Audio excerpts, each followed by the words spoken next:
ABC News with Mary McDonald. Good afternoon. Hundreds of people have come together to oppose a proposal for a multi-billion-dollar freight terminal at a small town southwest of Melbourne.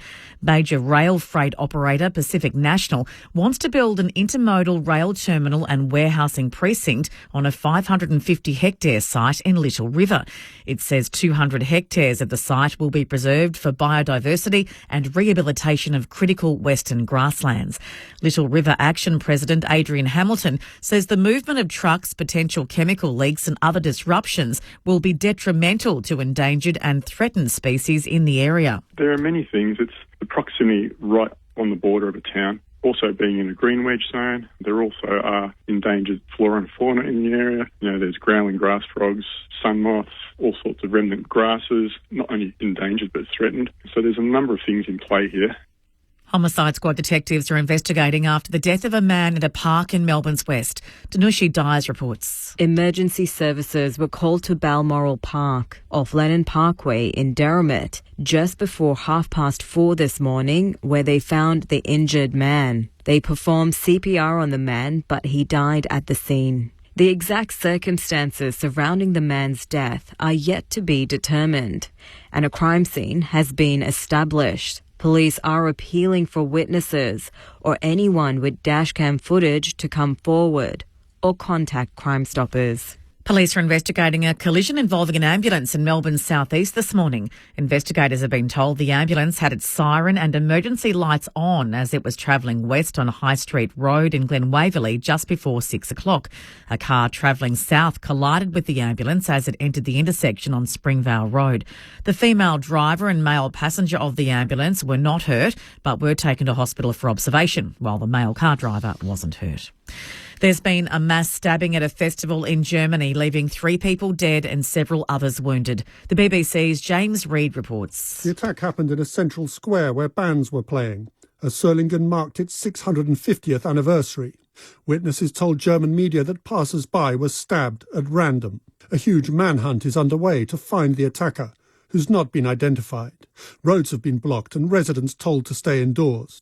The mayor of Solingen said the city was in a state of shock, horror and grief. He said he was praying for those still fighting for their lives. Germany's government recently promised to toughen knife laws after a rise in the number of stabbings. Donald Trump is urging supporters of Robert F. Kennedy Jr. to vote for him after the independent candidate suspended his own US presidential bid. Mr. Kennedy is backing the Republican candidate and has appeared on stage alongside him at a rally in Arizona. Mr. Trump says he'll work closely with Mr. Kennedy. Bobby and I will fight together to defeat the corrupt political establishment and return control of this country to the people. And to all who supported Bobby's campaign, I very simply ask you join us in building this coalition. A storm heading towards the US state of Hawaii is expected to intensify into a Category 1 hurricane. Forecasters say the storm will bring heavy rain and strong winds. Tropical storm Hone is expected to hit the Big Island and Maui this weekend. Victoria's Major Events Minister says Melbourne is a strong contender to host one of the world's largest queer sporting events. The Gay Games, held every 4 years since its 1982 launch in San Francisco, is a 10-day sporting event for queer athletes. Melbourne, Perth and Adelaide are among a list of 10 cities shortlisted by event organisers to host the next one in 2030. Minister Steve Dimopoulos says Victoria is far ahead of other places in Australia when it comes to hosting big events. The Gay Games themselves have curated a list of cities around the world that they are interested in. And my response to that is we are always interested in talking to people who want to have an event in this great state. I love Perth, but seriously, it's Perth. To the weather now. There's a strong wind warning for the West Coast, Central Coast, Central Gippsland Coast and East Gippsland Coast. For the state, cloudy with scattered light showers and patchy rain about the east clearing. Partly cloudy with very isolated showers elsewhere during the day.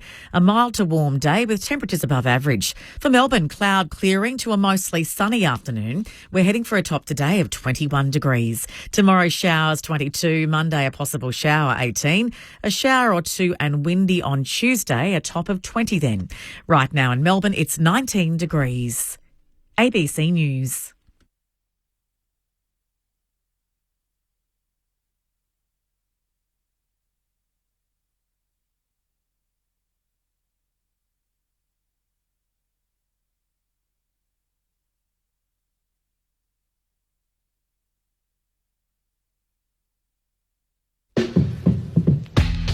G'day, Patrick Stack here from ABC Sport Daily.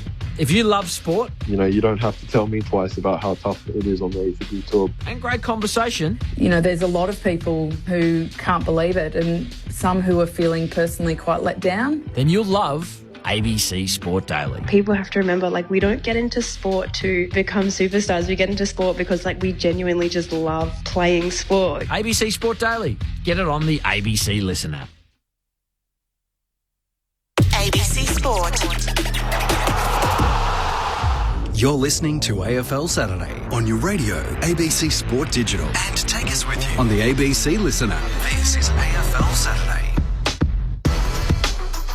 Saturday of round 24. It is week 25 of the season and we got here to the very last weekend of the home and away season. Today, can Hawthorn clinch their spot in finals footy after an 0-5 start to the year? Second spot is within reach for the Cats. They need to win and win wide at home, while the Brisbane Lions need to protect a home final at least in week 1, so they have it all to play for tonight up against the Bombers. And then that gives way to tomorrow, where we will get the answers to the questions we've been asking for 25 weeks. Who will make it into the spring? Our 9 teams that are trying to fit into 8 positions. Who makes it into that 9-game series to try and win it all in September? All of that in front of us. But last night, did Nick Dacos walk away with Charlie? And the Magpies showed off a couple of new faces. All ahead on AFL Saturday. Side bottom. Now he gives it off to young Will Parker. 2 bounces. Parker through centre half forward. Hits it for 6. His first goal in the big time for the cricketer come footballer. Final boundary throw in. And the last team standing in 2023 is among the first to finish in 2024. The Pies go out a winner, but 5 weeks earlier than they would have hoped. Lightning struck twice last night in season 2024. We'll get into all of that, plus the D's and E's, the Rochelle mission, all the issues. Jeremy Howe from the Pies and Steve Hocking, the CEO at the Cats, to join us. My name's Corbin Middlemass, live from the ABC box at Kidinya Park. Alongside me, as always, every Saturday is the Premiership Pie, Luke Ball. Hello, Ballie. Corby, whiff of spring in the air, isn't there, today? Yeah, I've got the T-shirt on. Yes. Drive down to Geelong and the ground's bathed in sunshine. So looking forward to today's game. And after we were just saying off air, weren't we? It's been a longer year than usual as well. And you've wedged the Olympics in there too. So it sort of feels like we're finally there, and we can get through today's games. Finally sort out who's going to play off in the big month in September. Can't wait for what tomorrow presents. And even today, there's plenty in it. I think 7 of the 9 games this weekend have some kind of ramifications for, if not final makeup of spots, but for positioning in the finals race. Adam Ramanauskas is always with us every Saturday. He's with us a little earlier today down at Kidinya Park in Geelong. Hello, Ram. Yes, good afternoon to all. Certainly off the bench today with the changing of the fixture all of a sudden, but... first time down in Geelong this year. Wow. Yeah, so usually you've navigated the schedule well. Usually we get a couple of trips down here, but looking forward to the round, I think. It didn't start too well last night, but hopefully it's only onwards and upwards. He's amazing, Rama, just dancing between the raindrops, just avoiding the little schedule down to the Cattery. But lucky you're here for the first time in 2024. The reason you are is what's going on down at York Park in Launceston. It was a huge story yesterday when it came through, and Chris Rowbottom was all across it. We'll get to Chris in just a moment. He broke that story. Mick Malthouse is with us, the coaching icon himself from York Park in Tassie, about to work that game on ABC Sport. Hello, Mick. G'day, Corby. G'day, lads, and all our listeners, and Chris sitting next to me. It's a little bit cloudy here. Nothing unusual about Tasmania. Just a beautiful place. Just love it. Just the atmosphere here. The people walking to the ground. We know the game is within minutes compared to what it was going to be a couple of hours. But there's a lot of enthusiasm, a lot of support for both clubs actually coming over on the plane. So that was chockers. I feel sorry for the ones that are supposed to be coming in at 12 o'clock, because the time they get here it'll be almost half time, if not further into it, which is unfortunate. But I'll hand you over to Chris, because it's something rare that we've ever seen. Games change because of circumstances, so I'll let him enter into the fray. Chris Rowbottom from ABC Sport, the man who broke this story yesterday, ran point on it the whole way through. Don't worry about what other organisations will try and tell you. Chris, how did we get here, firstly, to be in this position where we now have a game starting in 20 minutes at 12:30 local time? Yeah, thanks, Corby. A perfect storm of circumstances, really. So just to set the table, we've had power outages in Launceston in the early part of this week, particularly around the Invermay and Inveresk area, and we saw some disruption to the local University of Tasmania campus, and several businesses were affected and whatnot. At the same time, we've got industrial action between workers at Tas Networks, led by the CEPU, the State Electrical Workers Union down here, and Tas Networks itself. They're after higher pay and better conditions, which has led to this situation of, well, if we get another power outage in Launceston on Saturday while the footy is being played with the 4:40 start and the lights going out, we can't guarantee that we'll have workers there to be able to fix it for you because of this industrial action. That sort of come to a head yesterday. It forced the AFL and the state government and Tas Networks into some closed-door discussions, and they decided to alleviate as much risk as they possibly could by shifting the time of the game from 4:40 p.m. back to 12:30. The main reason for doing so was so they wouldn't have to rely on the use of the stadium lighting, and if there was a power outage, then that would be somewhat mitigated. The irony, Corbin, is that as of a few minutes ago, the lights have come on. It is grey and gloomy skies here in Launceston, so we'll be using the lights anyway, meaning that the time change was somewhat in vain. So there'll be fingers crossed from AFL officials, Hawthorn, North Melbourne and everybody involved that the power stays on here in Launceston for the next few hours, and that unionised workers won't have to be called upon to help fix any potential issues. It's an extraordinary situation. Is it an embarrassing episode for the state, Chris? I mean, we're all proponents of a Tasmanian team. They're entering the competition shortly, but you would have heard all the knocks on Tasmania from the mainland over the years, and it's not big enough to support a team in a national competition like this. And yet, whether it's issues of fog, which we were tied up in earlier the year trying to land down there, and now we have industrial action, can't guarantee that we can keep the lights on. Is it an embarrassing episode for Tasmania on a national scale? I think the question is certainly being asked, from people in other states. Are we really going to put a team down there? Because every time we seem to have a game in Tasmania, something seems to happen. You go all the way back to Siren Gate here in Launceston, just little things like that, and they do stack up over time and they plant the seed of doubt in people's minds. I think with something like industrial action, it is so left field that I'm not sure who and what can be blamed for those circumstances. I mean, the power, it's not like there is an issue with getting power to the ground or the stability of the infrastructure or anything like that. The power is actually on, and the power outages were caused by sort of other factors, and it just seems to be this really unique situation that has occurred, and this unique circumstance that it has occurred against the backdrop of industrial action. And perhaps the footy this afternoon is being used as something of a bargaining chip by the unions to maybe squeeze a few more dollars out of Tas Networks, and we don't begrudge that necessarily, but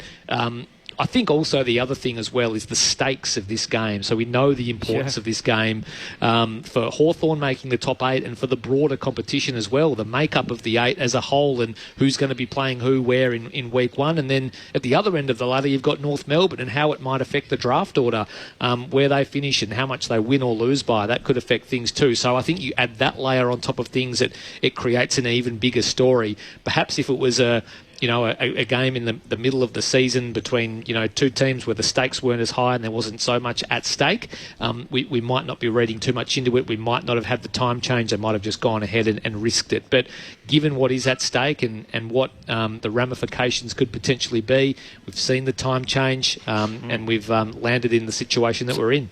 So you mentioned, Chris, it is dark and gloomy. Worst case scenario, say the lights do go out.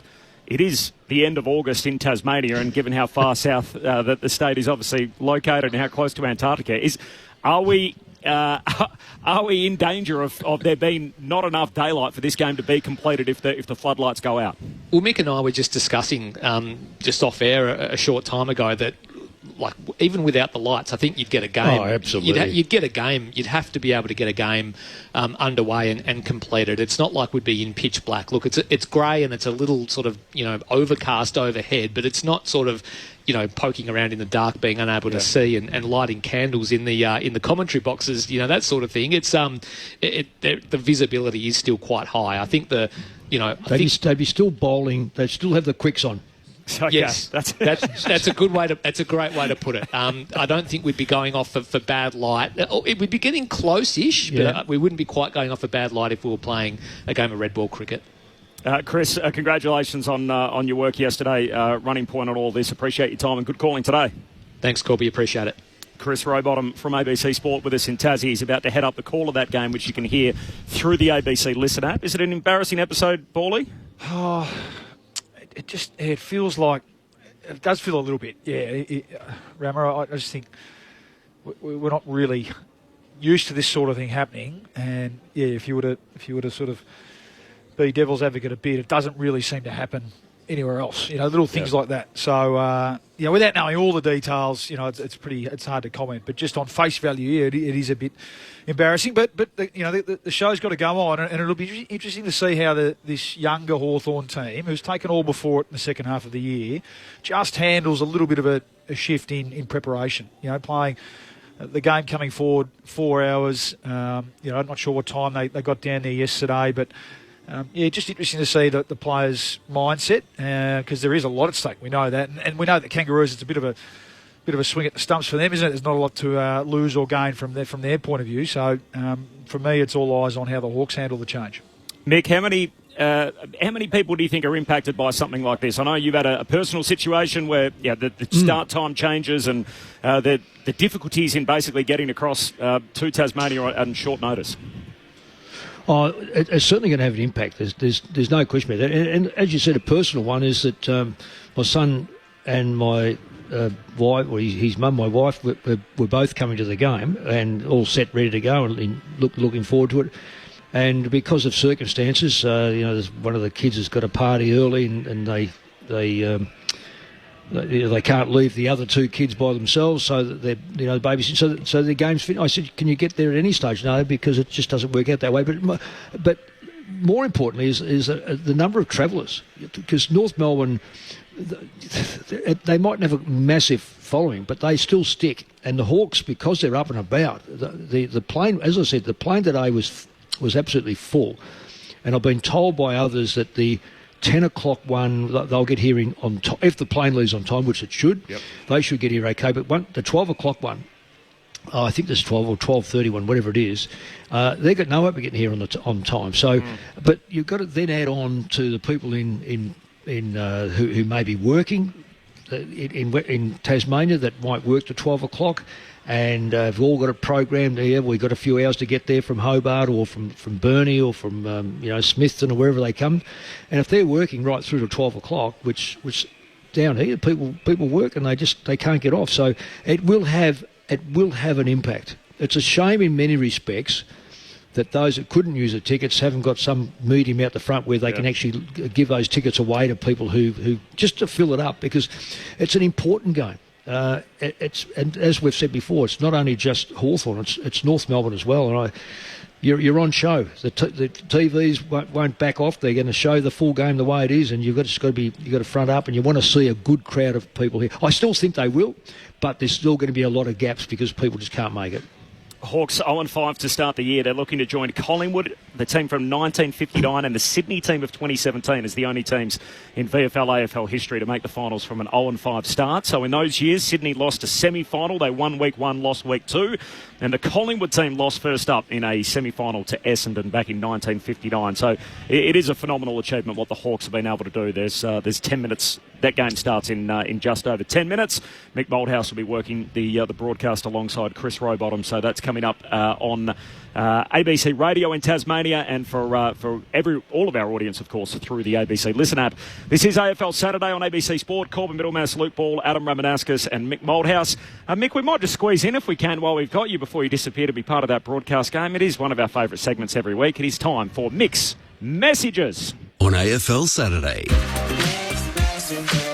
What do they reckon? They come to play marbles or football, or think they sat in their cars waiting for the game to start and go out there? This is Mick's Messages.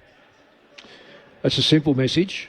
It's a leadership message. Melbourne have been under the pump for basically the year, but certainly in the last few weeks with Petrarca coming out and displaying in many respects an uncertainty about his role at Melbourne. Max Gawn, magnificent. We hear from him. and we hear from a couple of others, but we have not heard from the President and we have not heard from the CEO. It is about time they stood up and showed some leadership, not just for us, people from football followers, but to the Melbourne supporters, the Melbourne members, and probably just as important, the player group who can look at what people are saying in the media about what's going to happen at Melbourne, because right now there is so much uncertainty, and I feel for the Melbourne supporters. Had to get to the end of the season, didn't they? They just had to get there. And had to finish. You just heard Simon Goodwin, who has actually been the main spokesman, and you'd have to say he's handled it pretty well, because that's a really challenging position to be in, and ultimately the buck stops with the senior coach and yes, all the other leaders of the club as well. But when it's a footy matter and a matter for your best player and a player who you've pinned your fortunes on for the next 5 years, Simon Goodwin's had to front up every week and talk about it. But you could just see, and look, as a club, we know they've been right there at the pointy end for the last 3 or 4 years. And as he said, sometimes you just need a deep breath. And they'll use this 4 weeks now. They're out. We know that.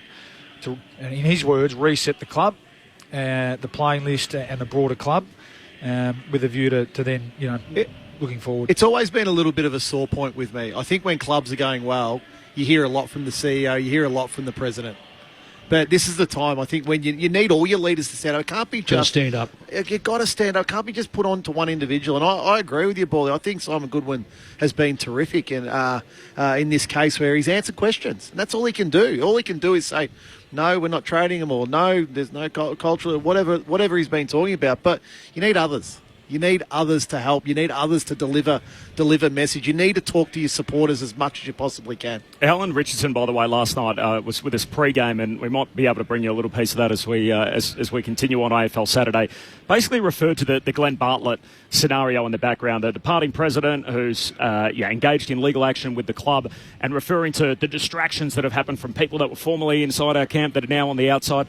The Roffey connection there is unavoidable. They were on the board together. Roffey takes over from Bartlett. I mean, we haven't heard from Kate as much as we would have hoped during this particular period. I wonder if it's just time that they get some clean air from this scenario, where basically they just say, look, is it time for a change at the helm? Move on and basically get a fresh voice in that isn't connected to what's happened in the past at Melbourne, and basically put that to one side, let it play out separately, and just have a fresh voice to take over this next period of the club, and allow everybody, as Alan Richardson said, it's been a distraction, allow the rest of them to get on with what they're doing. Yeah, and that might be part of the reset that Simon Goodwin's referring to. Now, obviously, he won't have a call on that necessarily, but you do. I mean, it's too hard a game. How deep do you go, though, Bawley? Well, it's too hard a game. I was just about to say, it's too hard a game, isn't it? Well, see, the CEO's got to take some responsibility. He said something at the beginning of this year or thereabouts that it's the best culture he's struck in his whole football career and life, and clearly that was a shuffle against what everyone suspected and knew. So surely to goodness, the CEO's got to come under enormous pressure. Because I think, Rama, you were the one that said that you get heard when things are going okay, but we never hear from, everyone says, it's the coach is the number one person. No, he's not. He should never take that role on. The role is the board, next is the CEO, and you as a senior coach are one of 3 or 4 part of sections. You've got finance, you've got membership, you've got coteries, and you've got football. So I disagree that the coach should take the whole blame for it, outside the fact that if there's on-ground stuff. Yeah. And the reality of that, Mick, is that's how you actually keep the coach in check as well. He's got checks and balances. He's got checks and balances then of who he has to talk to. You're going to have Steve Hocking on soon, or you did a pre-recorded interview. I mean, Geelong are the greatest example of this. You need your key pillars, rock solid, all singing from the same hymn book, all on the same page. The best clubs do that. Sydney, another great example.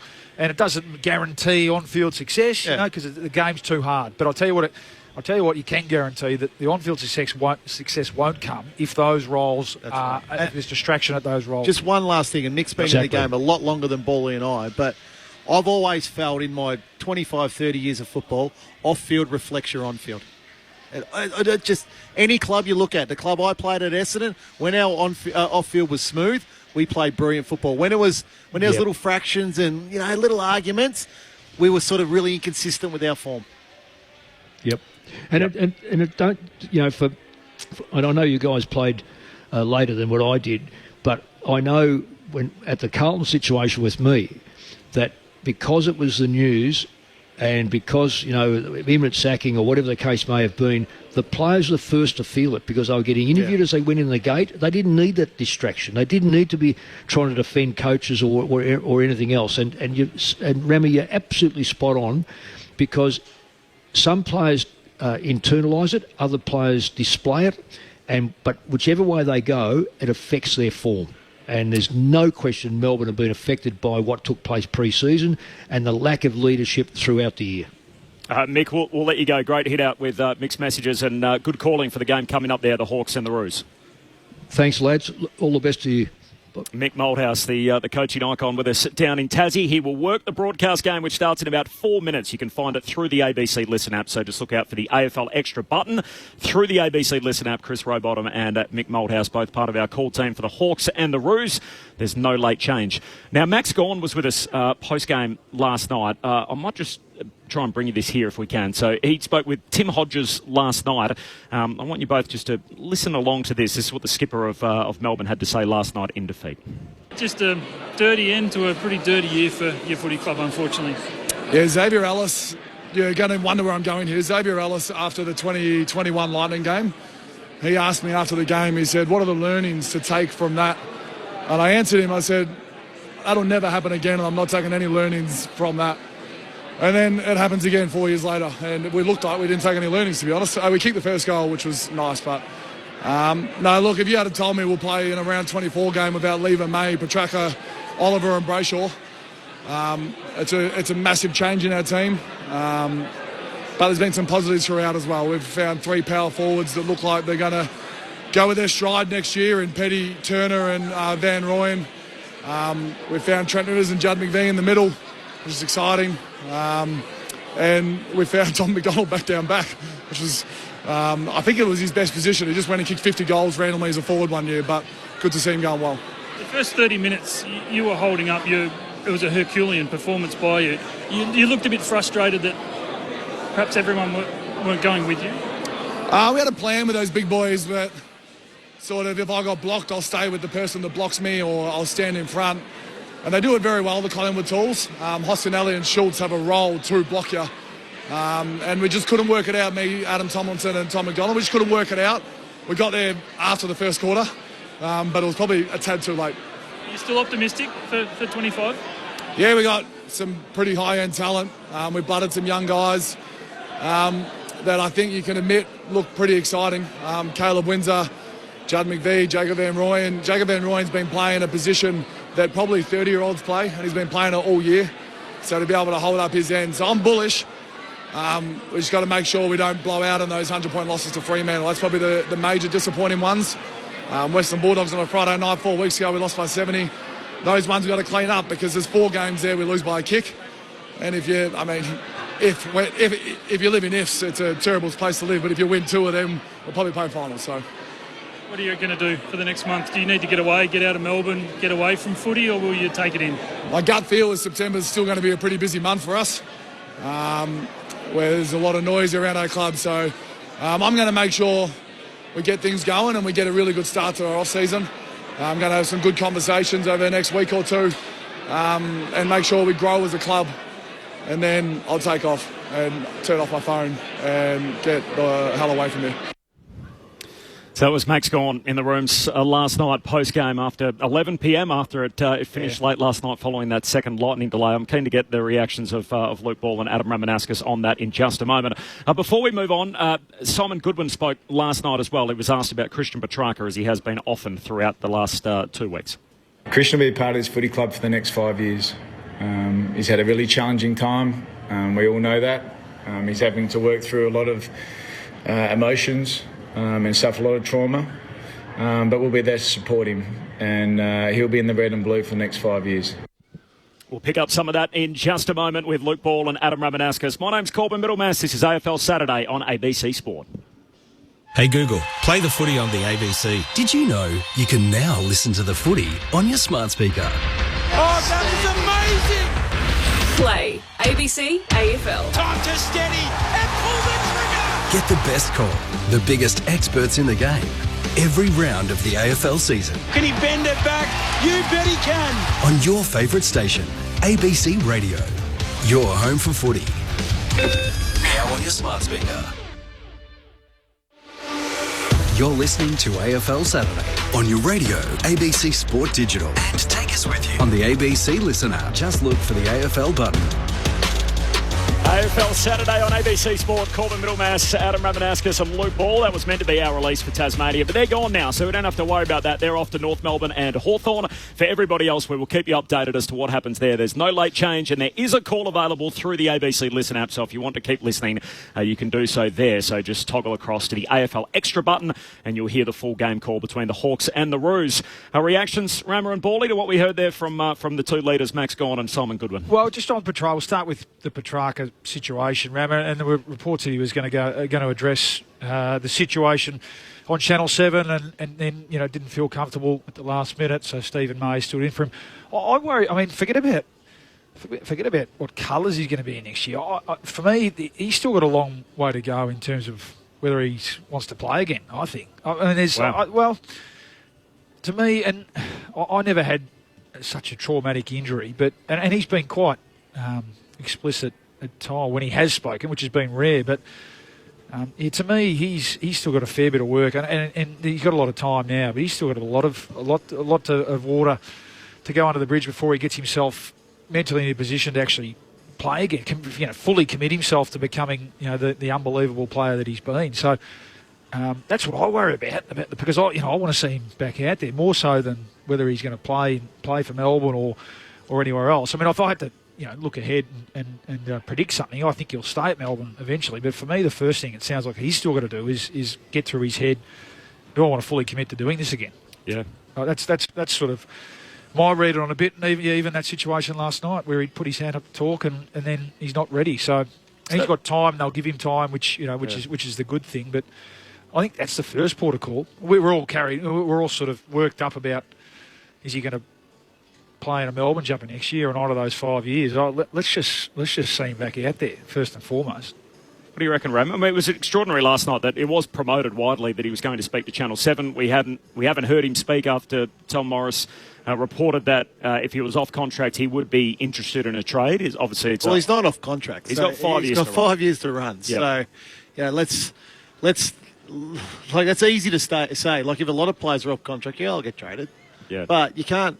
At the same time, look. But it would clear up some of the hysteria, wouldn't it, if Christian just came out and said, "Look, hey, I'm fully committed here." That's probably that's a question for him and Melbourne. Why wasn't he available in the end? Well, that's my point, because I don't think in his head, and we actually had him on. Was it a couple of weeks ago with Bridget Duclos, and it was talking about something else, and he's had this period where he's for the first time in 10 years through horror circumstances been able to not think about footy. He's gone to Queensland. He's immersed himself in some of the other things he likes to do. And at the moment, I can sort of empathise with that a bit. At the moment, he's thinking, it's a long life post-footy, whenever that might be. Ultimately, it's your job. Understand that. For me, he's still working through that process of getting himself back into. That's going to be my job for the next 5 years. And he's got time to do that. I'm just saying that's why at the moment he's not in a position to come out and get on Channel 7 with a Melbourne polo on and say, I'm all in here. But then why was it before that? Why was he going to do it? Well, and then all of a sudden there's a change of heart at the 23rd hour. Yep. I don't know if it got down to the fact that it had been promoted and everyone was like, right, we can't wait to hear what Christian's got to say. And then he's basically... like the decision, the LeBron decision. The one I was fascinated with is that his teammates were unaware of why he was away from the club. Yep. And to me, that makes no sense. So there's clearly a communication breakdown within the football club. So clearly teammates got frustrated with him. Bally, as you know, you're injured, you're still at the club, you're doing your rehab, all that sort of stuff. Now, if he needed a reset, you hear, he can't get his heartbeat above 100 beats per minute. So that takes out a hell of a lot of training. You're probably only able to walk laps from there. Why that's not communicated to teammates? If the teammates are getting frustrated that he's not there, tell them. Tell them. Now, whether it's Alan Richardson, Simon Goodwin, Max Gawn, whoever that is, the leaders there, tell them. Tell the playing group this is why he's away.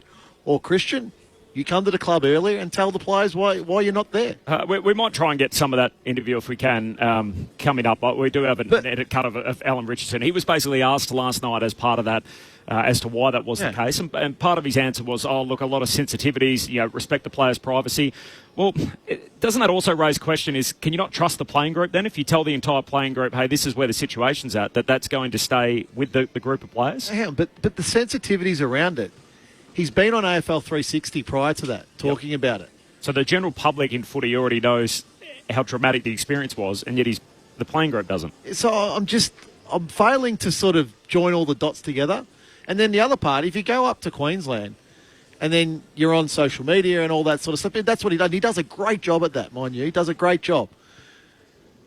I think then you can go and talk to Channel 7, the broadcaster last night, and talk through what's going on. It's just there's too many dots to join up here. Now, the most fascinating part of Max Gawn's interview was, I think it's going to be a big September. Yeah.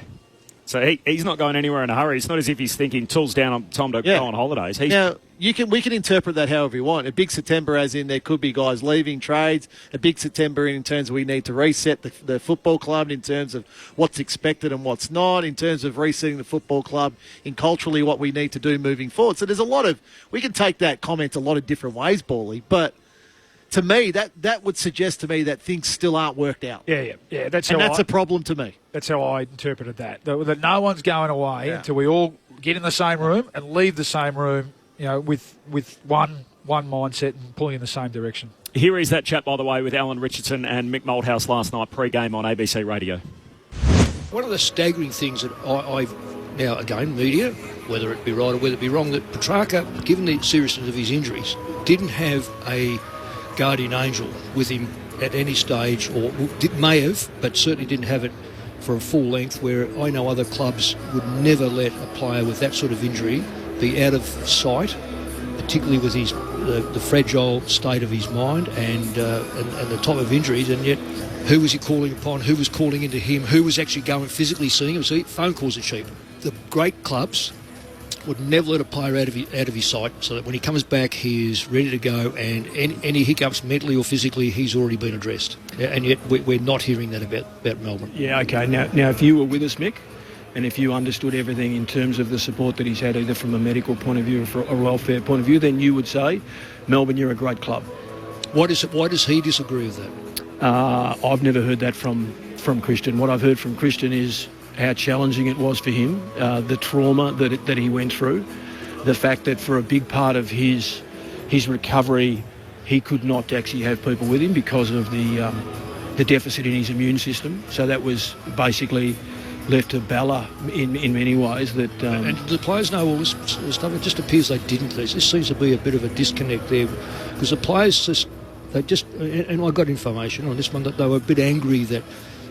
Where was he? What's he doing? How, is there different rules and etc. like that? Now, again, it's a little bit of hearsay, but one of it was pretty much on the, straight from the horse's mouth. Yeah, no, look, a lot of the stuff that you're talking about, Mick, and a lot of stuff that we're, I suppose, dancing around the edges of is very personal. And so we, as a footy club, gave the football team and the playing group and the broader staff constant communication about what was going on. But we certainly had to respect Christian's privacy as well. Yeah. Will you keep him? Oh, most definitely. So he's not looking to go? He's contracted for 5 years, Mick. He's with us. Well, yeah, but is he looking to go? No, he's not looking to go. He's staying with us, Mick. Alan Richardson, the footy boss, last night with us on ABC Sport. 0437 774 774 is the SMS number. The winners last night with the Collingwood Football Club, they go out a winner again to end a season. Unfortunately for the Pies, it's about 5 weeks earlier than what they would have hoped, and of course where their campaign ended in 2023. Jeremy Howe joins us from the Magpies, the Collingwood swingman, I think we can call him. G'day, Jeremy. Hey, how we going, boys? Thanks for having me. Thanks for joining us. The season's come to an end. You wake up the next day, sun comes up. How do you feel about it all when you look back on the 2024 campaign? Yeah, it's a tough one. I'm not a massive reflector. I guess it takes a little bit more time for me to kind of go through things. But yeah, like disappointment is one thing that comes to mind clearly. I think, this time of year, you're right. The sun's certainly come up, and we certainly weren't ready to pack up the season, that's for sure. But unfortunately, we kind of let ourselves down, especially early throughout the year. But we also learned some really positive lessons that there's no doubt we'll take into the year 2025. So interestingly now, 3 of the last 4 reigning premiers haven't qualified for the 8, which in the 20 years previous, it had only happened twice. Why do you think we're seeing it more and more, Jeremy? And I guess what was tougher this year than perhaps last year that the premiers have to deal with? Oh, I guess it's encouraging for the competition, I guess, in terms of how equal it is, and the teams that are coming up. The teams that are sitting, firmly down the bottom, I guess it's promising that it's not going to last forever and you're going to quickly turn around. And I guess there's no easy games in what we are at the moment, where I feel like that's certainly challenged and it's changed. But for us, I think, we just got the evidence would have provided that, you don't have to be far off to lose games. And I feel like the momentum shifts have probably never been bigger. I feel like, Fly's spoken about it often, that a lead's probably never been harder to hold. And like for teams that are chasing scores down, it's almost like it's almost been easier, because that's just what it's presented. Offensive, I feel like the offense has definitely gone through the roof. Defenses are getting challenged a lot more. And that's where teams have invested a bit more into that space. And scoring's probably gone up a little bit, and it's certainly harder to defend. And we just felt like we just weren't playing consistent enough footy, especially early days. But the promising thing for us is the way that we finished was kind of the way that we should have been playing all year. Jeremy, I just want to dig into that a little bit more about why the reigning premiers have been where they are over previous years. Can you tell the listeners, before Christmas, how many training sessions you actually had together as a group? Because you're playing a grand final at the end of September. Then you've got, signing for a couple of weeks, et cetera. Then you go away and you do a little bit yourself. Then you come back to training. But training now starts virtually the first week of December. So is it right you only get 7 or 8 sessions together before Christmas? Oh, I think predominantly for potentially probably the older guys maybe, but I think for the majority you probably get a dozen sessions before Christmas. But then for us, there's not a massive excuse. Like our holiday break remains the same as anyone who's made a prelim. So if you look at trying to look to see what the answer is, like you look at how the Giants have gone this year, they had the same break as what we had. So I was like, for us, it's like, unfortunately, we fell out of the blocks a little bit slowly. So, yeah, you don't, it's one of the benefits. The longer you play in the season, therefore, your return date is a little bit shorter. But for us, I don't think we use that as an ultimate excuse. We feel like we'll fit enough. And, our game just didn't look like the way that we hopefully was going to present, especially early in the season. And a few games back, we would have liked to take, would have set us up a bit better towards the back end. It's marginal, isn't it, Howie, as you said, with such an even competition. So in your mind, you see the game as well as anyone, very experienced. What do you put the extra percentages down then to? So you said you're certainly fit enough. I mean, some players we know had slower starts due to surgery and all that sort of stuff, but all the time trials and all that, the boxes were ticked. Does that indicate then that maybe, and you haven't had a lot of time to reflect, but that maybe the slower start, there was a mental element to it as well? And it's so hard to get to the top of the mountain, we know that. Even if it's 1%, 2%, 5%, would that be a fair comment to make about the team this year? Potentially, Bally. I just feel like we were just too easy to score against, especially early. As a defensive unit, as a collective, the way that we defended, like teams were piling on scores pretty convincingly, and that's something that we probably weren't, certainly wasn't consistent in the previous season. And I feel like teams are certainly challenging us in different spaces. They probably understand our game a little bit better, as we all do. I think anytime someone is going really well in the competition, you're certainly trying to learn from the best and how they go about it, and then you're also trying to pick up advantages and potentially some opportunities to go back at them. And we felt like our offense and defence was well balanced last year, and then probably at the start of the year, we just felt like teams were scoring too easily against us. So kind of sifted the ball straight through us pretty easily, and then unfortunately we couldn't stop teams from scoring. But we felt like we steered the ship in the right direction through that middle part of the year, and we probably had another little bit of a lapse there for that month period again, which was unfortunate. And like I said, the margins are so small that unfortunately, you can't be too far off to drop games, and it doesn't matter who you play, you'll probably get beaten more often than not. Jeremy Howe from the Magpies with us on ABC Sport. Did you make Nick Dacos wrap up Charlie last night? I actually had a funny conversation. It was like, if all we have to do is get you 50 possessions tonight, I guarantee we'll win. I was like, that was tongue in cheek, and to be honest, it was like for both the Dacos boys to have 80. I can't imagine you're going to lose too many games if they're using the ball 80 times. So, was there a concerted effort to get it to him? Because the commentators on the TV seemed to think they were a little bit cynical. I thought they seemed to think that's all you were playing for last night. Was there anything spoken about before the game? It wasn't. We definitely didn't speak about it. Like if you got a Nick Dacos in your team, why would you not try to get him the ball more often than not? And I think, he works his backside off harder than any, and hence why he has it 40 times. And his brother, the stats will back up. Him and his brother work together, and they whacked with one another more than anyone in the comp. And last night was probably a little bit more than normal. But I don't know. He's not one to go and chase individual accolades. He'll do what the teams require, but also if he can go and get the ball at any given stage, then by all means, please get it. Jeremy, what does the summer look like? Are you heading away? Nah, unfortunately, all the selfish teammates are going to get married, so it's there's a few weddings, all interstate, but some nice family time. We've got some free time in September that I didn't vouch for, so we'll probably get away somewhere a little bit sunnier and put the feet up for a bit and then get back into it. And I think Mitch Cleary reported you hit a trigger in your contract, so I heard all the 30-year-olds are going around again. That it definitely includes you. You'll be there next year?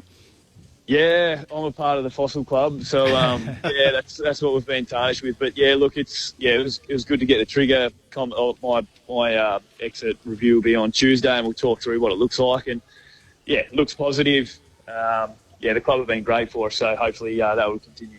When did you hit the trigger, Howie? It was actually my 250th. So there you go. I had to play 17 games. So you're looking good still. There's a few more years left. Looking back on it, it was like 34 years age, playing 17 games might have been a stretch, but managed to get there. It's all good. I'm sure even if you didn't have a trigger, Jeremy, I'm sure you'd be going around again if you wanted to. Appreciate your time. Have a great summer, and thanks for being so generous with your time on ABC Sport. Better luck in 2025. No worries, guys. Appreciate it. Thanks for having me. Jeremy Howe for the Magpies. And thanks to Collingwood too, by the way, one of the best clubs we deal with on a media front. They're always so accessible with their players and to be able to put them up. And they have such great media talent, as you're able to hear. So nice to have Jeremy Howe with us here on AFL Saturday through ABC Sport. Just on the footy call, the Fossil Club, Ramo, I mean, there's not one that I think you would say isn't worthy of a I mean, I know that everyone's got this sort of mental model about 30-pluses, but they're all playing good. They're all still playing good footy, so they've all got a role to play. I just don't think. I think we're sort of starting to mature more about the number 30 in football and the age of 30. Now players look after their bodies better than ever. They train harder. They may train less, but they certainly train harder. They eat better. They clearly run faster. So I just think we've got to get that out of our head now. 30, 31, 32 is the new 27, 28, 29. I agree. It's just it's craziness. So you look at Steele Sidebottom's end of the season. He changes the role, goes and plays an inside midfielder who has a run with role. Jack Viney what did he have last night? I think he had 11 possessions last night, Jack Viney. Spent a hell of a lot of time on him. Halfway through the opening quarter in Launceston. Call available through the ABC Listen app. Look out for the AFL Extra button. Hawthorn 1-2-8 leading North Melbourne 1-6. So the Hawks need to win to lock up a final spot. That game ongoing at the moment. Mick Moldhouse part of that call team, which you can follow along with through the ABC Listen app. Off the SMS 0437 774 774. Could Ed Allen be the big-bodied midfielder the Pies need? From Brendan in Hobart. He was good. Yeah, he was good. I like that. Started in the set of bounce last night when he had 21 possessions, 10 of those contested, and 9 score involvements. We know he's got a massive tank. I was a big fan of his dad. He was one of my favourite players growing up. So good pedigree. So I liked what I saw last night. Hopefully he has another big pre-season and he might start in the centre bounce round 1 next year. Quick hits out of last night. The Kazai Pickett incident with Darcy Moore. So you could say he bumped, certainly braced for contact. Moore went to ground to pick up the footy, which almost contributed to it in a way. It's going to be another fascinating case, and it's interesting how no two cases are the same. Yeah, it is. It's high, severe. Yep. It's 3 weeks. Chose to bump. He's in trouble. Yeah. Okay. And he's got a bit of an issue, Pickett, unfortunately. He plays, he rolls the dice too often. He got lucky. I can picture the Bailey Smith one. I think he got weeks for that, but arguably could have got more because Smith got up and played on. There's a bit on both, though, there. Like, Darcy Moore could have turned his body one. Yeah. Cozzy could have went for the ball rather than bumping. So there's a little bit. So they might be able to argue that at the last minute that a 6'6" guy lowering his gravity that far, and he might get it reduced, but he's not getting off for that. Yep. And the other one, Nick Dacos, who I touched on there, is during the interview. Interestingly, picked up top votes again last night in the ABC Footballer of the Year. With 8 games left in the season, he is 9 votes clear in our award, so he's a runaway leader. I know we're trying to, at the last 3 years, the Brownlow counts come down to the very last round. He's the favourite in a lot of people's eyes. Is he that in yours, and how wide do you think the race will be on Brownlow Medal night? I think the race is wide, Bully. Yeah, it's wide, yeah. I mean, he's not the favourite in terms of the bookmakers. Patrick Cripps, after last week's performance, was a clear favourite. Now, I haven't checked them this morning, but no, and I watched it a bit. I don't think he's had quite as good a year last year. I mean, the team certainly hasn't. We know that. So what sort of reflection that'll have on the votes? It's wide open. Cripps, Bontempelli, all the usual suspects that we know about. And Zach Merritt even, and Isaac Heaney, who might be making unfortunately with the asterisks, might be making a late run at it as well. So the ABC leaderboard, 35 Nick Dacos on top, 26 for Heaney, 24 for Cripps, 22 for Bont, 21 for Sarong, 20 for Horne-Francis, 19 for Merritt, and 18 for Neil. What sort of indicator has that been in the past? It's pretty good. 3-2-1 system. Our experts see it as well as anyone, and the umpires. There's sometimes a few little quirky things when you guys decide to give top votes to Liam Jones and things like that the umpires might not do. But apart from that, we're usually pretty aligned. Non-biased eye. I like it. Des from Ascot Vale. Guys, the guy nearly died, for goodness sake. His psychological state is as critical as his physical injuries. Appreciate that, Des. And from Prue, hello, I saw Christian Petrarca on AFL 360 a couple of weeks ago, and you could see he was very fragile. He should be left alone to get better, whatever that takes. So this is after Petrarca, of course. Nobody's disagreeing with that. Great. Absolutely, nobody is disagreeing with that. But it's like if you were in a workplace, you're going to tell your employer and your workmates exactly what's going on. Right, and the issue's been that the noises have come out that he's not happy. That's right. He might want out. So that's right. That's what we're talking. That's a separate issue to clearly his mental and physical health, which is obviously paramount importance. All right, we've had mixed messages. It is now time for Cool Hand. Luke. On AFL Saturday. What we've got here is the champion bloke. Failure to communicate. This is Cool Hand Luke. Well, we'll shift tact a bit, Rammer, and the other big story of the week, of course, has been the huge dropping of a 21-year-old who's played 55 games for the Adelaide Crows after he dared go against team rules and make it a bit more about himself than the team, and that's not obviously taking into consideration his form on the field as well. I just can't believe that the backlash that the club's cropped. We heard Rory Laird come out and was asked about it, and as a senior player explained the situation. But this idea now that a young player who's high draft pick, okay, precocious talent, we know that, and seen as the future of the club, this idea that they're not in the position where they're able to be dropped for whatever reason, and if they are, well, that's a temptation to pack up and leave. I can't believe it. When I played with, and you would have as well, I can remember when St Kilda at the Saints, we dropped Nick Delsano and Stephen Milne. These are players with far greater CVs than Josh Rochelle, and that was for, there wasn't the public aspect of that, but that was for not playing their role and perhaps putting themselves above the team's needs. And you know what, it was the making of them. They went back, they took their medicine, and they went on and had unbelievable careers, we know. So this idea that I'm just reading some of the headlines, that they play, it's dangerous territory, the club's a rabble, they're tempting him into leaving, they've botched this whole thing. I just can't. What a storm in a teacup. This will be, to me, looks like the sort of player that we know that likes to play the game in public. I think any sort of public criticism he'll handle pretty well, and I'd be staggered if this isn't the making of him, if he doesn't have a massive off-season and come out bigger and better next year. Before I hear from you, Ramo, this is what Matthew Nix and Josh Rochelle had to say about it. There's never a good time with these sort of decisions. And it's an interesting one. It's not really a decision in the end. When you're dealing with values, there's no decision to be made. If we want to be serious about those values, then we've got to live up to those. One of our main values as a club is prioritising others, and it was something that I didn't do last week and over a couple of things too. But I understand fully, and I'm just going to go out this tomorrow actually and put my best foot forward. Well, if Josh truly believes that about prioritising others, that will set him up for the rest of his career. It's team above self. Simple as that. Now, this is not a one-off. This is not a one-off with Josh, and I think now when your teammates are coming out, Rory Laird and Jordan Dawson, and talking about that, clearly this has been something that's happened now for many years. And I think it was Craig McRae said about Jack Ginnivan last year or somewhere, they're not his goals, they're our goals. They're the team goals. It's what you do. Now, okay, Collingwood trade Jack Ginnivan, but was that the making of Jack Ginnivan?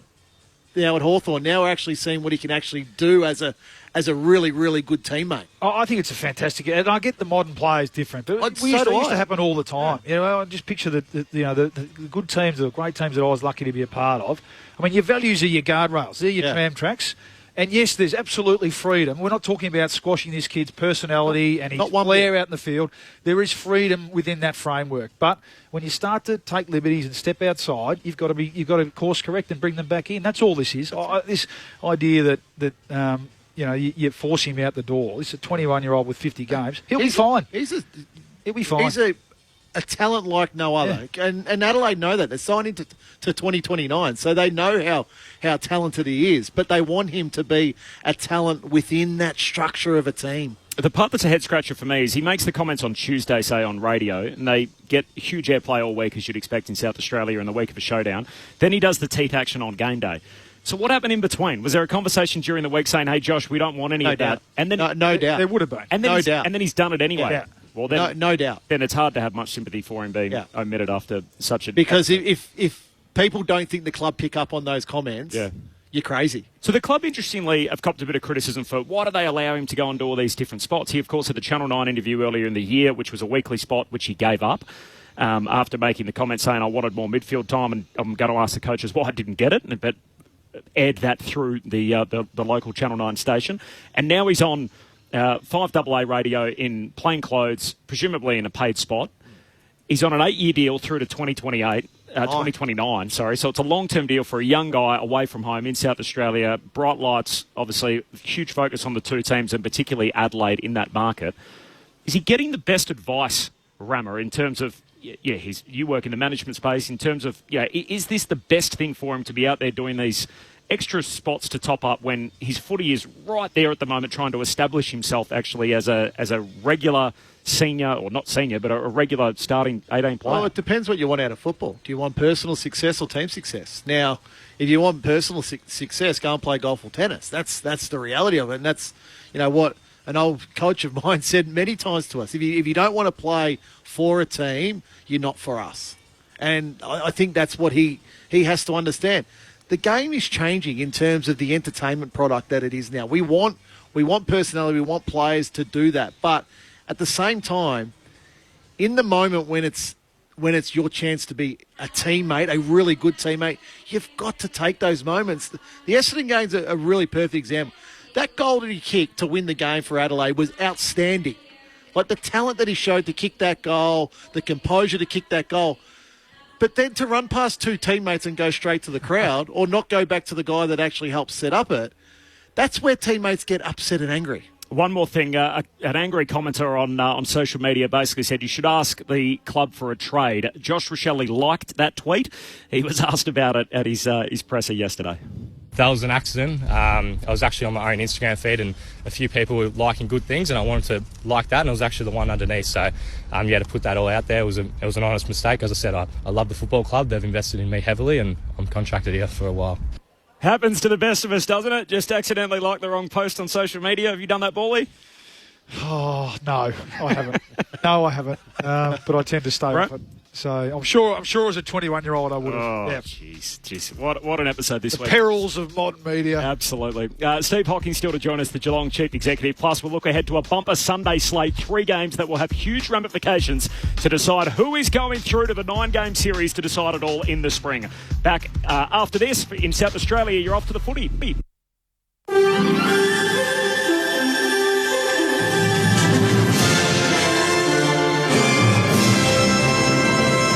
ABC News with Satyam Weinstein. Independent candidate Robert F. Kennedy Jr. says he's suspending his U.S. presidential campaign in some states after reaching a deal with Republican Donald Trump. Mr. Kennedy says the agreement will allow them to publicly and privately disagree, describing it as a unity party. The nephew of the late U.S. President John F. Kennedy also suggested Mr. Trump has offered him a job if he returns to the White House, but gave no details.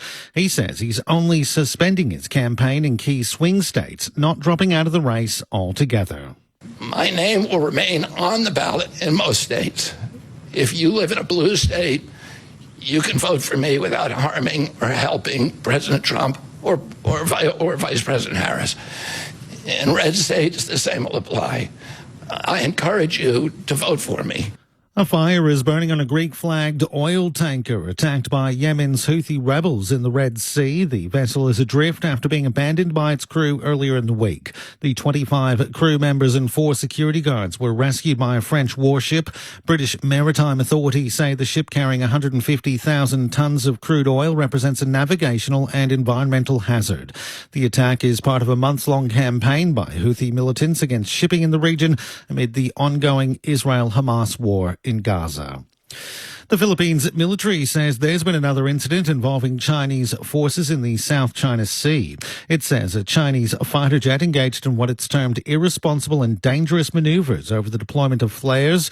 It's the latest in a long-running string of incidents in the strategic area where China and the Philippines both claim rights.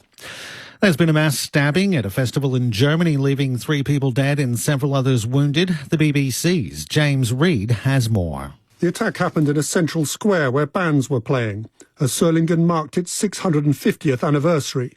Witnesses told German media that passers-by were stabbed at random. A huge manhunt is underway to find the attacker, who's not been identified. Roads have been blocked and residents told to stay indoors. The mayor of Solingen said the city was in a state of shock, horror and grief. He said he was praying for those still fighting for their lives. Germany's government recently promised to toughen knife laws after a rise in the number of stabbings. It's election day in the Northern Territory, with votes being cast across 25 seats from Darwin to Arnhem Land and Alice Springs. Territory Labor was voted into government in 2016 and are looking for a third term. The race is expected to produce a tight result. ABC Chief Election Analyst Anthony Green says since the Territory's a small jurisdiction, results are often quite close. Hundreds of people are rallying against a proposal for a multi-billion-dollar freight terminal in a small town in southwest Melbourne. Rail freight operator Pacific National wants to build an intermodal rail terminal and warehousing precinct on a 550-hectare site at Little River. It says 200 hectares of the site will be preserved for biodiversity and rehabilitation of critical western grasslands. Little River Action President Adrian Hamilton says the movement of trucks, potential chemical leaks and other disruptions will be detrimental to endangered and threatened species in the area. There are many things. It's the proximity right on the border of a town. Also being in a green wedge zone. There also are endangered flora and fauna in the area. You know, there's growling grass frogs, sun moths, all sorts of remnant grasses, not only endangered but threatened. So there's a number of things in play here. The City of Kalgoorlie-Boulder Mayor says the WA government needs to guarantee reliable power in the region. Around 20,000 Western Power customers across the Goldfields and Wheatbelt lost electricity for 6 hours yesterday due to a fault with the region's main transmission line. After a multi-day power outage in January, which occurred during a heat wave, the state government agreed to replace ageing backup generators, but Mayor Glenn Wilson says residents are fed up and want immediate solutions. You've got many shops who were open yesterday as well in the city of Kalgoorlie-Boulder who've had to close. Many childcare centres closed yesterday morning. It's a very angry community that we've got, a very frustrated community that we've got at the moment with the reliability of power. WA police have charged a second man over a stabbing attack in Perth CBD. Authorities allege two men approached a parked vehicle and stabbed the man inside. Police say all parties are known to each other. A 41-year-old Bayswater man faced court yesterday. Police say a 37-year-old man's been charged with common assault and unlawful wounding. You're now up to date with the very latest from ABC News. You can get more news at any time by downloading the ABC Listen app. G'day, Patrick Stack here from ABC Sport Daily. If you love sport... As the days got closer, I just kind of kept finding myself repeating that. It was like, I haven't come this far, Nina, just to come this far. Like, I've come this far to win. And great conversation. Certainly throughout the Olympics, he would have known the whole time. Absolutely. Then you'll love ABC Sport Daily. The whole tennis team and Minwoo Lee were kind of all together. ABC Sport Daily. Get it on the ABC Listen app. You're listening to AFL Saturday on your radio, ABC Sport Digital. And take us with you on the ABC Listen app. Just look for the AFL button. As we welcome our audience throughout the Northern Territory for the first time today, Corbin Middlemass, Adam Ramanaskas and Luke Ball. This is AFL Saturday on ABC Sport. We're at a sunny Cadinia Park in Geelong as the West Coast Eagles run out to participate in their preliminary warm-up. The Cats are already on the park. There is no late change here. Jed Buse is the sub for Geelong and Ryan Marrick is the sub for West Coast. Now, the footy has already started today. Hawthorn 4-4-28 lead North Melbourne 1-1-7. It is quarter time at York Park in Launceston, so a 21-point lead for the Hawks.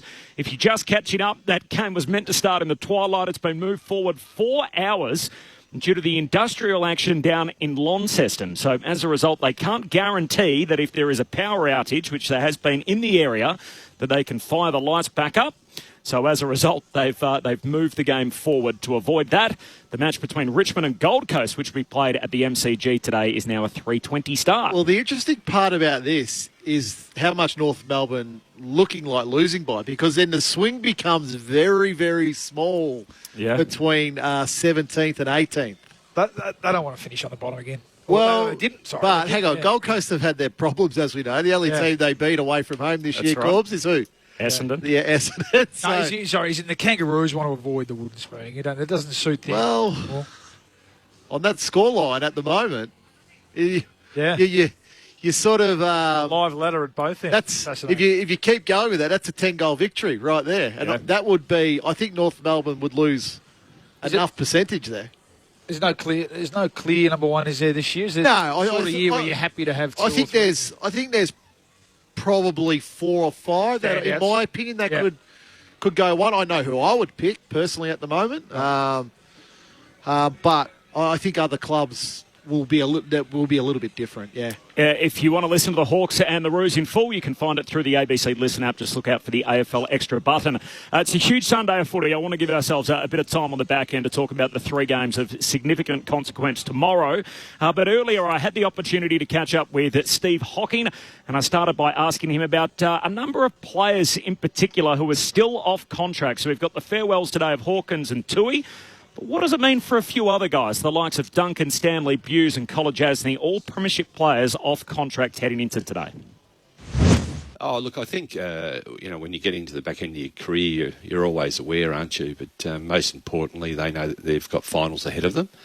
And they understand the importance of this game, so they'll just focus in on that. And as a club, I don't think any of those players are concerned. We'll see that by their form today. We will, at the appropriate time, have those conversations which are ongoing from a list management point of view. The Cats have, unlike a lot of other clubs, been very open in the past about, look, we'll talk to players that can make our club better. We're happy to say that. There's obviously one that has been linked to your club in particular in Bailey Smith.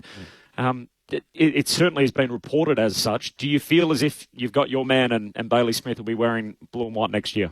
Look, I think there's a couple of things I would raise, Corbin, that I think are really important for players that are considering the club. And that is the region we're in. Post-COVID, there's definitely been a opening up of this region. There's a lot of people just beyond the football club that are looking to come into the region because of what it offers: great schools and a really, really good community, great surf beaches. There's amazing golf courses down here. We're very fortunate to have the facility that we've got, and look, we're open. I think we've been very clear over a long period of time, really over the last sort of 10 to 15 years, that we'll entertain conversations. But importantly, if those players are going to come here, they need to make a difference and shift the dial for us, and also integrate into the community. It's a really important part of how we operate as a club. What about Bailey in particular? Have you had conversations with him? Well, he's a Bulldogs player, so clearly.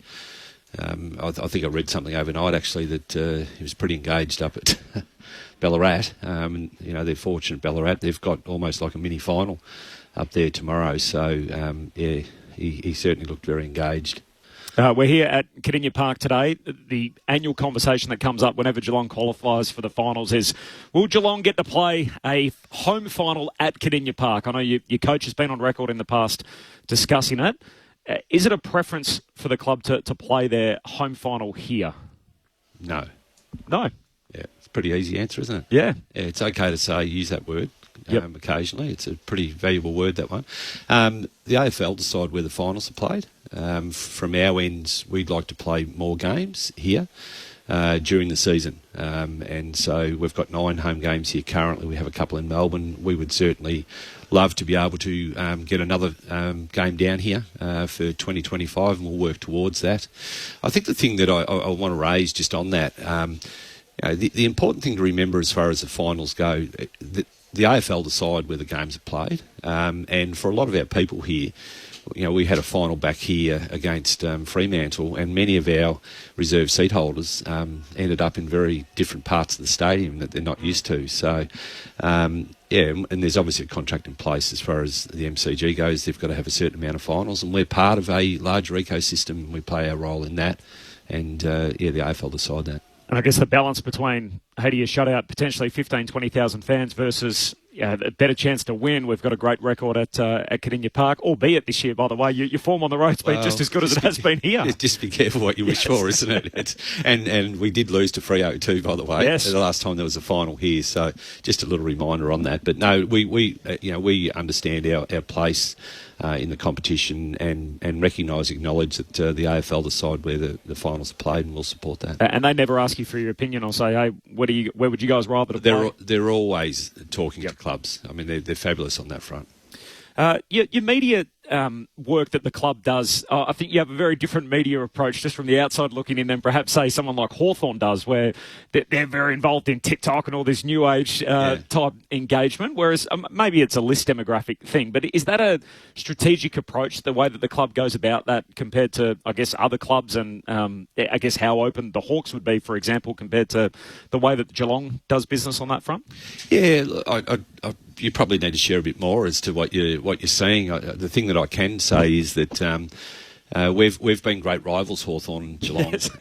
We've always looked up the highway, and I think they've looked down the freeway over the years to sort of see what each club's doing. And I've spent a fair bit of time this year, looking at how they're building themselves, and there's no doubt that under new leadership there, that they are attracting a younger demographic, and it's quite deliberate, and it's really good to see. It's actually, I think it's really important in my role, particularly, to have an eye on those things, and they've set out in a really interesting way. There'd be people out there as supporters that would, you look at the Rochelle stuff this week, whereby, there's almost like, why are you doing that as a player? And then you look at what Hawthorn are doing, it's fully embraced, I think, because there's a larger group of players that are actually involved in that. It's just a changing landscape. Our list demographic will change. I think you've acknowledged that really well, Corbin, is, we've clearly got, a lot more experienced players and a lot of dads and so forth as well.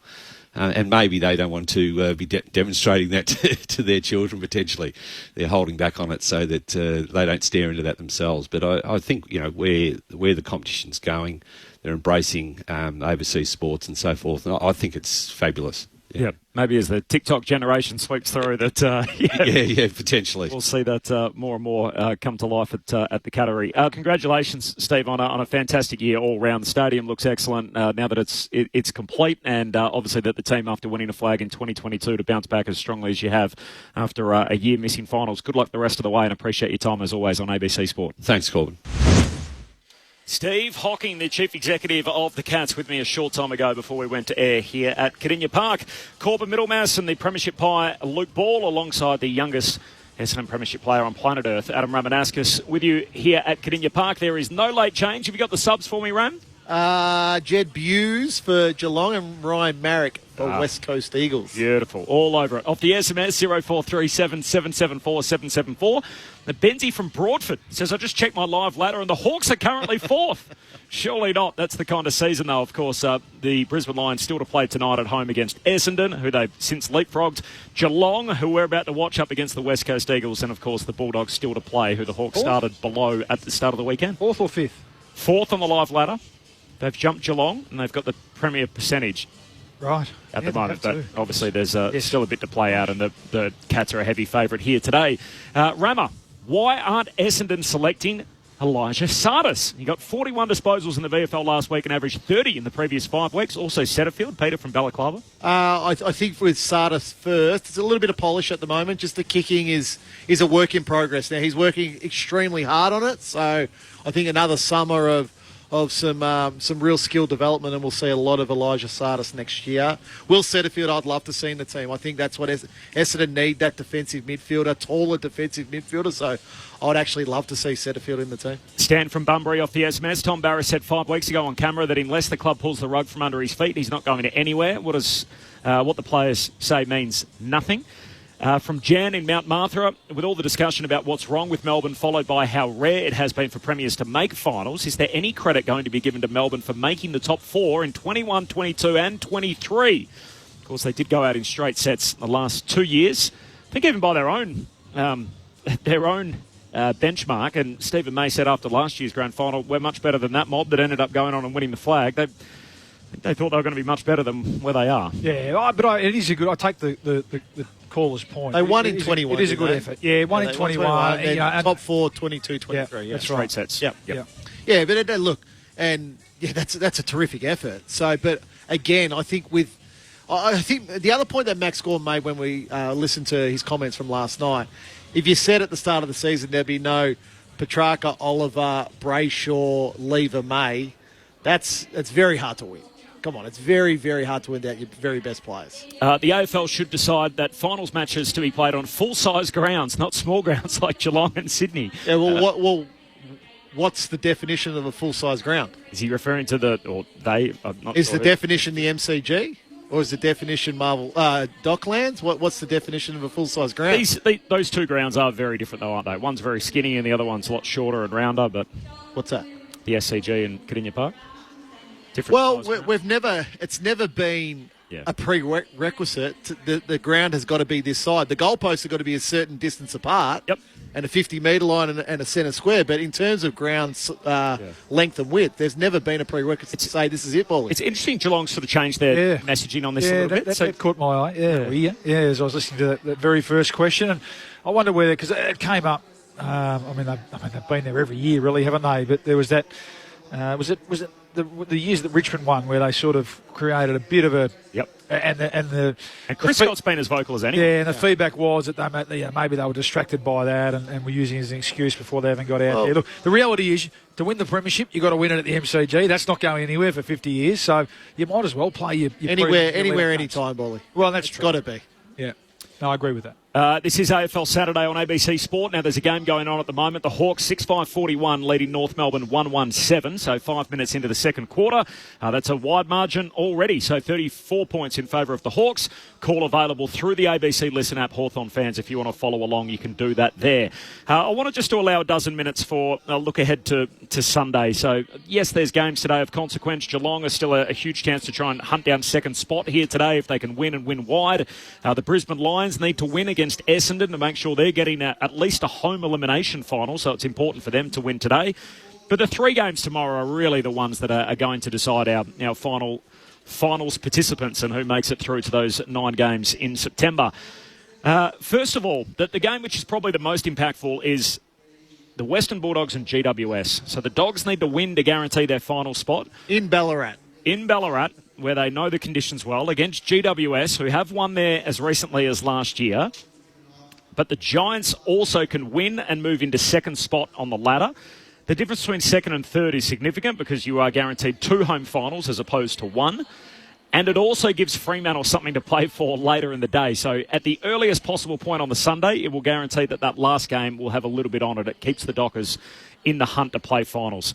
What happens there? Where are we leaning down in Ballarat? Well, they're probably the 2 most informed teams across the last, let's say, 8 weeks, I think, Rammer. Yep. And they've got a bit of a recent rivalry as well. So it sets up for a terrific game. I just feel like maybe the Giants, I mean, you can't argue that they've just been able to get it done. They've done it sort of in different ways, haven't they? They've had to come from behind the last couple of weeks, and they've been great at crunch time in being able to win close games and close out games. Last week against Fremantle, the week before that against Brisbane. I just feel like this is one where the Dogs absolutely have to win, and they've got a pretty good record down there, so they might just find a way to win off the back of some really exciting form from their key posts and a stiffening up of their defensive as well. So, clearly midfield battle is going to be the one.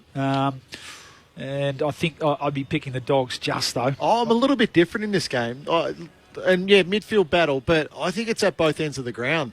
So can Liam Jones hold Jesse Hogan, who's in simply outstanding form? Then I look down the other end of the ground, and the Giants have got the matchups. You look at Taylor, Himmelberg, and Buckley. You look at those 3 to take on Norton, Ugle-Hagan, and Sam Darcy. So you sort of go, okay, that's to me where that's the sort of won or lost. Then the other one is Toby Green. What matchup goes to him? And Brent Daniels has been in stunning form.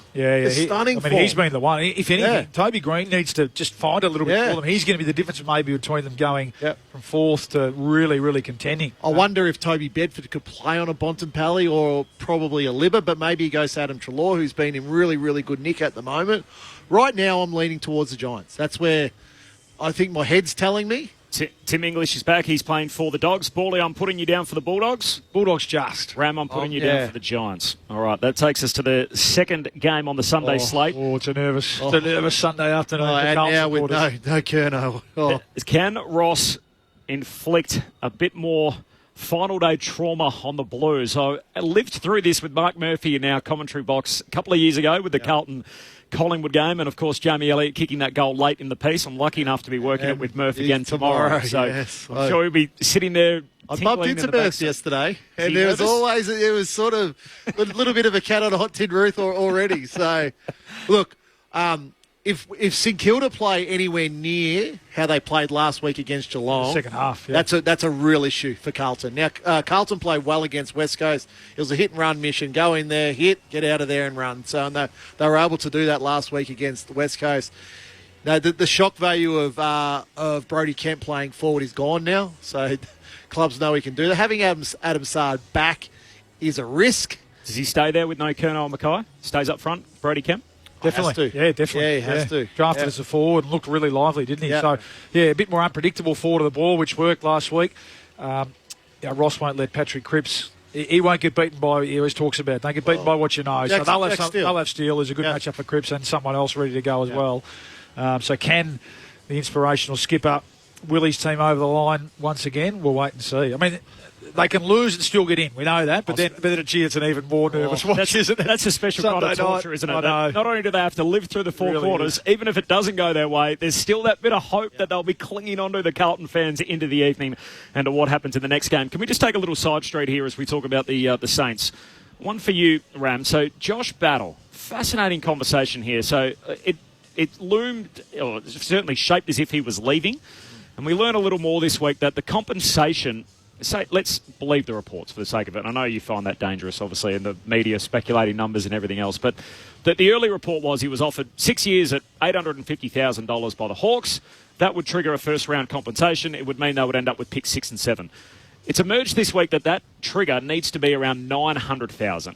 So now the Saints are in this dangerous spot where the compo pick could actually be at the end of the first round. Now, by the time we take into account the academy picks and matching of bids and everything else. Last year, that end of first-round selection came in at 29. So you're essentially, instead of getting pick 7 for Battle to let him walk, you could be getting pick 29 for him, or St Kilda have the option to match it. No, they can't. They can't. We'll take him for $850. Restricted? I think he's unrestricted. He is, you're right. Yeah, so there's no matching. But they could go back to him and say, hey, why don't you stay? We'll give you this contract, and if you're looking for the money and that kind of tenure, we'll offer you that. Or do they go in good faith to Hawthorn and say, we won't make you overpay for him? What about a trade, or what about a... Yeah? Is that an option as well? It's interesting. With all these new levers in place now, it just throws an extra element to it, the compensation, the secret herbs and spices, certainly more this year. What is he worth? Let's take free agency out of it. Is he pick 20? He's probably a pick inside 20, I think. I think players like him are very hard to find, and he's had a standout year for St Kilda. Yeah. He's just not popular. your 196, 198 key defender. It's a fascinating conversation, because you feel like if you're getting pick 7, you think, oh, we'll trade him for pick 7. But then if you're getting pick 29, you think, I'd rather keep him. Yeah, but at the same time, it leaves a big hole for St Kilda. Massive. A big hole. And right at the moment, St Kilda can't afford to lose their good players. In their mid-20s. That's right. Who are right in the... Because it just sends them down that ladder a little bit more. And he's a popular guy from all reports, and really good trainer and all that sort of stuff. So, yeah, that's fascinating. It's a good market to be a key back, isn't it? Oh, sure is. There's It's always been a good market. Like, we know the mids and the forwards. Okay, that's. But key back and ruckman, they just somehow find a way to survive in this competition, Bally. The Fremantle and Port Adelaide game, it feels like it can only be sort of built one way, and that's between the big 3 for Fremantle in the midfield, Young, Brayshaw, Sarong, up against the big 3 for Port Adelaide, and Butters, Rosie, Horn-Francis. Yeah. We won't know what will be on the line, but... Well, if GWS win, it's a top 2 for Port Adelaide. Yep. Simple as that. So there could be a bit there for Port either way, and obviously Fremantle need either the Hawks, which is looking unlikely at the moment, the Blues, or the Bulldogs to lose to remain in the hunt. You kind of hope, as a neutral, you hope they are still in the hunt for that game, because I think the best of Freo this year has been really good, hasn't it? So in a way, and you could say that about Melbourne and Collingwood and other teams as well, and ultimately you end up where you deserve to end up, but just for the sake of that game, you hope that it's still alive. And Tracy is a big out. They're been out for a couple of it's weeks. Tracy at one end and Pearce at the other. That's that hasn't been probably mentioned enough from Freo's point of view. So that's why I'm leaning towards Port Adelaide. Me too. Yeah. Port? All right, well, I didn't get you tipped it off for the Carlton St Kilda game. I think the Blues will just find a way to win. I was Carlton just with Curnow. I'm now St Kilda, I think, just without him. So, fascinatingly, both of you have ended up with the same 8 that we've got at the moment. You've got their Bally by the Bulldogs and the Blues winning. And Rama, incredibly, given the options that were on the table for the Bulldogs, for the Blues and the Dockers, you've got them all losing on the last day of the season, and the 8 won't change, but due to the fact that no team claims the 4 points. There you go. I like it. Been that sort of year, isn't it? No one wants it, so you'll lose your way out of it. You're not willing to rule anything out. What an end of the year it's going to be. You can hear it all on ABC Radio and through ABC Sport tomorrow, the final day of the 2024 home and away season. The other big news of the week, Glenn McFarlane's story in the Herald Sun about the Ron Barassi Medal, which is due to be awarded to the Premiership captain. Cameron Ling was asked about it last night. He, of course, is a Premiership captain with the Cats. This is what he had to say on ABC Sport. I love the idea of anything being named after Ron Barassi. I would love it to be if it's going to go to the Premiership captain, to go to the official club captain of the Premiership team.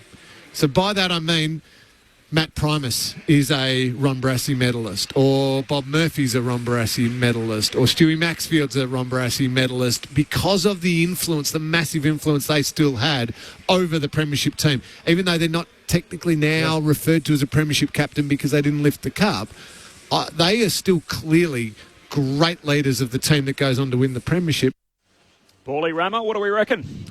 So he's saying the situation where the nominal captain doesn't play, a la Bob Murphy, that Murphy's, that's... Actually, I don't mind that. I think that's reasonable. It probably doesn't happen often, does it? I'm not sure the Barassi medal is the right honour. There needs to be something for Ron Barassi. Let's just put that straight on the table. I'm not sure the Premiership captain is the right one. The only It thing, seems a bit messy to me, that. yeah. So interestingly, I think there was a push from the AFL that they wanted it to be the Premiership Cup, and Ron himself was actually against it. Yeah. Didn't think that it should be named after one particular person. The other thing which I reckon is a little bit quirky about it is that the Premiership captain will also get a Premiership medal. That's right. So I don't mind the idea of swapping it out and saying, hey, the Premiership captain gets a different medallion than everyone else. Yeah, that's how Barassi medal. Nah, but that's like, he's not. am I part of the team or am I not part of I'm a little more special than That's everyone else. right. The other quirky thing that we could see is if the Premiership captain is the best player on the ground, he could get three medals on grand final day. So you'll have a player walking around with three medals around their neck. It's a shame. I thought the cup was the obvious one. And I know, Ron's so humble himself, but to me the cup was the obvious one, given how many times he had his hands on one as both a player and a coach. So I thought that was the obvious one, but anyway, medal it is. Great hit out, Bally. Great hit out, Rama. Stick around. They'll both be here for the footy coming up next, Geelong and West Coast on ABC Sport. If you missed any of the episode, you can catch it through the podcast or Best of ABC Sport folder or through ABC AFL Daily. Footy's on the way. It is West Coast and Geelong up next at the Cattery. Looking for an easy way to find out what's happening in the world of sport? Stay up to date with the week's best sports stories, highlights and analysis with the ABC Sport newsletter. Oh, that is amazing! It's sports content to make you think or allow you not to. Delivered to your inbox every Saturday. Game, set, bingo! To sign up and get the latest sports news each week, head to abc.net.au/connect, scroll down and select ABC Sport. ABC Sport. We begin this broadcast by acknowledging the traditional custodians of the land on which this match will be played today and pay our respects to their elders past, present and emerging. We extend that respect to Aboriginal and Torres Strait Islander peoples listening. The moment of truth has arrived. If you think you have anything other than a split second in this game right now, you're kidding yourself. He's all to play for. Every single bloke has stood up. They are leaving nothing out there. I woun't want to be anywhere else on earth. Welcome to ABC Sports coverage of the 2024 AFL Premiership season. From 55, Simon launches, goal! The Craze Magpies are on top of the AFL world. They win a spellbinding game of footy. Collingwood are breakfast. This is ABC Sport. The umpire holds the footy up. You want your very best players having the ball in the moments that matter. Take your moment. This is that moment. Something's in the air. Listen to the roar. Feel a different energy. The pressure's certainly gone up. Feel it on your skin. Punches the air with the right hand. Feel the electricity. That's why we love football. Brilliant to watch. Stand by. The arms are outstretched as he pumps his chest out. Fill your lungs, fill your lungs. Are you ready for it? Wherever you are, do not move. We're going the full journey. 'Cause here it comes, here it comes. This is the 2024 AFL Premiership season. From outside 50, goes bang with everything he's got. Former bad boy looking to redeem himself with kicks like that. Something big is coming, something big is coming. One step nonchalant banana finish. Wow. Charlie Cameron snaps. Goal. Something big is coming. Hey Siri, play John Denver. AFL. From deep in the pocket. Oh, that is amazing. Fill your lungs. Are you ready for it? This guy wants to add home on the biggest stage. And Gordon can finish from 35. Oh, Errol. It's there. Superb finish. What a hanger. He joins the party. Whacks through the goal. Oh, what a moment. Brilliant, wasn't it? There's nothing this man can't do. Rioli with some magic. The check side finish. He seizes the moment. Stolen. Snapped it over his shoulder. He's kicked an absolute ripper. Spins around and buries it. Lightning speed, Bobby Hill. He's Bobby Thrill. This is just football at its best. Weaves around an opponent and gets a brilliant goal. Gathers, snaps. He'll bring the house down. Time to steady and pull the trigger. Right foot drop punt is pure. We're not done yet. The 2024 AFL Premiership season on radio, Sport Digital, and take us with you on the ABC Listener. Just look for the AFL button. Something big is coming. I know.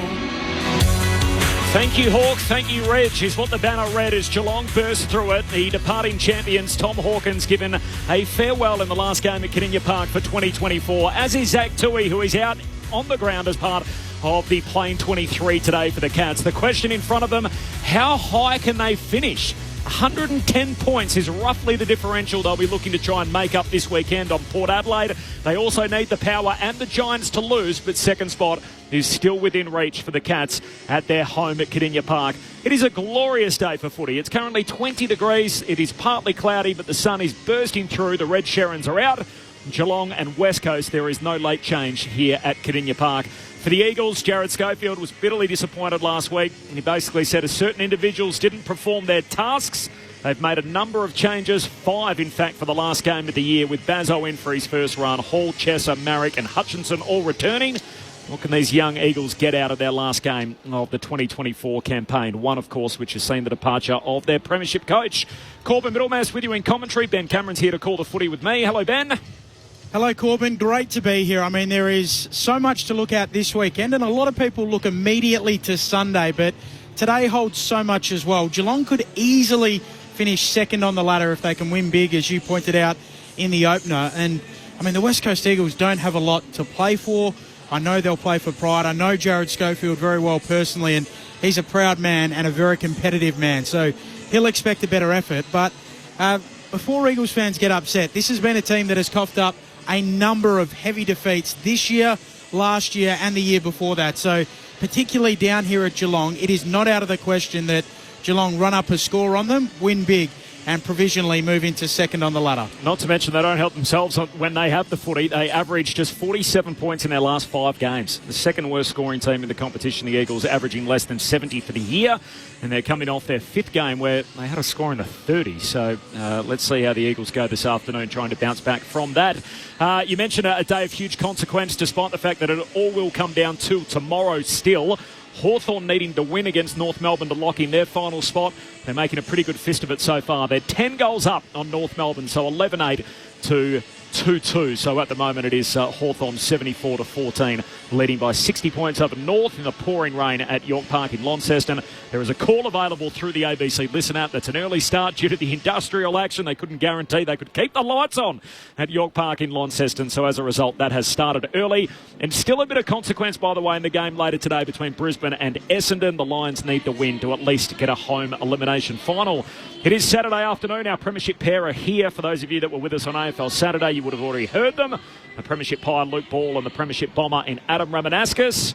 Sell it for me, Bally. What are we here to watch today? Well, full dress rehearsal, you'd think, for the Cats, Benny, as you said, and they were disappointing. Let's not forget that. You spoke about how disappointing the Eagles were in their effort last week. You know, they farewelled a few of their club, well, certainly Andrew Gaff, and just weren't able to.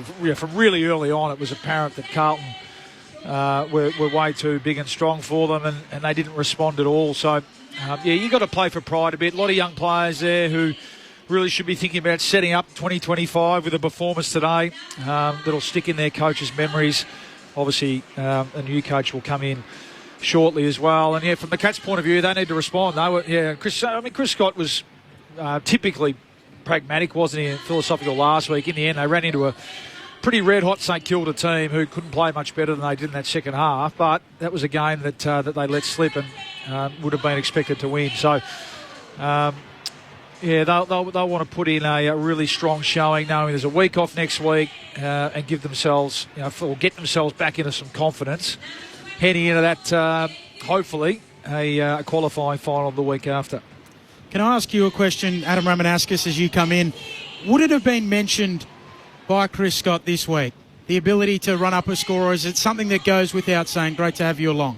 No, well, good afternoon to everyone. And certainly run up a score, because they were disappointing last week.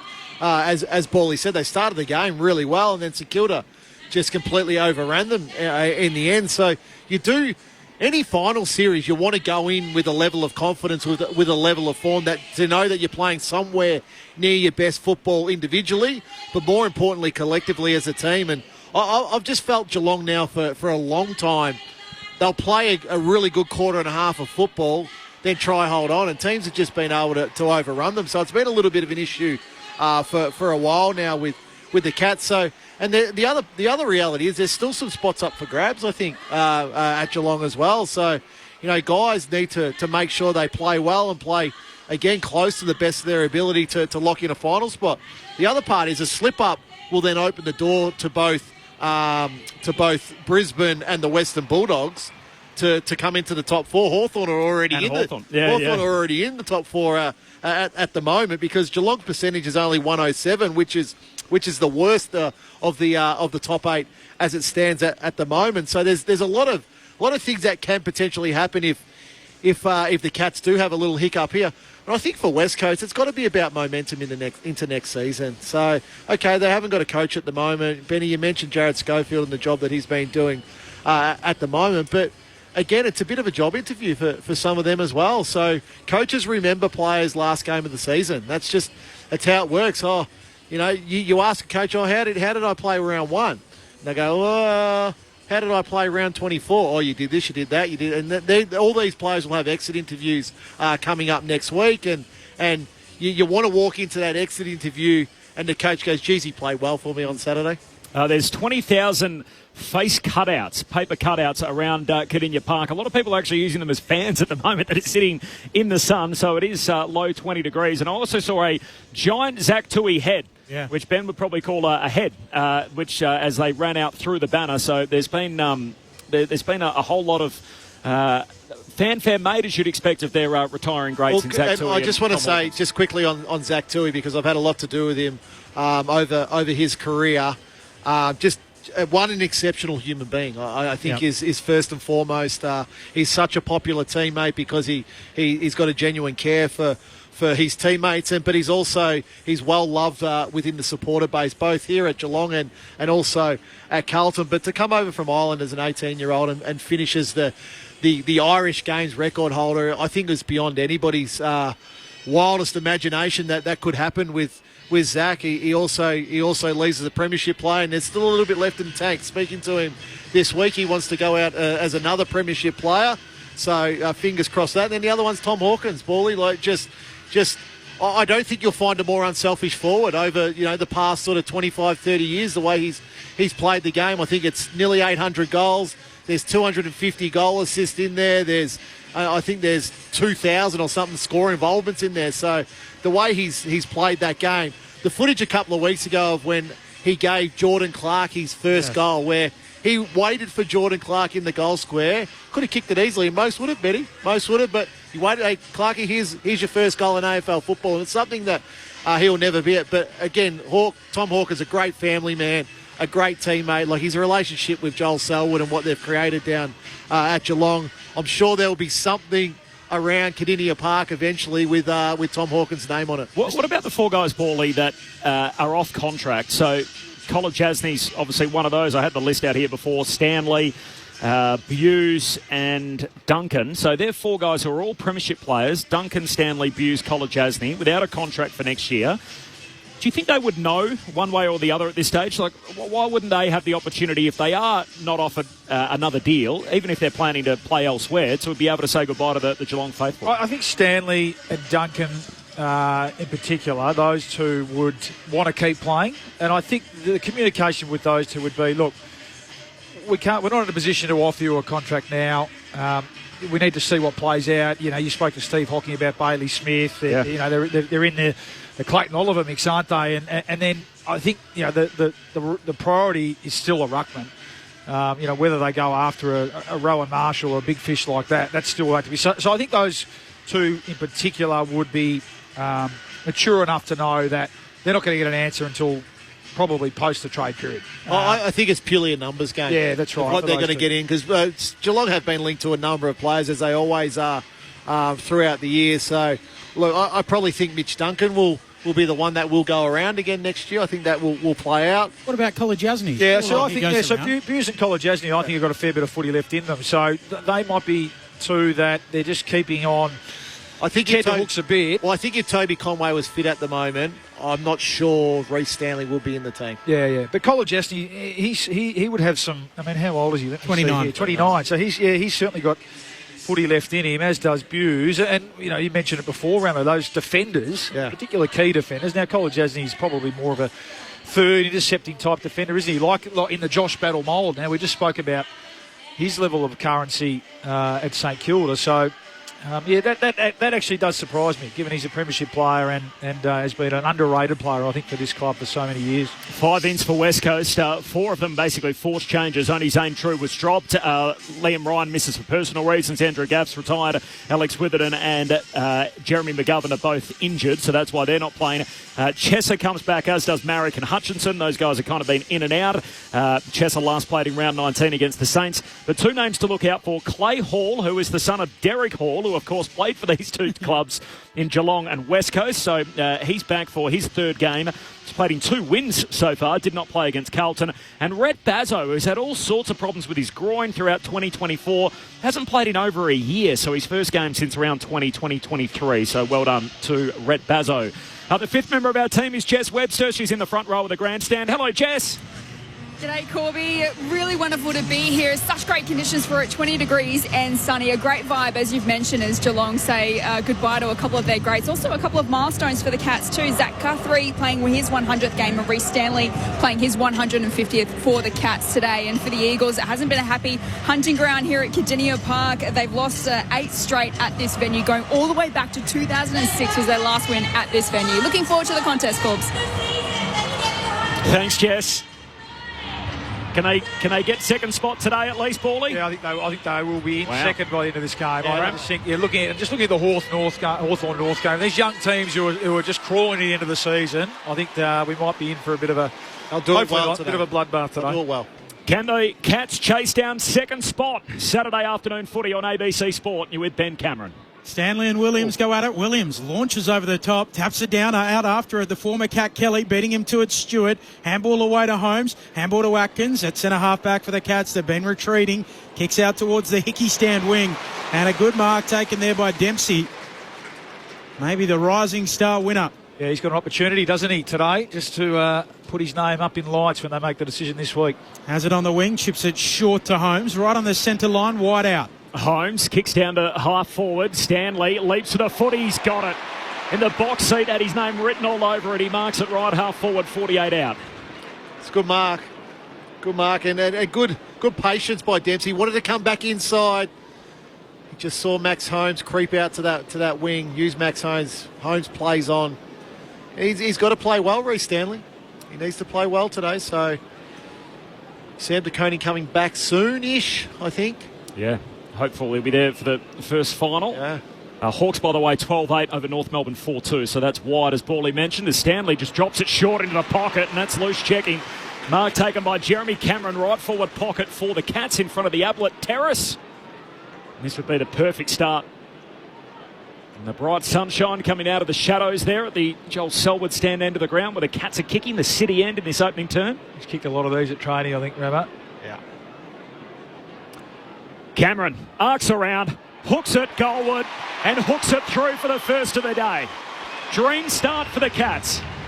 Here, 1 straight 6. West Coast yet to score. No late change coming in. We've travelled 100 seconds. Luke Ball, Adam Ramanauskas on ABC Sport. Well, you mentioned loose checking. Really what it was an example of everyone just playing on their opponent and not thinking team. So that was a slow play. Reece Stanley went back. It took probably 25 seconds and not one Eagles player thought to come off their direct opponent and fill in some space. And when you've got a forward like Jeremy Cameron, albeit tight against the pocket, but we know that's no issue for him, especially on that left side. It's that's just an example again of a young team that's not really thinking outside themselves. So good start from the Cats. Nice spread from the centre bounce. It's really fascinating to see Tom Stewart start in the centre bounce, isn't it, as a midfielder? It's almost like now for the rest of this season he's going to play as an out-and-out mid. 50th goal of the year for Jeremy Cameron. Only goalless once in his last 18 games here at Cardinia Park. Picking it up, Dangerfield gives it off to Holmes. Bursting through the bullseye. Long kick inside 50. Neil and Cameron, they spoil each other. Down at ground level, free kick going the way of the Eagles. Picked out there by umpire Justin Power, out there with umpires Heffernan, Wallace and McGuinness today. Free kick to the Eagles in their back pocket. So Geelong with the opening goal. Some interesting numbers as well, Bawley, around the tagging of Stewart. Edwards goes long up towards the wing. No mark. Spills down to Bailey Williams. Hand pass to Yo. Gives a 1-2 with Hutchinson. And now Yo is racing away up over halfway. Hand pass to Kelly. Net solidly. Clipped high by Stewart, his former teammate. And a free kick coming back to Tim Kelly. The Eagles all in royal blue with the gold wings. Thought he had to kick then, Yo. Yeah. Had one-on-ones, forwards in space. Chose to handball, and now Geelong get back and set their defence. Cats in the white premiership shorts and, of course, the blue and white, or the navy and white hoops as the kick goes to the top of the goal square for West Coast. Couldn't quite make something of it as Dempsey clears to half-back. Tui collects. He's tackled straight away by Yo, and a ball up half-forward for the West Coast Eagles, kicking at the Barwon River end. We've done 20-plus games together this year. I think you had the Olympic break. Yep. Ben Cameron always mentions the umpires, Corb. Yes. You never, it's not your job. He's an umpire's man. Yeah. Know your role, play your role. I actually played junior cricket with Justin Power as well, as just buffeted off the ball, trying to kick Brady Hoff, and free kick on the wing going the way of the Cats. He was a state underage representative in cricket, Justin Power. Very good player as a young kid. Also a real teaser of a stat too, Benny. I'm still waiting to hear about that stat. Yes, Tom Stewart getting tagged. We call it a hook Maybe in the quarter radio time. game here, Borley, as the mark taken by Harry Edwards for the Eagles on the half-back flank. Gives it off to Jimby for the Eagles. Kicks around the edge of the square towards half-forward. Up they go. Allen can't mark. Comes down at ground level. Swooping onto it, Hutchinson. Handball away to Petruccelli. Kicks towards Darling. Spoiled away. Kolajasny. Tui mops it up. Handball out of play. Thrown right on the arc of 50 in the boundary line. So those numbers, when he's not tagged this year, when he is tagged, they're zip and 6. When he's not, they're 12 and 2 this year, Geelong. So pretty stark numbers. Is he still an All-Australian halfback?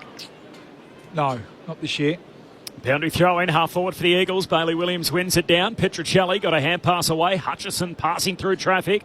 Got a hand pass out, but no clean disposal at the end of that. Passing through Bowes, he is clean. Hand pass for Geelong to Dempsey. Got it to Holmes. Through the middle of Cardinia Park. Hand pass to Close. Back to Holmes. The running man is off with it. He kicks inside the forward 50. Racing back towards goal. Cameron onto it in the forward pocket. Wheels around onto his preferred peg. Slams through his second. What a start for Jeremy Cameron and the Cats. 5.5 minutes in. Cameron's got the only 2 scores, and they're both goals. 2 straight. West Coast yet to score. Saturday footy on ABC Sport with our premiership pair, Adam Ramanaskas and Luke Ball. Well, Jeremy Cameron is 8 behind in the Coleman race at the moment, so he's already kicked 2, so that takes him up to 50. Oh, no, sorry, he's more than 8 behind. He's 18 behind. Yeah. So he's going to have to break the record. Is that within reach? Well, Brett Fanning? Well, look, if they give him that much leg room, he will kick 10 today. As simple as that. So his direct matchup is Jinby, which is staggering, really. The poor kid is a midfielder. He's an inside midfielder. Now, circumstance may be that he has to play on him because McGovern and Barras are not out there, but that's a huge task for him.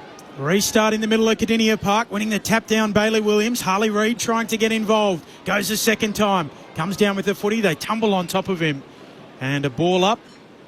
Did grow up a Geelong fan, Harley Reid. Like, I would have thought Harry Edwards would play on Cameron and then put Jimby on Shannon Neal. Yeah. Williams slaps it down again, straight to Manor. Manor gets rid of it. Now the Eagles come up with it through Chesser. Off to Kelly. Tumble punt towards half forward for the Eagles. Bouncing ball. Kolajasny makes it his. Cats back in possession. Handball finds Humphreys. Now to Jack Henry. He'll kick out wide and spot up Dempsey. Marks backward of the wing for the Cats. Plays on immediately. Still with those bright pink boots on in broad daylight as he kicks down the wing. Neil the target. Heavily crashed over the back. Good spoil there from Hoff. Ball hits the deck. Here's Stengel. He's tackled. Ball knocked out of play and a boundary throw-in. Meanwhile, half-time down at York Park in Launceston. Call available through the ABC Listen app. It is Hawthorn 12-9-81 leading North Melbourne 4-26. So it's all the Hawks down there in Lonnie. Throwing on the Hickey stand wing. Bailey Williams and Stanley. Bailey Williams slapping it to the back. Onto it quickly there is Hutchinson. Gets a handball away. Coming through Cripps. Dumps it on the boot.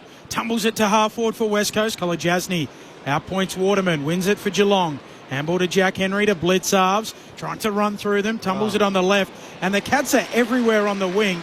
Mark taken by the ruckman Stanley. It's ordinary. Pokes a pass down to Stewart. They're out again here. Stewart slips. Still gets a hand pass away to Neal. He can link up with Dempsey. Dempsey snaps to the goal square. Bouncing footy. Bazzo knocks it through.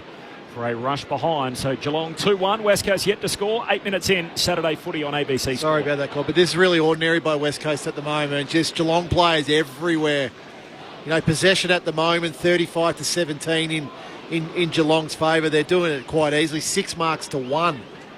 Kick in from Hunt goes right up the middle. A good one. Kelly Marks gives it off to the runner, Petruccelli. Kicks out wide, out in front of Cripps. Tumbling ball, Hickey stand wing. Sits up neatly for him. Moves the Eagles with the kick. Inside 50, Waterman. Wide out, 48 metres out.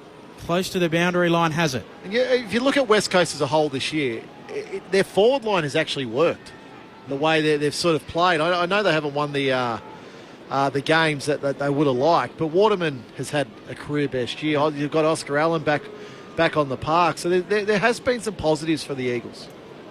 51 goals this year for the man renamed Plugger Waterman.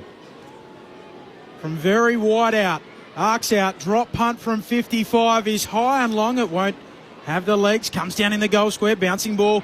Blitzarves gathers. Handball to the runner, Bruin. Geelong from their back pocket. Kicks up to the wing, one-on-one there, Stengel and Hoff as Hoff goes to ground. Stengel keeps his feet. Guess who won the footy? Stengel races away with it. Hand pass to Bose, gets it back to Stengel. 60 out, kicks inside 50. Neal spoils it from Henry's teammate. Henry's still on. Ollie collects, snaps and goals. They got the first 3, the Cats. And they're running amok already. West Coast yet to score. We're 10 minutes in. It's Geelong 3-1-19. They lead it by 19 points. Luke Ball, Adam Ramadaskis on ABC Sport. Well, it was too easy, Rama. I mean, that was all from a shot at goal from Jake Waterman, which didn't make the distance. Fell about 5 metres short. And from there, really, you shouldn't let the opposition team take it from coast to coast without touching it. It was really just a couple of one-on-one contests. You know, I think it was Hoff slipping over here on the wing. Once you lose your feet, you're out of business. And Stengel was good enough then to get the ball forward. And then the same thing here as well. I think it was Tom Cole who got back to help out the defence. He fell over and created the opportunity for Ollie Henry to score. So that's what's disappointing here about. I mean, we know that there's a massive talent discrepancy today. We're just looking for effort, I think. We're looking for commitment to those contests, you know, not fighting and scrapping, not giving up at those one-on-one contests. And it's been a bit too easy for the Cats in this first 10 minutes. Eagles with the clearance. Petruccelli's kick knocked down though. Onto it, Dangerfield. A couple of don't argues. Pinballs off a couple. Kicks to half forward. Bouncing ball for the Cats. Myers flicks it down. Coming through Petruccelli. Wins a hard footy. Handball back to Duggan. Eagles in possession. Hooks a kick out to the wing. Looking for Darling. Cleverly done by Duncan. Just parries it down to ground level. Gets some support from Atkins. Gets it back to Atkins. Tackled quickly. Gets a handball away. Now Yo goes in and forces a ball up on the wing on the logo. Broadcast side of the ground. Saturday footy on ABC Sport. Luke Ball, Adam Ramadaskis, your experts. Called Middlemass, Ben Cameron, Jess Webster on the boundary. Hawks by 55 at half-time against North Melbourne from the restart. Yo gets the clearance here, kicks down to half forward, but picked off by Humphreys. Nice work. Sidesteps a couple. Hand pass away to Tui. Handball to Atkins. Kicks back on the 45 to Close. Again, Geelong on through the corridor. She's collected late by Bailey Williams. It'll be a downfield free. And Williams, the big man for West Coast, letting out some frustration after that late hit on Close. And Brad Close is okay. He's back up on his feet and jogging towards the forward 50. Ollie Henry takes the downfield. He's got it front edge of the centre square. Kicks Geelong deep forward. Dangerfield the target in the pocket. Reaching for it. Juggled effort. No mark. Hits the deck. Danger's on it. 40 out. Hooks it across the body to the top of the goal square. They come from all directions. No mark. Spills down in front of Manor, who's forced to become the tackler over the top of Duggan. Up lets them roll. Yo got it out by hand to Hoff. He's tackled and a ball up 15 metres out from the Geelong goal. Cats by 19 points. They lead it. West Coast yet to score after a dozen minutes. Up it goes. Williams. That's Bailey Williams and Neal. Neal backhands it to the boundary line. Manor tracks it. Handball to Dangerfield. Left forward pocket for the Cats. Off to Close. Off to Myers. Off to Bose. Snapping and goaling. The men in hoops running rings around them. First 4 goals of the game. 4-1-25 plays no score. We've played 12 and a half minutes in the opening term. Saturday footy on ABC Sport. Well, they're going to run up a cricket score here, the Cats. The problem is West Coast are just refusing to defend. So there was a number of opportunities there inside forward 50 where they could have laid a tackle, got to restart, but they just simply don't want to hold. And what do we got? 4 goals in 13 minutes now to the Cats. Jess Webster on the boundary. Jess. Just having a look at Oscar Allen on the Eagles bench. He came to the sidelines hobbling on his right leg. It looks like potentially a right knee. He's just getting checked out by the physios now. So he's just looks like he's actually now walking to the front row of the bench, which looks like a good sign, but I'll keep an eye on him. Thanks, Jess. Keep us updated. Oscar Allen. That's the last thing they want. Shocking. They don't need that. Last game of the year. Knee concern for Allen early. More from Jess in a moment. Back in the middle. Free kick here is going to go Geelong's way. Held without it was Bowes in the middle at the restart. And his jumper tugged by Tim Kelly. And the Cats are off. Gives it to Bruin by hand. Sweeps a hand pass forward to Humphreys. The Sandgroper kicks inside the forward 50. And Neal works his way to the front. Takes the mark out on the lead. And big Shannon Neal's got it right half forward for Geelong. He'll kick on a 45-degree angle. Just again, Bally, just too easy. It's a slow play out of the centre square. They didn't know who the free kick was for, and then Geelong are away, and it's simply just West Coast not wanting to set up defensively behind the ball at the moment. Structure is really, really ordinary. He's kicked a goal in his last 13 games now, Shannon Neal. Another Sandgroper out of the Jandakot Jets. Right-footed drop punt. Looks pretty good. It's there. Make it the first 5 for Geelong. Less than 15 minutes in. It is the Cats 5-1-31 and the West Coast Eagles yet to score. Luke Ball on ABC Sport. Wally and Benny, I know you know Jared Schofield well. But if they run up a big score and it's a big defeat for West, this won't help Jared Schofield as chances at all. So, this is the problem with coming to a ground that's obviously very foreign and having absolutely nothing to play for. If you're not prepared to dig in early, it can be a long, long day. That's Adam Ramanauskas. My apologies. Here's Jess Webster on the boundary. Looks like it might be a corky for Oscar Allen. He's just had his right quad taped up and he's on the bike now trying to work that out. So that is looks like good news, and hopefully he'll return to the field soon. Need your leaders to stand up here. Yeah. Need Yo and Kelly just to impose some physical strength on the contest, get their hands on the footy.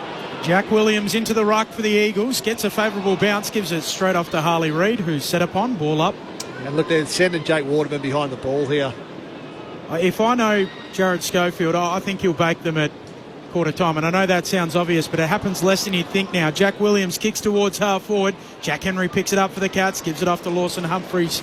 He kicks out to the Reg Hickey stand wing and will tumble out, throw in coming. Neutral territory. Is that how they did it at Subiaco, Ben? Just a stick of dynamite? He can be a fiery type, Jared Schofield. He was pretty pointed, wasn't he, in his post-match presser, and sort of left the rest of the footy world to speculate who he was speaking about, but individuals that didn't follow their roles. Opening 31 points the way of the Cats. Tapped to the front by Jack Williams. Harley Reid with the don't argue. Gets it on the boot. Kicks inside 50 for the Eagles. Darling there. Jack Henry there. Good defensive mark in the back pocket.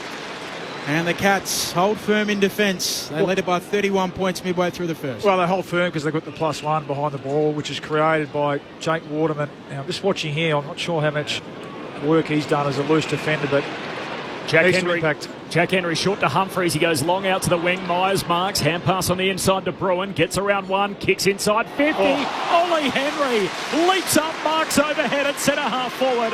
And Geelong will be shooting on goal again. That's your exact point right there, Bally. So Waterman should have been able to intercept that ball. Now, okay, Henry comes across and takes a really good mark, but Waterman's 2 or 3 metres off that contest still. So yeah, you got to be very, very specific with the play that you send behind the ball, because they must have an impact. Wasn't a great kick off the boot from Tanner Bruin either, and Ollie Henry, superb, able to rip it out of the sky. He's straight in front in the sunshine with the red Sharon. Ollie Henry goals. It's his second. And West Coast are getting boat raced in this opening term. 17 and a half minutes in. 0-0 on the board, the West Coast Eagles. Geelong 6-1-37. The Cats by 37 points.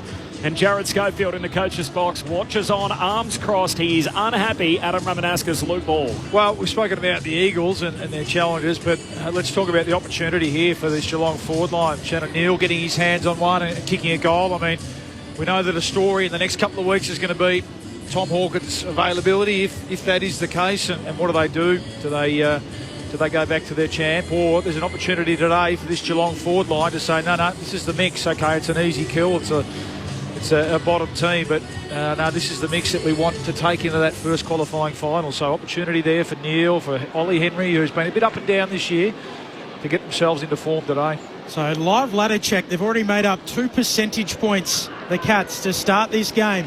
Clearance goes the way of the Eagles out of the middle. Onto it quickly, though, Dempsey. He'll chip it short for the Cats. Myers comes up, spoilt by Duggan. Spills back to Myers. Sells some candy. Cats with some go forward again. Handball to Atkins, to Duncan. On to Stengel. Loops it to Dangerfield. Left half forward. Kicks to full forward. The Eagles are there. And Jimby playing it fullback. Drops the mark. Gets it to Waterman, though. Kicks to the back pocket. And Hoff is able to mark. Deep in that right back pocket. Was left out of the 22 under 22 team. A lot of Eagles fans weren't happy with that. Hoff at half back. Goes long down the wing. Leaping for it was Darling. Punched away by Blitz Arms. It'll trickle towards the boundary line, and Dempsey eventually sees it out. So boundary throw in right on halfway. Just a shorthand on that, by the way. So the Cats chasing second spot. They need to make up roughly 110 points, the differential on Port Adelaide. So if they win by 100, they need Port Adelaide to lose by 10. And firstly, they need the Power and the Giants both to lose their games tomorrow. So there is a path there for Geelong, and they've made a good start so far here. Halfway through the opening term, they lead by 37. And now Tom Stewart drops back as the +1, so it's hard to see them scoring here at all, the Eagles. Just trying to stem the bleeding. Ball's back out of bounds, so we've had 3 stoppages on the wing without anything happening. Jess Webster's on the boundary. Jess, any update down there? I've just been having a look at Harley Reid, who's just walked out onto the field at the moment. He spent a few minutes on the bench with his left boot off. Maybe the strapping was too tight. I saw him rip off some strapping and put the boot back on, but he's out there. I don't think his shoelaces are tied up, actually, so we'll see how this stoppage goes. Thrown on the wing. Bailey Williams in front, laying it down for Tim Kelly. Eagles turn it over, though, with the Kelly handball. Straight to the man they call Axe. Tom Atkins tackled quickly, ball up. Needs the Velcro shoes you roll with, Ben. Just the little straps rather than the laces. A height of humour here on Saturday footy on ABC Sport. Knocked back boundary side. We'll get another throw in. You would fit it with my little grade 1. He loves the Velcro strap. Convenience. 6-1-37 plays, no score. 8 minutes away from quarter time. And it's his birthday today, so happy birthday, little Joshy. Oh, he'll be listening to us, I'm sure. He loves listening, he does. He's the cheeky one, isn't he? He is. We like that. Is. Bailey Williams tapping it down from the throw-in. Straight towards Zach Guthrie, though. Gives it off to Atkins. He'll kick the Cats around the wing. High ball. Hoff can't take the mark. Brings it down to ground level. Now it's a loose footy on the wing. Going in, Bazzo. Trying to pick it up. Manor does. Cats in possession. Handball errant. Hits the deck again. Nice spin from Myers. Geelong back with it. Bowes decapitated. Free kick. Going the way of the home side. Bowes moves it on quickly. Away to Atkins. Kicks down to half forward. Leaping up Neil. No mark. Ball slides out the back to Bazzo. But a free kick coming back for a shove. There's Bazzo in the back of Neil, so he'll get it. 60 out at half forward. Dabs it into the pocket. Dangerfield up. Can't take the juggled mark, and Cole breaks it up with a spoil. Out of play forward pocket for the Cats. So the reality is Geelong have manipulated exactly what they want here. So get Tom Stewart behind the ball with no opponent. West Coast have got to send somebody now to Tom Stewart. They can't allow him. He's the best player in the competition at doing this. When he sits behind the ball, no opponent, he'll just take intercept mark after intercept mark now. Cats with the opening 37 points of the game. Slap back boundary side by Stanley. Tumbles out. And another throw-in. All weekend, you can catch any game at your convenience through the ABC Listen app. Just look out for the AFL icon. So if you want the Hawthorn North game, you can find it there. Third quarter's about to begin. Hawthorn by 55 over North Melbourne. So all available all weekend through the ABC Listen app. Second forward 50 stoppage for the Cats. Overshoots both ruckmen from the boundary throw-in. Trying to get their Hunt. Buffeted off his kick. Picking it up, Tanner Broom. Sidestepping. Gets it on the boot. High ball to full forward for Geelong. Who wants it? Up goes Waterman. Juggles it, marks it. Good mark at fullback. And the man who's been a revelation up forward for the Eagles playing down back in this quarter. 6-1-37 plays, no score.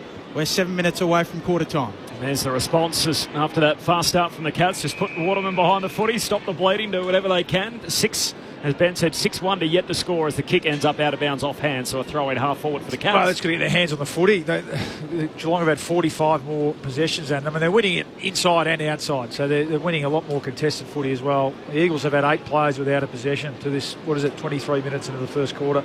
Boundary throw in, Rucks miss it completely. Tim Kelly for West Coast, hand pass to Reid, just surge kick forward. Blitzarms in the box seat, Jack Williams, clever, arrives late, punches to the safety, the boundary line. He was outnumbered. That's a good result for West Coast. Yeah, and it's a win. Yeah, we're going to take these small wins at the moment, try and just get a bit of field position, see if they can't lock the ball into their front half here and get a few repeat inside 50s and see if Allen, who's back out there, Darling, needs to try and impose himself, get his hands on the footy, see if they can't. Cripps, he's an experienced player as well. If you're looking for the Richmond Gold Coast game, after an extraordinary set of circumstances yesterday, that game's been pushed back an hour and 10 minutes, so we'll start at 3:20 local time or Australian Eastern after the Hawthorn game was brought forward due to industrial action in Launceston. Geelong win it from the stoppage, but a turnover in the middle. West Coast win it back. Johnston down to Dewar. Hand pass over the top, finds Petruccelli. Turns, shoots goalward across the goal face. Allen, did he take the mark? A juggled effort on the behind line. Zach Guthrie did his best to spoil. And I think we might be going to the arc for the first time today to see whether the West Coast captain had this inside the field of play. He clearly juggled it over. It was just whether he was impeded. Soft calls are behind. Well, it's front on contact then. Yeah, that's what I thought. But they didn't pay the free kick and they're checking it. So we can see the ball is controlled after crossing the back. There we go. So it'll be behind, but yeah, he's been unlucky, Ben, as you said, not to get a free kick there. So first score of the day for West Coast is a behind. Comes after Geelong had already scored 37 points. So 6-1-37, the Cats. West Coast 1 behind. 25 minutes in. Saturday footy on ABC Sport. Bill off the SMS 0437 774 774. Zach Tui still too good to retire. You'd like those free kicks to go your way when you're having a day like this. Yes. The Cats quickly to the Hickey stand wing. Duncan long to Dangerfield to the run of Holmes. Kicks deep to full forward. Wants a mark down there. Ollie Henry takes it at the top of the goal square, and he'll go back and look at his third and casually pop it through. This is a training run at the moment on a Saturday arvo for the Cats. 7-1-43 plays 1 behind. 25 minutes into the opening term. Saturday footy on ABC Sport. Our premiership pair, Luke Ball, Adam Ramanauskas. Well, Bally, again, so West Coast had plenty of time to set up, and then the ball goes from one end of the ground to the other, and that would be driving Jared Schofield and his coaching team just mad. But you've got so much time there to set up behind the ball and get your defensive structure right, and you just simply choose not to do it. Now, terrific play by Geelong, but so it should be terrific play because there's simply no pressure there at all from West Coast. Yep. And that's a training drill. Yeah, it's a good day to be a Geelong forward, isn't it? Yeah, that was a bad miss though. Just going back to that Oscar Allen, that has to be paid a free kick. Yeah, that's poor umpiring. I'm with you. Bailey Williams wins the hit out down towards Bruin of the Cats. Hand pass away to Stanley. Races away with the advantage. Kicks across the half forward line. Bose knocks it forward, but straight to Duggan.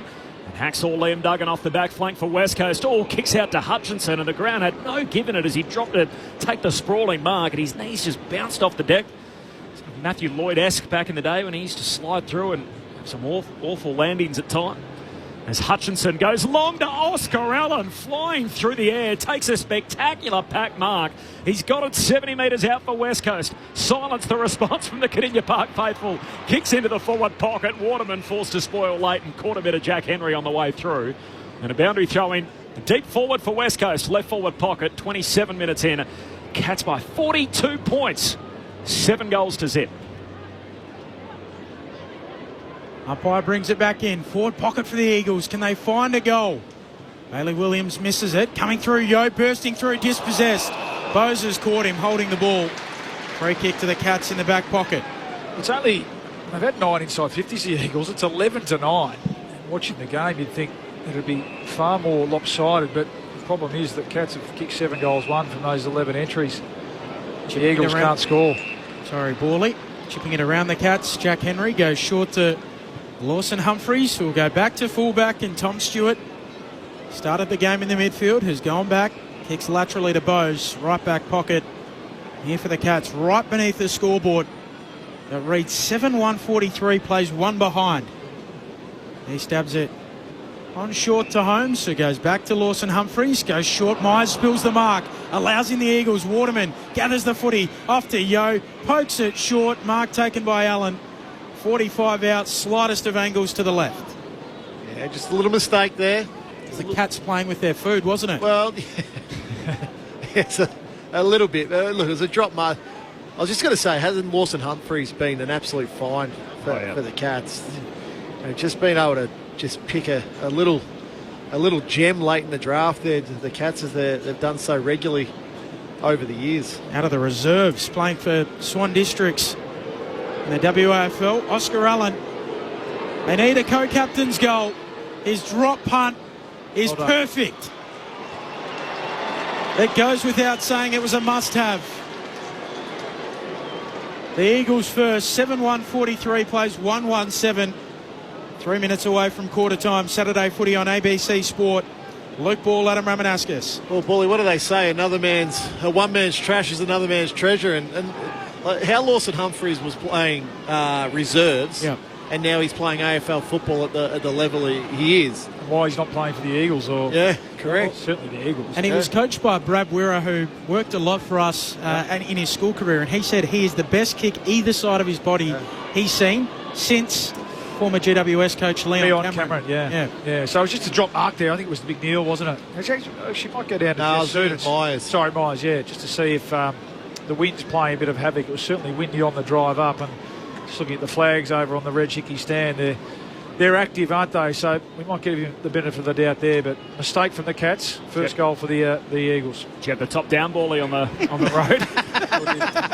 Stanley out of the middle, kicks down towards half forward, couldn't quite trap it. Manor, clever, paddles it away to Jack Bowes, never broke stride, kicks it to Ollie Henry, and he takes the sprawling mark right forward pocket for the Cats. How about that as an explosion out of the middle? And Geelong a chance to answer straight back. I'm still giggling at your comment, to be honest. Feel the wind over the Westgate court. I should have travelled with you. Here we go. Ollie Henry hooks it across the body, left peg. He misses. That was too casual. Yeah, a bit cash, Ollie. That would have been for his fourth in this opening term. Geelong 7-1, 7-2. West Coast 1-1. Jess Webster on the boundary. Is there much wind down there, Jess? Not really, not that I'm come on, concerned. Jess. A tiny bit of movement in the flags above the Red Hickey stand, but honestly, I can't feel it, guys. Hunt with the long kick to the wing, comes down off the hands of the pack. Dewar coming through, he's tackled quickly. Just finishing that chat about Lawson Humphries as well. He was eligible under NGA for the West Coast Eagles. That hurts. Ball up, half forward for the Cats. Both rucks with hands on it. Yo extracts it. Gets a handball away towards Holmes of the Cats, though. He drags in the footy, and it will be a ball up. Saturday footy here on ABC Sport. Great to have you with us. Final round action from Cardinia Park. Bailey Williams leaps through, wins the hit out down towards Tim Kelly. Just got a hand pass away hurriedly. Got it over towards Cripps. Hand pass back into dispute. Turnover. Holmes here for Geelong. Hand pass back in the middle. Finds Bruin. Slips the would-be tackle from Yo. Was he legged after all that? Crowd thought so. No free kick. Atkins. His hand pass. A turnover. Picked off there by Hall. His handball to Reid. Reid's caught. Holding the ball. Great work by Blitzarps. Wins the footy. Advantage applied. Bruin kicks down to half forward. Here's Dempsey. Chips inside 50. Drifting forward. Stanley. And the Geelong number one takes the mark. He's got it about 15, 20 metres out straight in front. Yeah, nice kick, wasn't it, Ollie Dempsey? Just a really smart decision making is a real strength of his for a young player. A player who didn't grow up playing a heap of footy. Just smart. He could have blazed away there, the scoreboard as it is. Tried to get himself into the action, but lowered his eyes. And Stanley, who's done this a couple of times this quarter, bobbed into some space inside 50. Cats in complete control. Make it 8. First quarter goals for Geelong. And the lead swells back out to 43 points. Geelong 8-2-50. Their highest scoring opening quarter of the season. West Coast 1-1-7. Our premiership pair, Luke Ball and Adam Ramanaskas. On ABC Sport. Sorry, Corb. Yeah, playing himself into that first ruck role, Reece Stanley. He's a bit of a late season specialist, isn't he, in a sense? And as we said, it's a good day to be a Geelong forward. Did you ever play with Reece? I did, yeah. Had him first couple of years. Unbelievable athlete. Yeah. He was the fastest guy at the club from the moment he walked in, which is not bad at 6'8", is it? So, I mean, it's a remarkable career, we know that. And he's showing us today that there's still a bit of life left in him. As Jess told us off the top, so 150th club game today. So that's a tremendous milestone. Becomes just the 85th Geelong player to get there. After, of course, starting his career with St Kilda, it is his 208th game overall. Secondary. I thought he played more at the Saints. Secondary ball up required in the middle. Bailey Williams rising high with the tap. Free kick going the way of the Eagles. Going to Kelly. He was held. Loops the handball over the top. Running room for Harley Reid. Sells some candy. Takes a bounce. Now under pressure. Gets a kick away to full forward. Looking for a marker. The Cats are there. Blitzarves at fullback. Takes it. Kicks quickly up the middle. Stewart marks. Turns and kicks into the middle. Finds Manna. Manna can move it on. Wants to bring it broadcast side. Dempsey in space. He takes the mark just forward of the logo. They're on the outer side. In the end, they still might be on broadcast side as Dempsey gives it to Holmes. Kicks to Ollie Henry. He's got the hot hand or the hot boots. Ollie so far, he's kicked 3-1. He's got a chance to make it 4. Yeah, or he didn't put the deodorant on because no one wants to go anywhere near him, Ollie. He was on his own, as you said there, he was on his own. He had 60 metres of space on the fat side of the ground. He had enough time to work, and he did work hard to get into that skinny side when the handball came to Max Holmes. So pretty ordinary marking there. They've been all at sea, the back six, and in fairness, they are very inexperienced back there, but they've been taught a lesson in this first quarter. This would make it 9 first quarter goals. In the shadows of the light tower, Ollie Henry misses. He's had 5 looks in the opening term for 3 goals too. What a start for Geelong. They are chasing a big win to put themselves into second spot provisionally. Almost borrow one of your golfing analogies, Ben. They would be the clubhouse team leader in second spot, wouldn't they? If there's such a thing. So the Cats, if they win today, they can go to second spot, and then it'll be up to GWS and Port Adelaide to try and win that spot back. Quarter time at Kardinia Park. Geelong 8-3-51. West Coast 1-1-7. A 44-point lead for Geelong. 3 goals and 2 behinds for Ollie Henry, 2 for Jeremy Cameron. Kicked the first 2 of the day, 1 each for Stanley, Bowes and Neal. Meanwhile, for the West Coast Eagles, Oscar Allen has their only goal.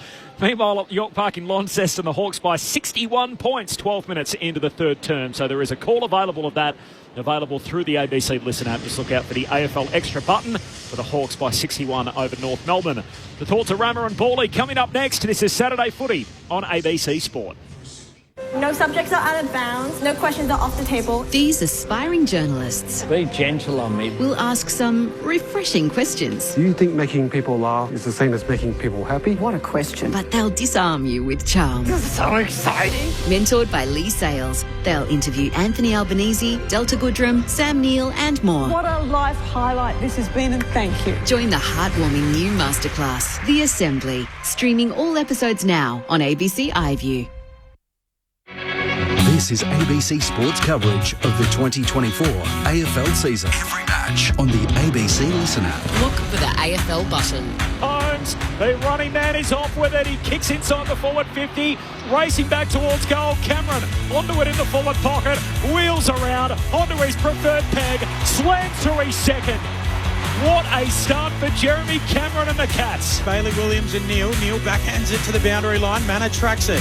Handball to Dangerfield. Left forward pocket for the Cats. Off to Close. Off to Myers. Off to Bowes. Snapping and goaling. The men in hoops running rings around them. Duncan. Long to Dangerfield. To the run of Holmes. Kicks deep to full forward. Wants a mark down there. Ollie Henry takes it. At the top of the goal square. And he'll go back and look at his third and casually pop it through. Hall, his handball to Reid. Reid's caught, holding the ball. Great work by Blitzarves. Wins the footy, advantage applied. Bruin kicks down to half forward. Here's Dempsey, chips inside 50, drifting forward Stanley. And the Geelong number 1 takes the mark. Cats in complete control. Make it 8. First quarter goals for Geelong. The 2024 AFL Premiership season. On your radio. ABC Sport Digital. And on the ABC Listen app. Sounds there from the opening term. A lot of Geelong highlights, as you'd expect. They lead at 8-3-51 over West Coast 117, so a 44-point lead for the Cats. This is Saturday Footy on ABC Sport. Corbin Middlemass and Ben Cameron. Jess Webster on the boundary, and our premiership pair, Luke Ball and Adam Ramanauskas. Well, it's been all Geelong, Rammer, as we probably suspected before the game. I think we'd hoped that the Eagles would come down here, being the last game of the year, and give a bit of a better showing. But really, from that opening centre clearance, in a lot of ways, it's just looked like men versus boys a bit. You know, we know there's a big gap in discrepancy in talent, in experience. We just really want to see effort from these Eagles players, and you know, leaders like Elliott. And look, Yo's had a pretty good first quarter. He's him and Kelly have both had the 8 possessions and 6 and 4 contested possessions, respectively. So they're trying hard in and around the clinches. But what's happening is Geelong's bigger and stronger in there, and then cleaner with their hands. And then once the ball gets out into the open, into space, they're really leaving their more inexperienced Eagles opponents for dead. And yeah, it's a pretty good day to be a forward in this Geelong team, even with the Waterman at one stage and Cole going behind the ball and them having to deal with a +1 in open play. The Cats have just been able to pierce their way either by hand or by foot far too easily, and at times chain the ball. I mean, what do we say? The Eagles have had 11 inside 50s, but what's happened for most of those is that the Cats have been able to mop it up and then just sweep the ball from one end of the ground to the other and into an easy score on guy. And really, I mean, Ollie Henry should have 5, and Jeremy Cameron looked like he was threatening to kick a big bag as well. So nice tune up here for the Cats. You're trying to look at the Eagles team. What levers can they pull? Really, it's just got to come down to effort and pride. You know, a lot of the times it was just a one-on-one contest, and the Cats just being cleaner or keeping their feet, and the Eagles losing those and then creating Geelong scores. So really, that's what Jared Schofield. I mean, you mentioned it, Benny. That would be part of the debate. Come on, guys. You know, at the end of the day, there's still 18 on 18 out there. You've got to dig in and fight and scrap and work a bit harder to win some of those contests. Well, the stats are damning, really. Disposal 116 to 54 that quarter. Inside 50s 14 to 11 in Geelong's favour. But there's 11 scoring shots out of the 14 inside 50s. Give me the disposals again. 116 to 54. So they've had No, you've read that wrong. Just check that. No. Oh, no. I've read it right. I was just being silly. So 2 to 1, basically. Yeah. And then the other issue then, and Paulie spoke about pressure that West Coast applying. Geelong out-tackled them 18 to 13 in that first quarter. Yeah. So many missed tackles. That's what stood out, I think. You know, so many times where the Eagles players have looked like they've had them wrapped up. And it hasn't just been the younger players, the inexperienced players as well. So this is on all of them. Yeah. And Geelong have just been able to fight through the tackle. And then once they do that and release the handball, they've been away out into space. So, and let's hope that there's a real shift in effort from that point of view from the Eagles this quarter. That is damning that they have been doubled in disposals and also out-tackled. And 700 more metres gained in a quarter of football by Geelong. Geelong by 44 points as we start the second term. Bailey Williams wins the hit out. First disposal to Stewart. It's a hurried handball to Kelly. Took too long. He's tackled by Atkins and dispossessed, holding the ball. Free kick for the Cats. He takes it by hand. Back to Stewart. Kicks it on as the lead here of Neal, who comes out and marks. Right half forward, Shannon Neal. Just lays it up to the top of the goal square. Henry thought about the big fly. Johnston pulls it down for West Coast. Hand pass away to Jimby. He kicks hurriedly to half back. Bouncing off a few hands. Hutchinson passing through for West Coast. Collects half back. Hand pass to Duggan. Kick smothered by Humphreys. Ball ricochets into the back pocket. Oh, horrid handball. Not a good one from Hunt. Gave it straight to Manor, who shoots goalward but misses. It's not looking good early for West Coast in the opening minute here of the second quarter as Geelong an early score. It's a behind. They lead by 45 points. Quarter number 2, Saturday footy on ABC Sport. If you want the other game, the Hawks by 55 points over North. 19 minutes into the third. Call available through the ABC Listen app. Look out for the AFL Extra icon. Duggan runs to the pocket, kicks the Eagles up to the wing. Darling marks. Fumbles it, but takes it in the end. Game number 298 for Jack Darling in Eagles colours. Will he be there next year? He's contracted, but whether he remains, he kicks infield to Brady Hoff. He'll feed a handball Out wide to Harry Edwards. He can look long towards half forward in the Allen direction. Stanley behind him, punches it away. Dempsey there for the Cats. Handball to Blitzarves, running down the Hickey stand wing. Kicks to half forward. Stengel in space. Hunt's there. Hunt's quick. Paddles it towards the boundary line. Stengel still going. Hunt goes to ground. Stengel, like a true cat, keeps his feet, runs to the pocket, straightens up and kicks the goal. The Cats go whooshka again and kick their ninth. 9-4-58 plays 1-1-7. This is UGLY already. 2 minutes into the second term Saturday footy on ABC Sport. Oh, well, I could say they don't have no alibi either. No, correct. Yeah, that look. You look at that contest there, so it's Jaden Hunt against two Geelong players. Yep. Well, where are the other West Coast players? That's my question defensively. It's from minute one, the way West Coast is set up defensively have given their defenders absolutely no chance in this game. So, now all one of the Geelong players had to do was keep their feet, which Stengel was good enough to do. And then he runs 45 metres with a couple of bounces and is able to kick the most simplest of goals. This would be driving Jared Schofield bananas at the moment. Bailey Williams wins the hit out for West Coast, down to Kelly, almost threw it out to Bailey Williams, gets a hurried kick forward for the Eagles. Yo paddles it out in front, overruns the footy. Atkins is clean, collects, hand pass away to Humphreys, kicks up over halfway, finds Manor, who takes the mark, shadows of the grandstand broadcast side, ugly kick inside 50, clean bowls Cameron, still a chance for the Cats. Stengel collects, he's tackled, says I'll have it. Forward pocket for Geelong, kicking the Barwon River end in his second term. 9-4-58 Geelong, West Coast 1-1-7. Opening stages, quarter number 2. Bailey Williams grabs it out of the ruck. He's tackled by Neale. Says holding the ball. Tried to fend off the tackle. And Bailey Williams had enough of a chance to get rid of it, said the umpire, and a free kick in a prime position here for Shannon Neale. 20 metres out, just right of centre.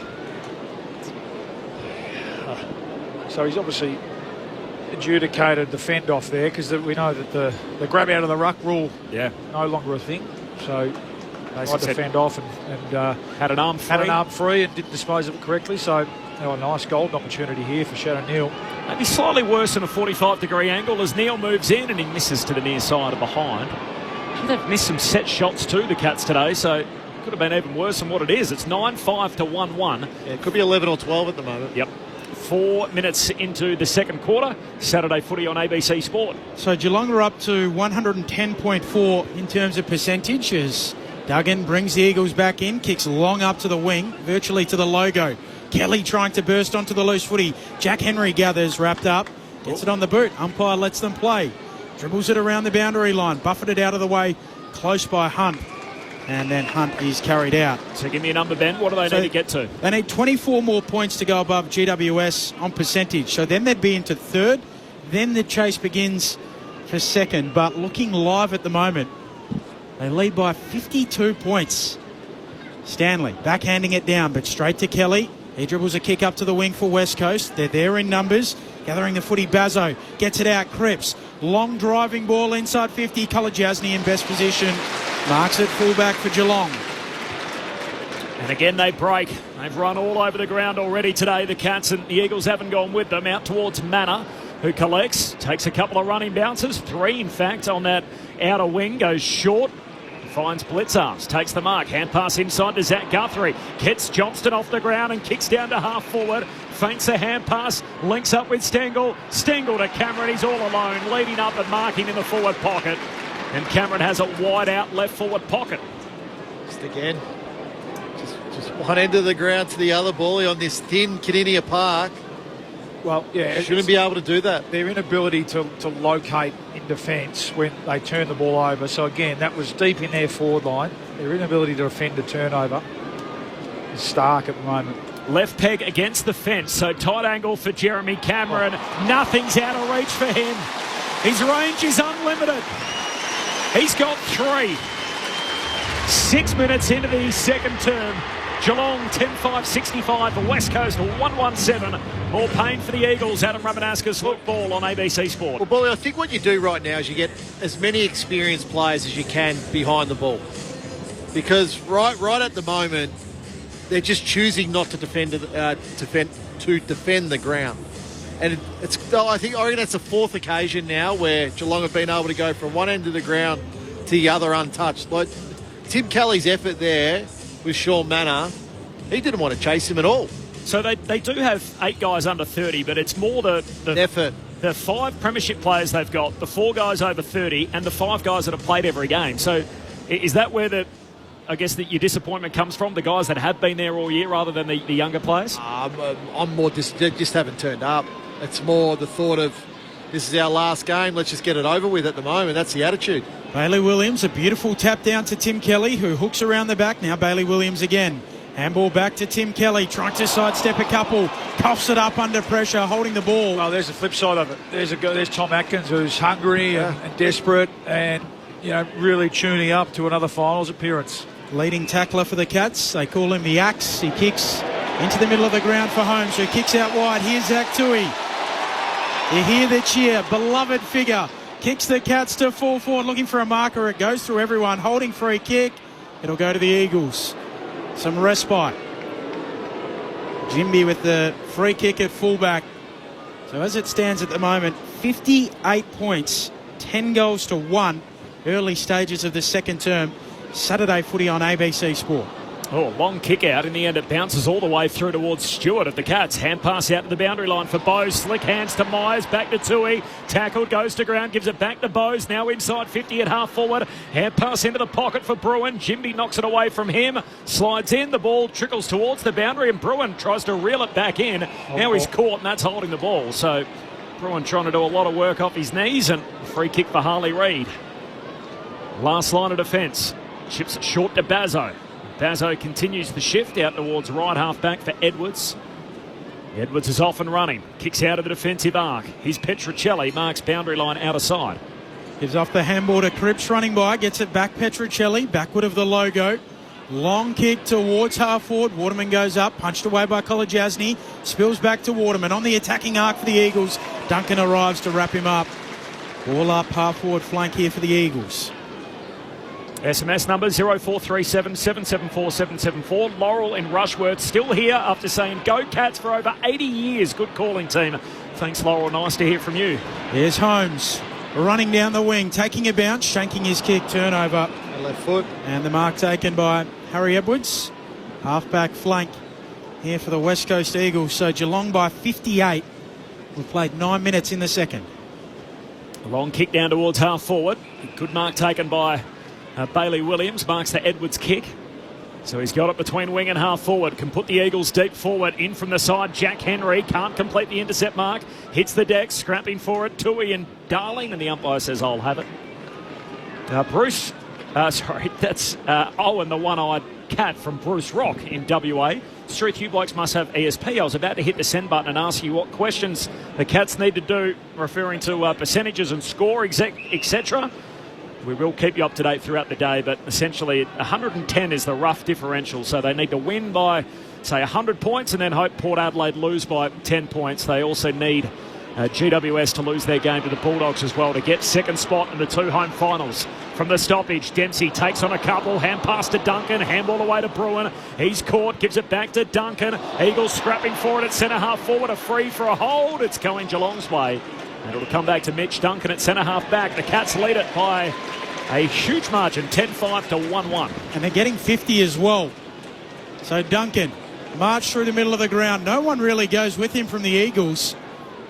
So Duncan will chip inside 50, not his best kick. Dempsey tries to gather it at ground level, gets a handball away. Cameron slaps it down for Stengel, zigging, zagging, back on his right, chisels it. Beautiful kick, maybe fortuitous. Manor marks. He wants to play on, snap on goal, and miss. A little rushed. Yeah, didn't need to. Barely an angle there, Benny. Yep. Just went back and kicked the goal. 59 points, Geelong's advantage. Saturday footy on ABC Sport. This is like football's version of the Duckworth-Lewis-Stern method. Yeah. Still, we have the close one. 73 points is Hawthorn's lead over North. So that's approaching three-quarter time there. At least for now. Long kick out from the Eagles. Finds Elliot Yeo marks at half-back. That's an awful kick across the half-back line, turns it over. Bowes collects for Geelong. Hand pass to Bruin. Short kick out towards Dempsey. Just steps his way beautifully around Edwards. Short kick to Neil. Takes the sprawling mark. No, he doesn't. Told to keep rolling. Hand pass to Myers. Handball away to Ollie Henry. Takes on Cole. Hand pass back to Myers. Outside of the right boot. Superb work. And Myers finishes in the left forward pocket. Another one for the Cats. They keep on coming. 11-6-72. West Coast 1-1-7. A dozen minutes gone in the second term. It is Geelong who now lead it by 65 points. And we're only 12 minutes into the second term. Luke Ball, Adam Ramanauskas on ABC Sport. Yeah, well, they were playing with him a bit there. And look, it was a poor kick from Yeo, but I mean, at least he was trying something. I was just looking before. There's no... We spoke about their struggles on defence and their desire to locate and pick up a man and be harder to play against in this first half. But it's the same when they get the ball as well. There's no real energy. There's no real spread or desire to provide an option for the ball carrier. And that time it was Yeo trying to create something, bring the ball back inside. Just didn't quite execute the kick. And from there it was a bit of party time for the Geelong small forwards who are all getting in on the act. So they're 3 percentage points behind Port Adelaide as it stands at the moment. Geelong out of the middle. Yeo with the clearance for the Eagles. Inside attacking 50. Tui roves it off hand. Spins out of trouble. Slithers free. Kicks around the Reg Hickey stand wing. The Eagles are there through Hunt. Nearly juggles the mark. Like Jonty Rhodes all of those years ago. Can't complete it though. And arriving manner. It will be a ball up. Just forward of the wing. Jonty Rhodes fan, Borley. Absolutely. Greatest fielder of all time. Favourite of mine. Backward point. Stanley slapping it down. Hunt for the Eagles. Gathers the footy.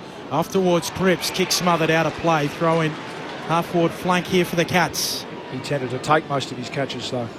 The difference there. Hello. But appreciate the reference. Hello to Jan. Nice to hear from you. Fantastic commentary. Love listening. Thanks, Jan. We like the positive ones, don't we, here on Saturday afternoon footy. 0437 774 774, the SMS number. As Stanley wins the hit out down towards Cole, fumbles. Spills back into dispute as Hunt picks up for the West Coast Eagles. Hand pass to Jack Williams. He gives it away to Cole. High up and under. Tui floats through. Can't complete the mark. Spills it over the boundary line. He thought he did enough to control it. Not to be. The tangle with Duggan and the ball ends up out of play. So throwing on that eastern wing. No sense of theatre there for Benny's man umpire, Justin Power. 65 points. The Cats lead halfway through the second term. Jack Williams doing the ruck work. Grabs it out of the ruck. Bangs it forward for West Coast. Jack Henry spoils. Spills down to Hutchinson of the Eagles. Hand pass trying to link up with Waterman. Out after it is Kolodjasny. The pair come together. Darling soccers it forward. Now overruns it. Kolodjasny for Geelong. Hand pass to Stewart. Sweeps a handball for Geelong back the other way. Hunt intercepts. Thought he took it out. He has. Boundary throw in. 55 out from the Eagles goal. Halfway through the second term, 65-point lead for the Cats. Jess Webster on the boundary. Lawson Humphries, a slight concern for him down here on the Cats bench is getting his right Achilles worked on by the trainers. So I'll keep an eye on that one. Thanks, Jess, from the throw-in. Tapping it down, Stanley. Manor gathers the footy. Outside of the right boot. Up to the wing. Hunt marks for West Coast. Right beneath the Reg Hickey stand. As it stands at the moment, 65 points the Cats' advantage. Comes infield with his kick to Cole. Just forward of the logo. Saturday footy on ABC Sport. Cole goes high and long inside 50. Big pack form, spoilt down. Petruccelli picks it up. Swivel snaps, hits the post. One of those days for West Coast. To make it 64 points, quarter hour mark in the second term. Meanwhile, approaching three-quarter time in Launceston, Hawks by 11 goals over the Roos, so a win there will lock up their final spot. Long exiting kick finds Holmes, shifts it quickly down towards half forward, too wide on the kick, and Ollie Henry runs out of space. It's out on the full. Free kick for Hoff and the Eagles. Dan from Perth off the SMS. While I appreciate that the Eagles let Harley Reid play with a licence, he needs to learn not to bite off more than he can chew. I feel like he often tries to be the hero and doesn't do the team thing by giving it off early. Interested to get the thoughts of Borley and Rammer on that as the Eagles have turned it over on the wing. Zach Guthrie goes short to Dangerfield, who marks on the logo. Yeah, I think it's a fair observation. It's a real balancing act, isn't it? Because sometimes a player's greatest strength can be a weakness every now and then. Dangerfield finding the balance. Inside 50, finds close, marks at full stretch, hits up Cameron. Out on the lead and takes the mark. And Ruben Jimby, he's powerless in that scenario. Cameron's got it just right of centre here, and he'll kick from about 35 out. I think that's absolutely fair.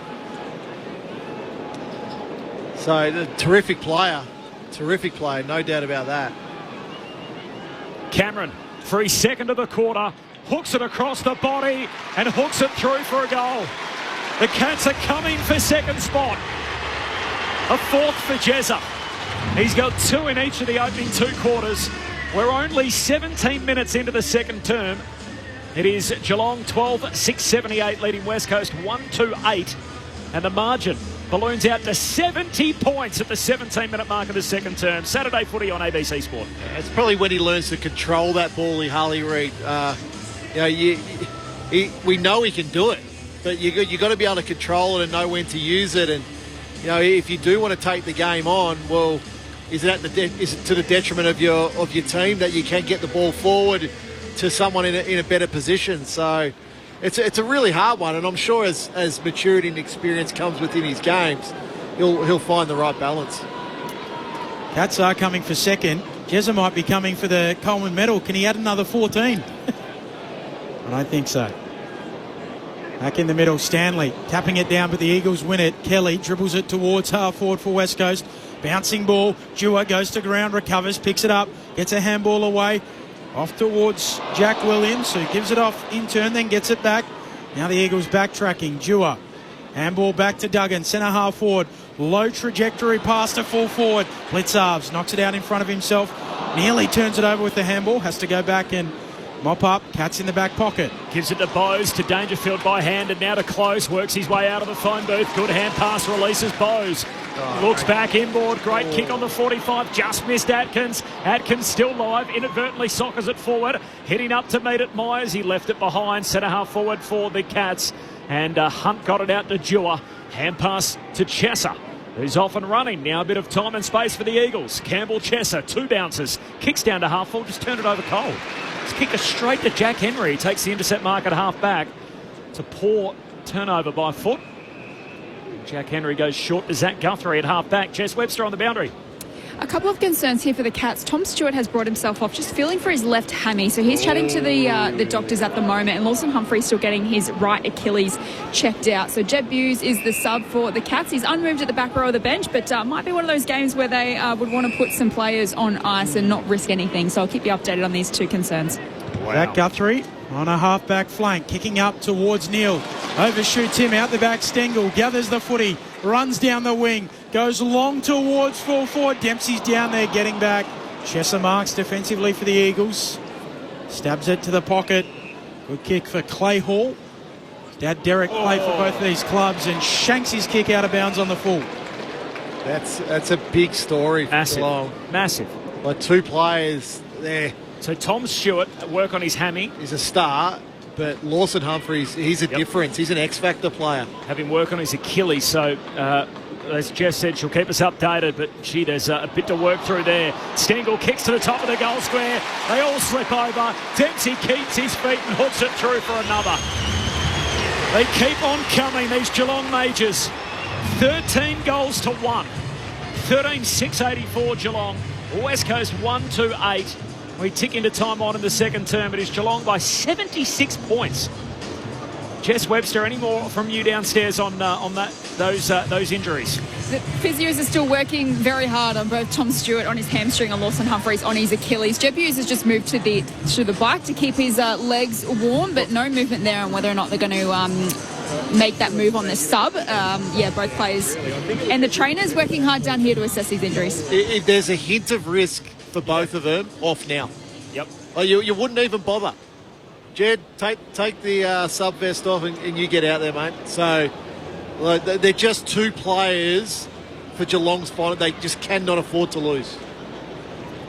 When do we start looking at perhaps that famous Melbourne and Geelong game? They've gone past GWS on percentage as it stands at the moment. Jess Webster. Jed Hughes just had a chat to the doctors down here and he's doing some run-throughs along the boundary now, so looking like he's moving to that next phase of his warm-up, so they might be making that sub soon. Just don't know what player it is. Dangerfield takes it out of the middle, kicks inside 50. Cameron a surging lead and doesn't break stride. Well, that's Danger at his best. Vintage Dangerfield, wasn't it? Vintage drive the legs Dangerfield. So that was 186 points, Ben, that day. 233 to 47 against Probably Melbourne. a bit early for that, isn't it? What is it at the moment? 76, time on in the second. What stood out, I mean, clearly their forwards, as we said, it's a big day for them, but their desire to defend and tackle and chase and pressure, that's what will please Chris Scott the most at the moment.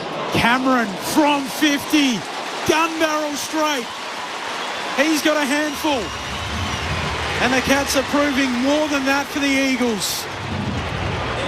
14-6-90, plays 1-2-8, 22 minutes into the second term, 82 points on Saturday footy on ABC Sport. Luke Ball, Adam Ramanauskas.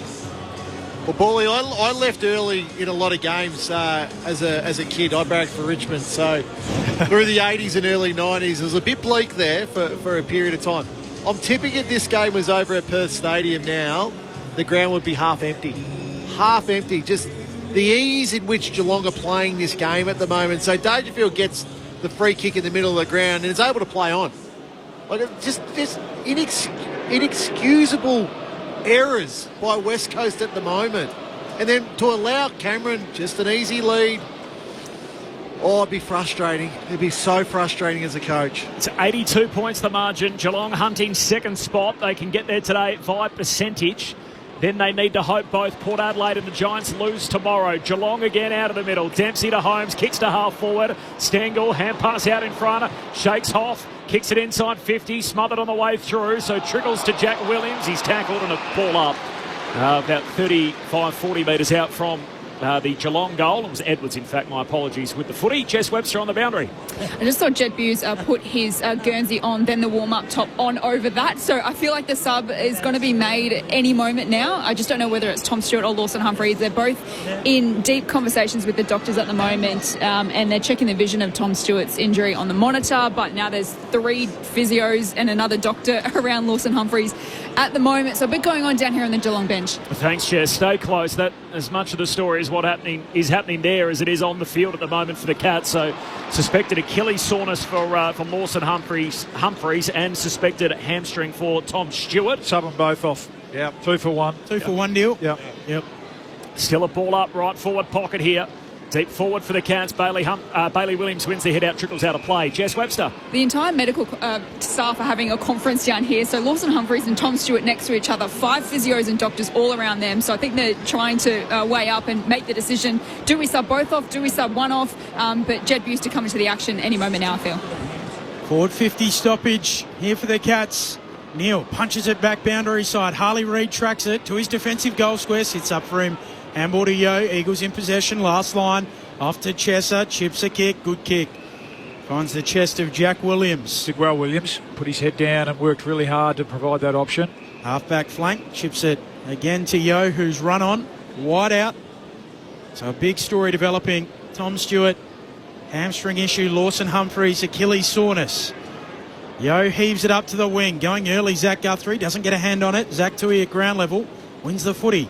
Handball away. Kolodjasny runs away with it. Geelong in possession. Handball to Holmes. Loops it out in front of Zach Guthrie. They're running in waves. He'll give it to Close. He runs to 40. Chips it out in front of Cameron. Marks 20 out directly in front.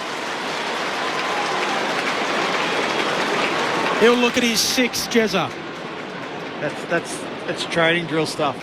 Oh, I'm sorry to be critical of West Coast. Jezza arcs around, swings it through. He's got 6. They lead by 88. 15-6, 96, plays 1-2-8. 25 minutes into the second. Adam Ramanauskas and Luke Ball. I'm sorry to be critical of West Coast because Geelong are just playing so well. But Geelong are being allowed to play so well. Let's be honest here. What's happening now is it's a training drill where you say to the second team, hey, don't go too hard at them because we don't want to get anybody injured. And that's what it looks like at the moment. Benny's call there of running in waves is absolutely spot on, and that's that's what you actually practice at training, where you are running in waves and you can link up with handball, and you can almost enjoy each other's company. You can have a little conversation when you're handballing it to each other. So, and then for Jeremy Cameron to come out of full forward the way he did there, Brad Close was in every right to go have a shot at goal, but just shows the unselfishness of those Geelong forwards. Bailey Williams grabs it out of the ruck for West Coast. Surge kick forward. Jack Williams the target. Punched away by Blitzhalves. Ball hits the deck. Blitzhalves goes in, collects for Geelong. He's tackled by Chesser, and a ball up high half forward for the Eagles. So live ladder check. They are currently 33 points away from moving into second spot on percentage, Geelong. Gee, there's a lot of the day to go. So 15 inside 50s this quarter for Geelong, 7 goals, 3. Margin is currently 88 points. If you've just flicked on the radio, we're at the 27-minute mark of the second quarter. Not deep in the last. 15-6 to 1-2. Geelong with 15 goals to 1 in the game. The Cats with it. They work it out here across the half-back line as Bruin to Duncan, kicks up to the wing. Atkins marks. Hand pass to Tui. Long kick forward. Neil in the box seat. Leaps for it. No mark. Spills through to Jinby, who's playing down back today. Hand pass away to Cole. Short kick to Kelly. Centre half-back for West Coast. Swings it out to the wing for Jake Waterman. The closest he's got it to goal, and he's still the defensive side of halfway. Short kick to Bailey Williams, marks on the wing, runs around Blitzhalves, kicks it forward, and Darling jumps in front of Jack Henry to take the mark. And Darling wins the one-on-one cold. He's got it right half forward here. He'll kick from about 40 out. Well, it's a good, nice passage to play him. It's the first time they've been able to turn the ball over, switch it to open side. Good use of skills. Well done by the ruckman Williams to get out into space, and it just forced the Geelong defenders to make a decision and come forward, and Darling gets an opportunity. Has to kick this. Out of the shadows of the light tower at the city end of the ground, Darling kicks a goal. It's a lightning strike for the Eagles. Just their second of the day. 15-6-96 Geelong. West Coast moved to 2-2-14. And the margin is back to 82 points the Cats' way on the stroke of half-time. Meanwhile, in Launceston, 5 to go. It is Hawthorn by 67 points. The Hawks 16-11-107 over North Melbourne 6-4-40. The Hawks will be playing finals in 2024. Yeah, well done. Kick the goal. Had to reward the running, as I said, from the ruckman and Williams, who is trying hard, it must be said. And then it was the other one getting involved there? Who's the big forward? The other Williams. Sorry, the big Jack Williams. Yeah, Williams squared. Yes. But, I mean, it's a tough day, obviously, for the Eagles forwards, but they need to just keep working and presenting. Interesting, Blitzhalves is the permanent key back now without De Koning down there. I like him back there. I think that's... we know he can play multiple roles and he can go into the middle if needed, even in the ruck, but with De Koning out there, I think he's a pretty good fit as a permanent key back. Bailey Williams wins the tap. Holmes there for the Cats. Out to Tanner Bruin. Forward handball to Stanley. Off the Bowes. Loops the forward handball to the run of Holmes, who sends it on target. Sends it home. They pass the century mark before half-time. 16-6-102. Plays 2-2-14. And an instant reply. They're back out by 88 points. Luke Ball, Adam Ramanauskas on Saturday Footy on ABC Sport. It's too easy again, Bally. Just a bit of forward handball. Draw the West Coast player in. Give the handball going forward. 1-2. The third one over to Max Holmes, who just kicks an easy goal, really, in the end. Yeah. Look, I love when teams link up and use each other, and it's not about me. It's about how can I make my teammate just feel that little bit better. And if you've got a team full of those players, you've generally got a very good team. It's like our Saturday Arvo team. We, not me, is our motto. Team on me. From the restart, comes down towards Chesser. His hand pass a turnover. Close collects. Hand pass away towards Bowes. Kicks Geelong to centre half forward. And the mark taken by Dangerfield. Kicks into the left forward pocket. Look at the space. Cameron leads into it, takes the mark. And that was like a heat-guided missile off the boot of Dangerfield. And Jeremy Cameron, what a day for him up front. He's had space to lead into, and he's lapped it up. And he's got it again here. Left forward pocket, about 25 out. Number 7 here. customary lead up as he just squeezes the footy. Cameron on his way in, drop punt. He's got 7 before half-time. Have yourself a day, Jezza. 32 minutes gone in the second term. And Jeremy Cameron has 7 of Geelong's 17. 17-6-108, West Coast 2-2-14. Margin out to 94 points. New game high on the stroke of half-time. Luke Ball, Adam Ramanauskas. Just looking at our old mate, Lingy, sort of sitting down the front row there. We can't miss him. He's got the prime seats here at Cadidia Park. I don't know how he's able to drag it, but he's got a big smile on his face. And the Cats have been, they've been just doing it too easy in this half of football at the moment. He's doing a bit of daddy daycare as well. He's got a few kids that he's sort of looking after. Which of those are his? Ducklings. I think it's pretty obvious which one are Lingy's kids. It's Ducklings. Just that beautiful mop of red hair. So Auburn, really, yeah. It's a strong orange. Bounce back in the middle.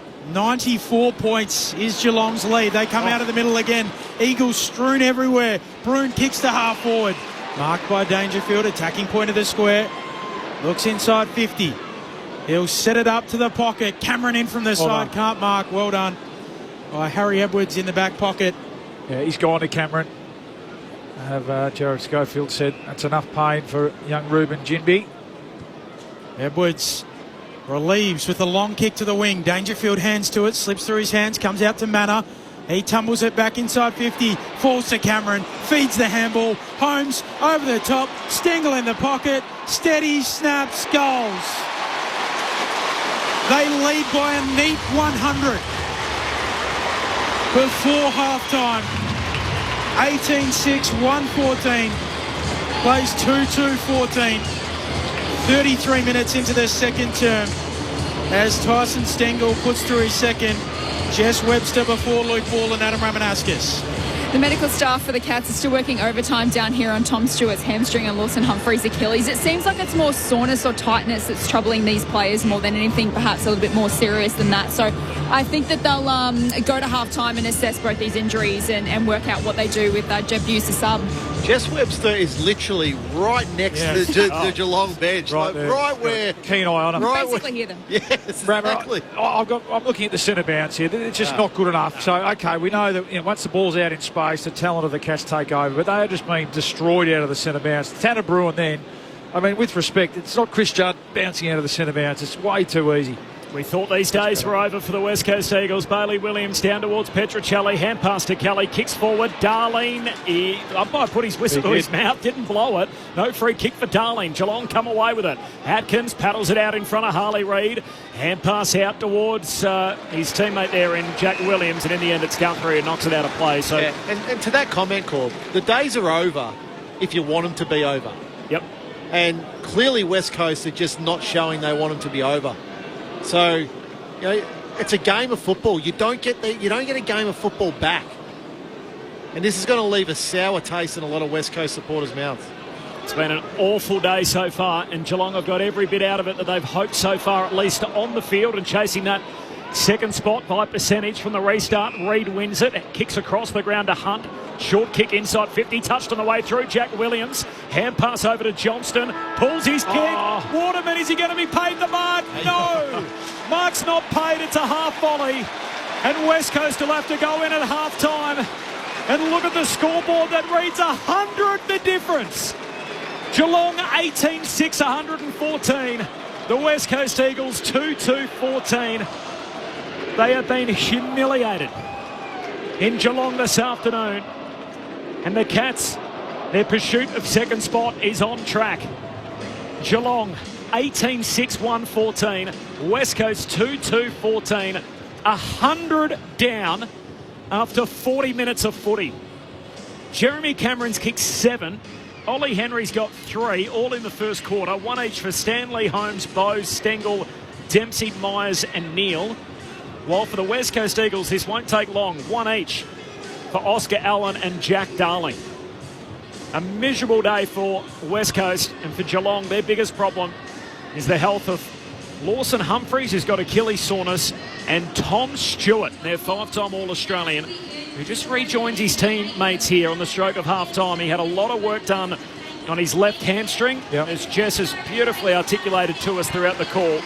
They are the big watch, that pair. No jacket on. I mean, it's warm out there, but not giving the impression, is he, that his day's over. Might be just a... Yeah, we'll keep an eye on him. That's the story. It's the only story, really, out of this now, isn't it? I think we're all expecting, coming here today, that we fear that the Eagles...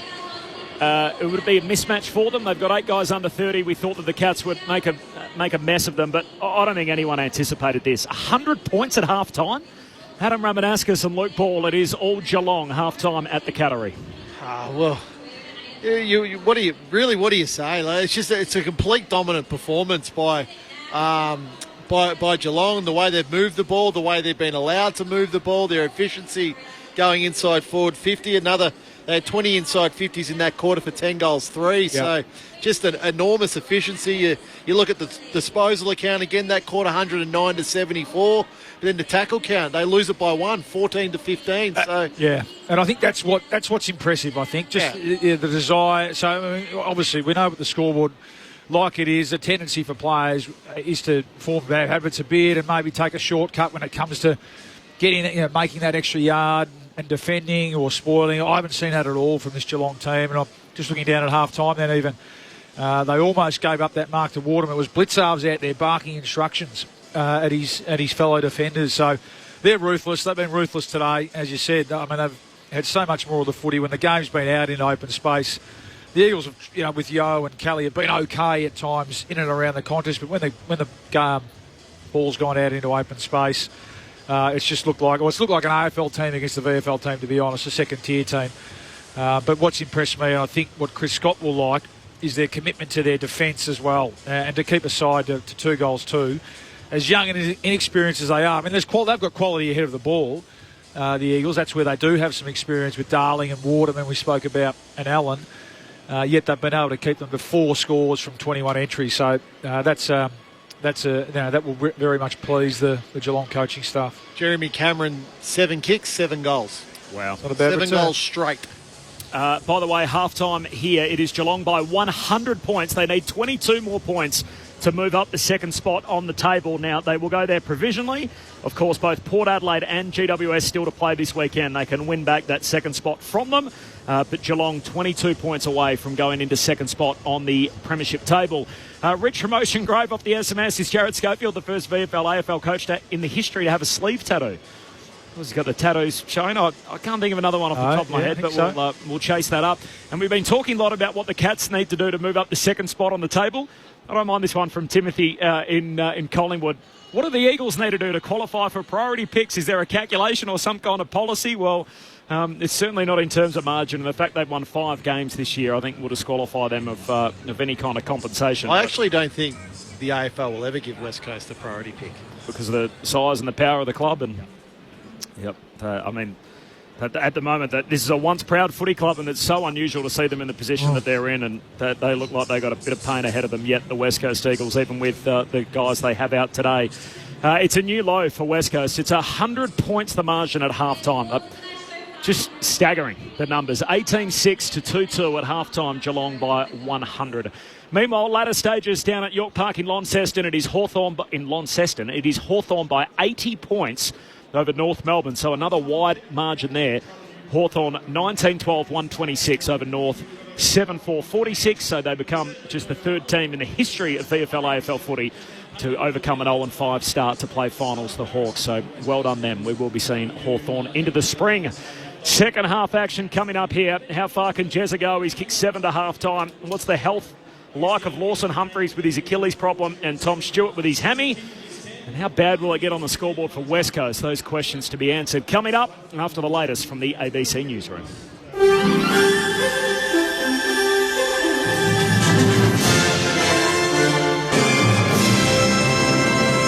ABC News with Satyam Weinstein. Police in Germany say 3 people have been killed and 4 seriously injured in a suspected mass stabbing attack in the western city of Zollingen.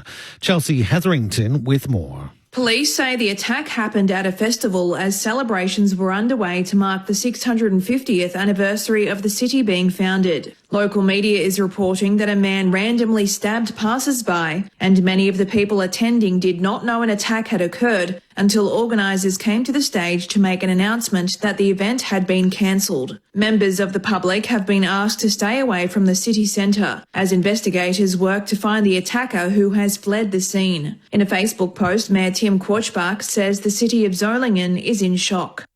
Houthi militants in Yemen have released a video reportedly showing large explosions on board a Greek-flagged oil tanker in the Red Sea. Here's the BBC's Sanjay Dasgupta. Britain's security agency on the high seas, the Maritime Trade Operation, said 3 large fires were burning on the abandoned ship, which appeared to be adrift.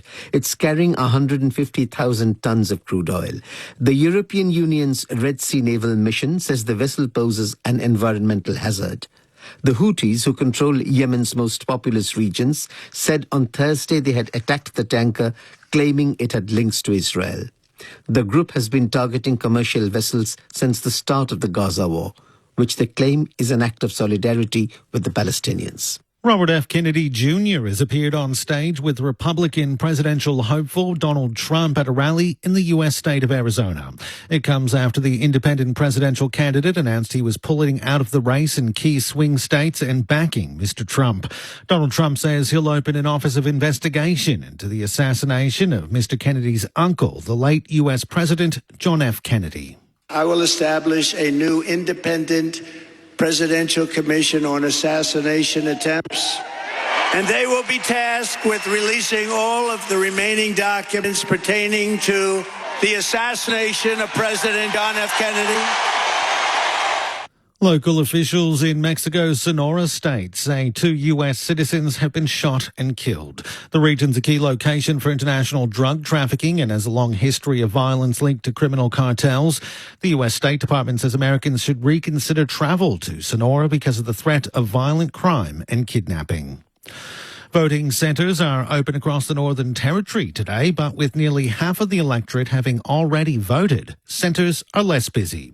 Roxanne Fitzgerald has more. At Gateway in Palmerston, voters were trickling through to cast their ballots. Unusually, they didn't have to walk past volunteers handing out how to vote cards, and the usual line of corflutes were not to be seen. At Moyle Primary School in the seat of Johnston, it's been a little busier, but no democracy sausages to be seen. In this seat, independent candidate Justine Davis is challenging Labor's Joel Bowden and says she's running because the 2 major parties don't have solutions to the big problems. New South Wales police say it's still trying to determine how a man died after his body was found in a Western Sydney park. Authorities say the man's body was discovered at Auburn this morning. Acting Superintendent Mitchell Newton says the man, believed to be in his early 30s, was found with an injury to the back of his head. There's a number of inquiries we're going down. We're treating it as suspicious. It may be a case of misadventure. We haven't been able to determine that at this point in time, but we're certainly treating it as suspicious until we can prove otherwise. Victoria's major events minister says Melbourne's a strong contender to host one of the world's largest queer sporting events. The Gay Games, held every 4 years since its 1982 launch in San Francisco, is a 10-day sporting event for queer athletes. Melbourne, Perth and Adelaide are among a list of 10 cities shortlisted by event organisers to host the Games in 2030. Steve Dimopoulos says Victoria's far ahead of the rest of the country when it comes to hosting big events. The Gay Games themselves have curated a list of cities around the world that they are interested in, and my response to that is we are always interested in talking to people who want to have an event in this great state. I love Perth, but seriously, it's Perth. A storm heading towards the U.S. state of Hawaii is expected to intensify into a Category 1 hurricane. Forecasters say the storm will bring heavy rain and strong winds. Tropical storm Hone is expected to hit the Big Island and Maui this weekend. And Canberra United signed on goalkeeper Koko Mestorovic for a second season, keeping her in the nation's capital for 2024-25. You're up to date with the latest from ABC News. You can get more news at any time by downloading the ABC Listen app. Time to steady and pull this trigger! Have you heard the latest AFL podcast from the ABC? Join myself, Catherine Murphy, and AFL legend Paul Roos as we discuss all the big storylines. Feed your footy obsession or just learn more about the game as we bring you all the latest news and analysis. Find the ABC AFL Daily Podcast on the ABC Listen app. This is ABC Sports coverage of the 2024 AFL season. Every match on the ABC Listen app. Look for the AFL button. Neil takes the sprawling mark. No, he doesn't. Told to keep rolling. Hand pass to Myers. Handball away to Ollie Henry. Takes on Cole. Hand pass back to Myers. Outside of the right boot. Superb work. And Myers finishes in the left forward pocket.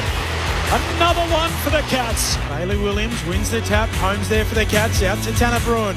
Forward handball to Stanley. Off to Bowes. Loops the forward handball to the run of Holmes, who sends it on target. Sends it home. Bowes collects. Hand pass away towards Bowes. Kicks along the centre half forward. The mark taken by Dangerfield. Kicks into the left forward pocket. Look at the space.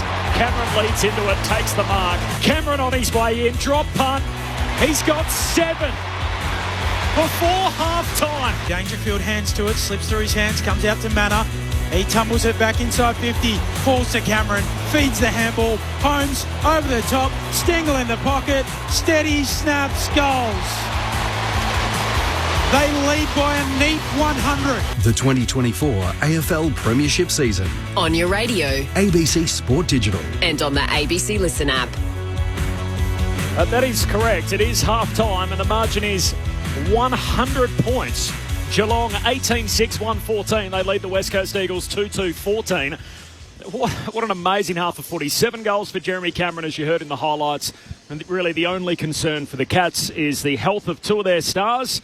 Lawson Humphreys, a young man who we've been introduced to over the last 9 games. Achilles soreness, so he's been off the ground really for the back end of that second term. And Tom Stewart, the 5-time All-Australian, left hamstring injury, so he was having work on that before the half as well.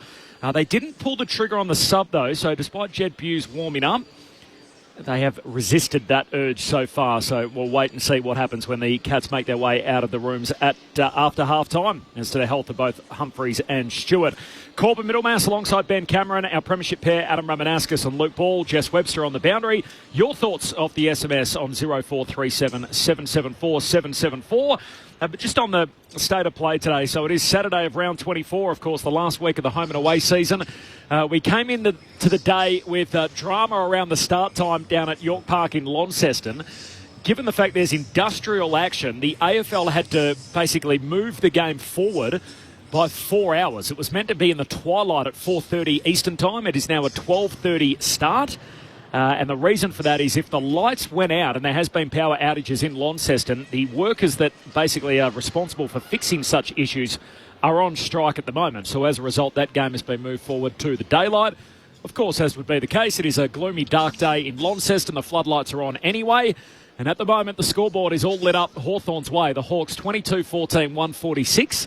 They lead North Melbourne 7-4-46. So that is exactly 100 points as it is here. So the Hawks by 100 points at the moment over North with 5 minutes to play.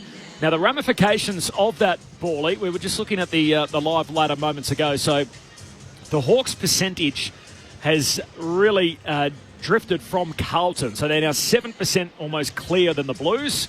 So what that'll basically mean is if the favoured way happens this weekend, it could be the difference between Hawthorn playing an elimination final in Melbourne and avoiding going on the road to Brisbane. Yeah, we might be looking at another Lions-Carlton final, elimination final, as we saw in the prelim final last year with Luke Bruce just kicks his second in a row. So they are really rubbing the Kangaroos' face. And it just shows, doesn't it? 2 young teams with nothing to play for now, no hope. I mean, you'd like to see a bit more pride in performance and stuff, but at this stage of the year when they're really out of it, they're just, as we said, limping to the line.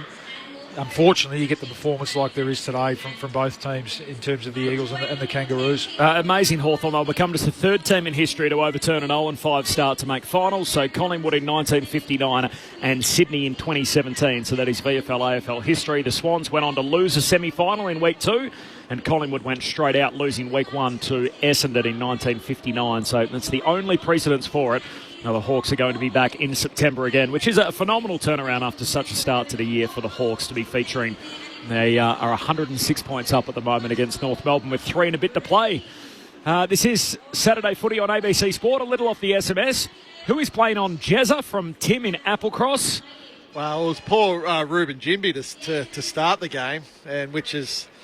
I felt sorry for the young man because I don't think he would have played much key defence in his past.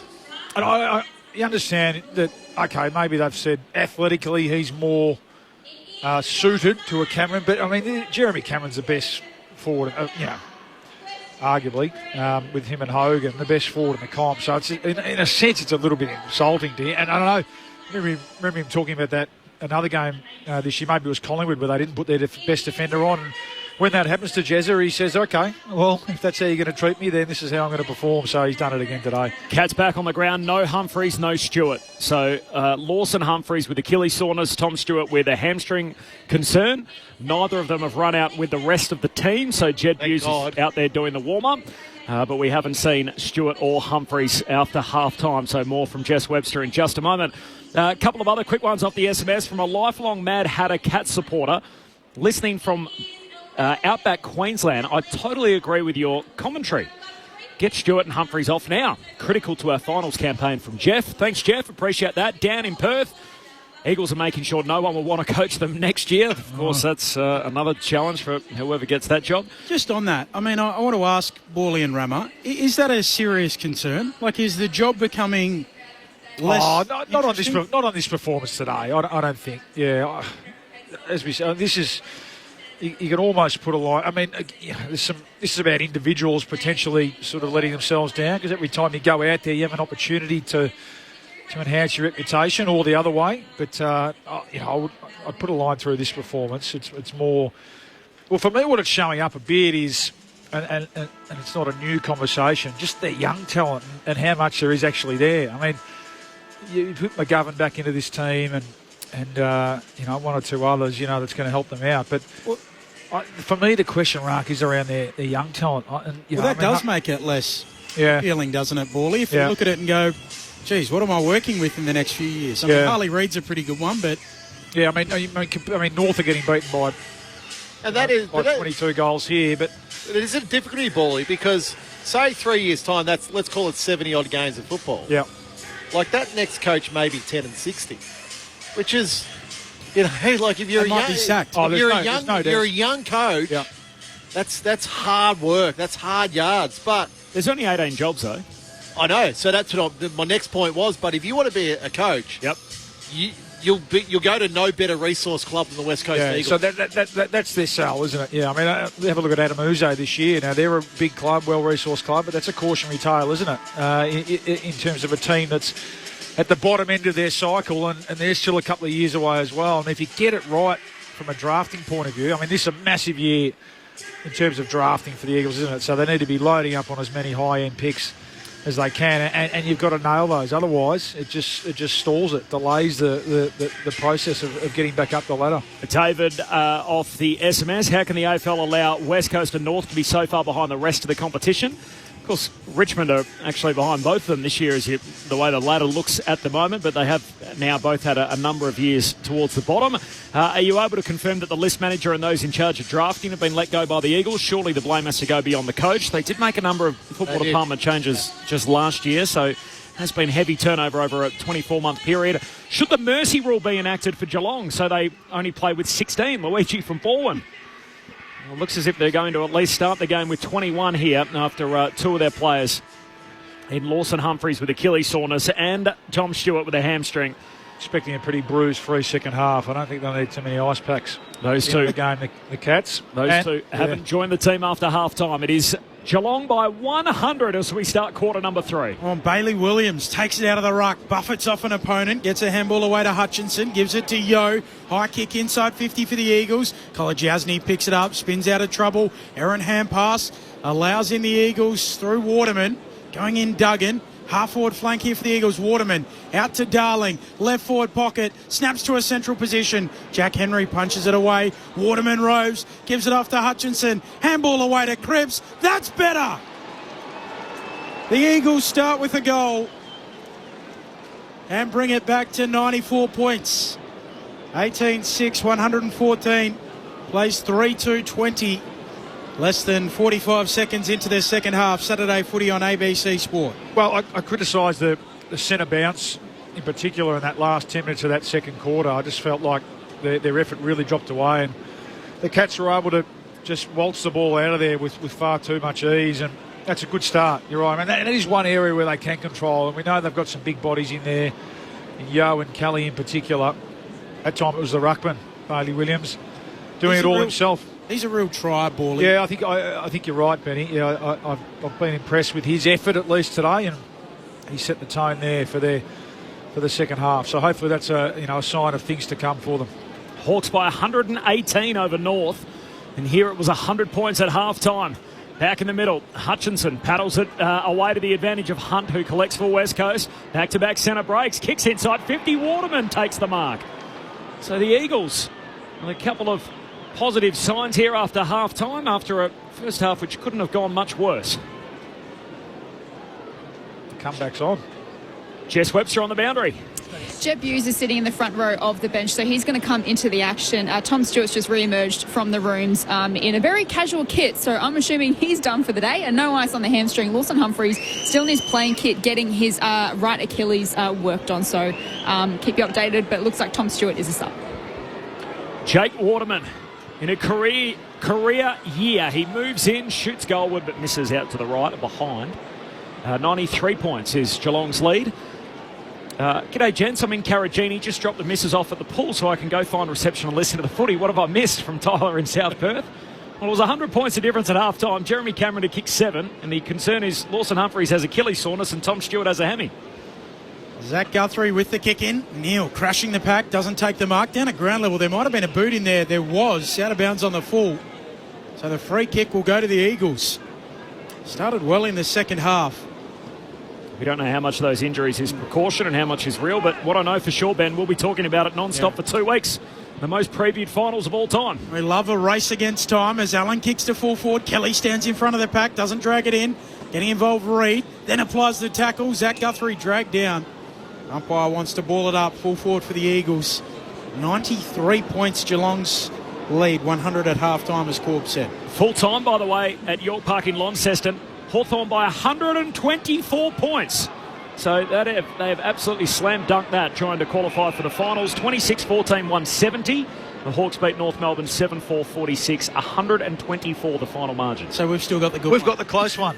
Yes. Ben, I could see your mind ticking over there. I knew you were going to say that. We've got a close one here at GMHBA. By the way, no one kicked more than 4. So Dylan Moore kicked 4, and then Watson, McDonald and Chol all had 3 each, if you're wondering the distribution of the goals. Oh, they are in good nick, the Hawks. Humming.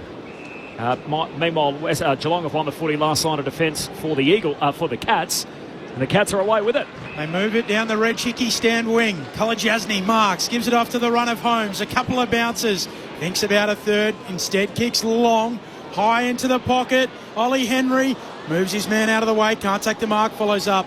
It ricochets out, thrown right forward pocket here for the Cats. Geez, a beautiful move of Max Holmes, isn't he? Had a terrific year.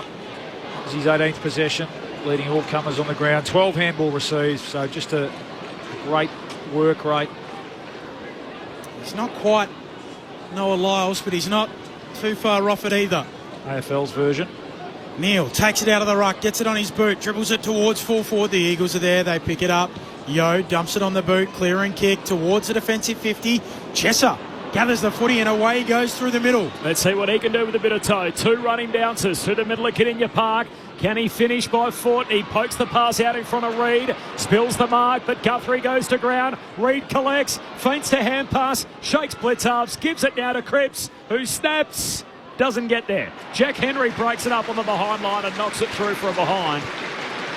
And it should have been more than that for the Eagles. A minor score. Well, we had a text message in the second quarter. Give the handball off first. That's Harley Reid. Margin 92. Just be more decisive. Like, make a decision. Either kick the goal or make the decision early to give the handball off. It just created unneeded pressure there.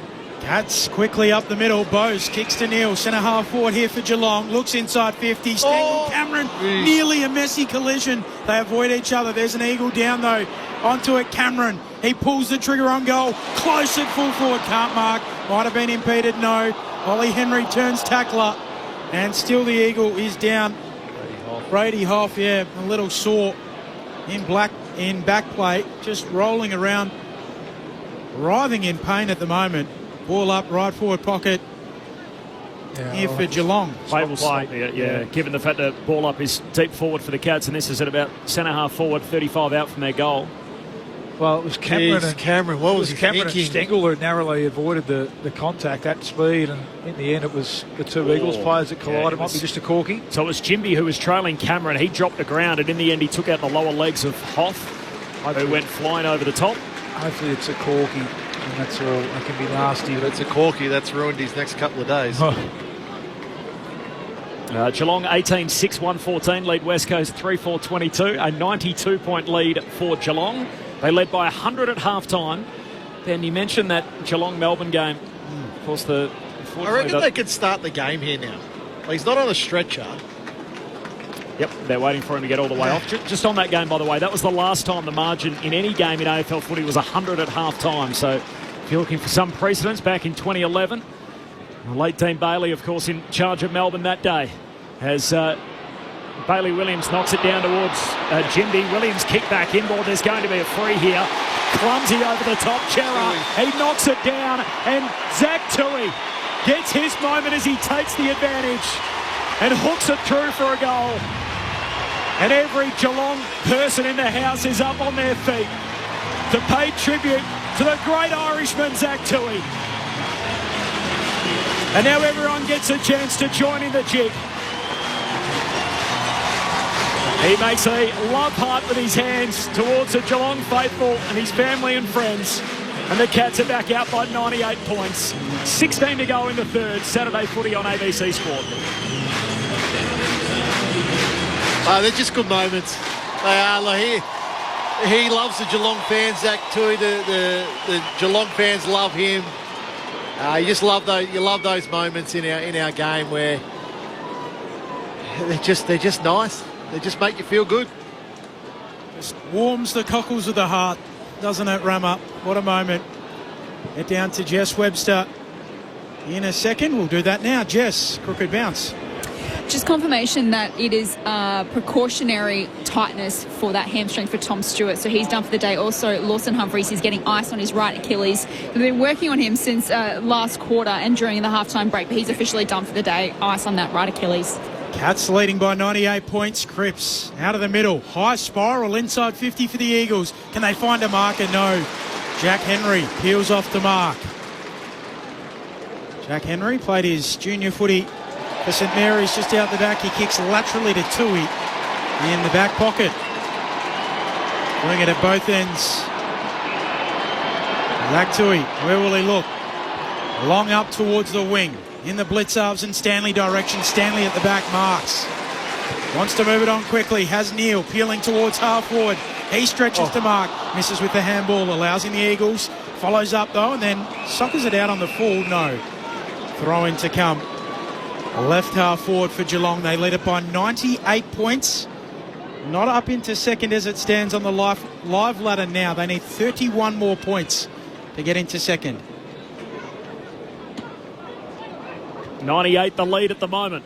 Out it comes towards Dewar. Hand pass to Hall through the middle of Cardinia Park. That's an ugly kick off the left peg. Floats away towards Waterman, who collects on the bounce, just stops and then kicks off a standing start. High up and under. Wow. Oh, big collision, and Johnston never took his eyes off it. Comes down with it for the Eagles. Part of Sandringham's under-18s premiership last year. Harvey Johnston goes short, back to Hall.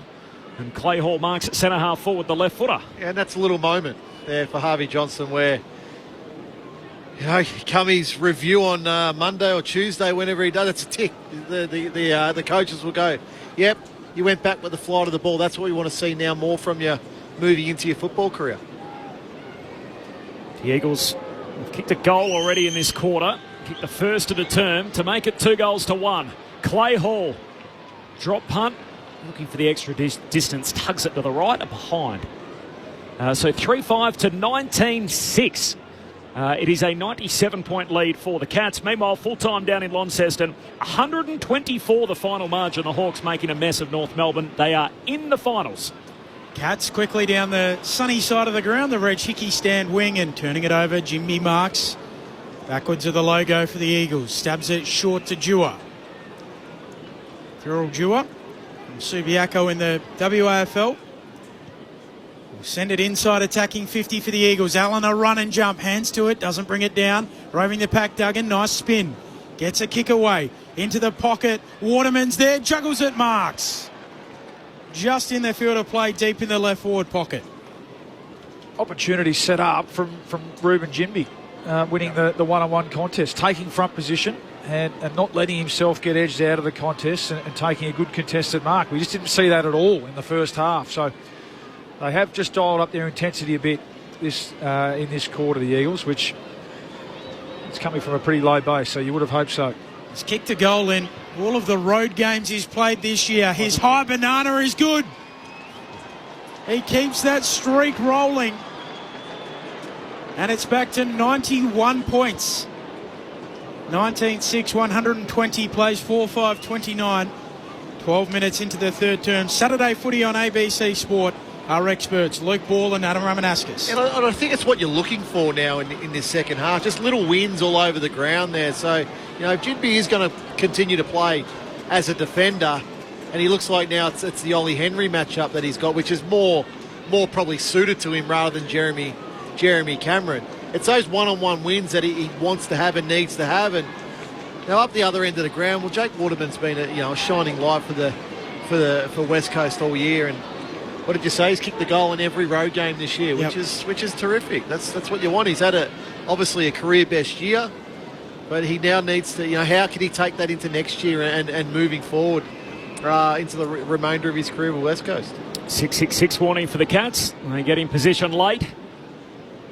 Now we're ready to go as the umpire tosses it back up in the middle of the ground. Neil doing some of the ruck work, palms it down in front of Dangerfield, soccers it forward, close, comes up from half forward, collects, handball to Bose, hand pass, threads it through to Myers, kicks inside 50, Cameron marking in front of Dempsey. The young blondie thought it was his and Jez said, I'll have that. Ollie, get out of the space, son.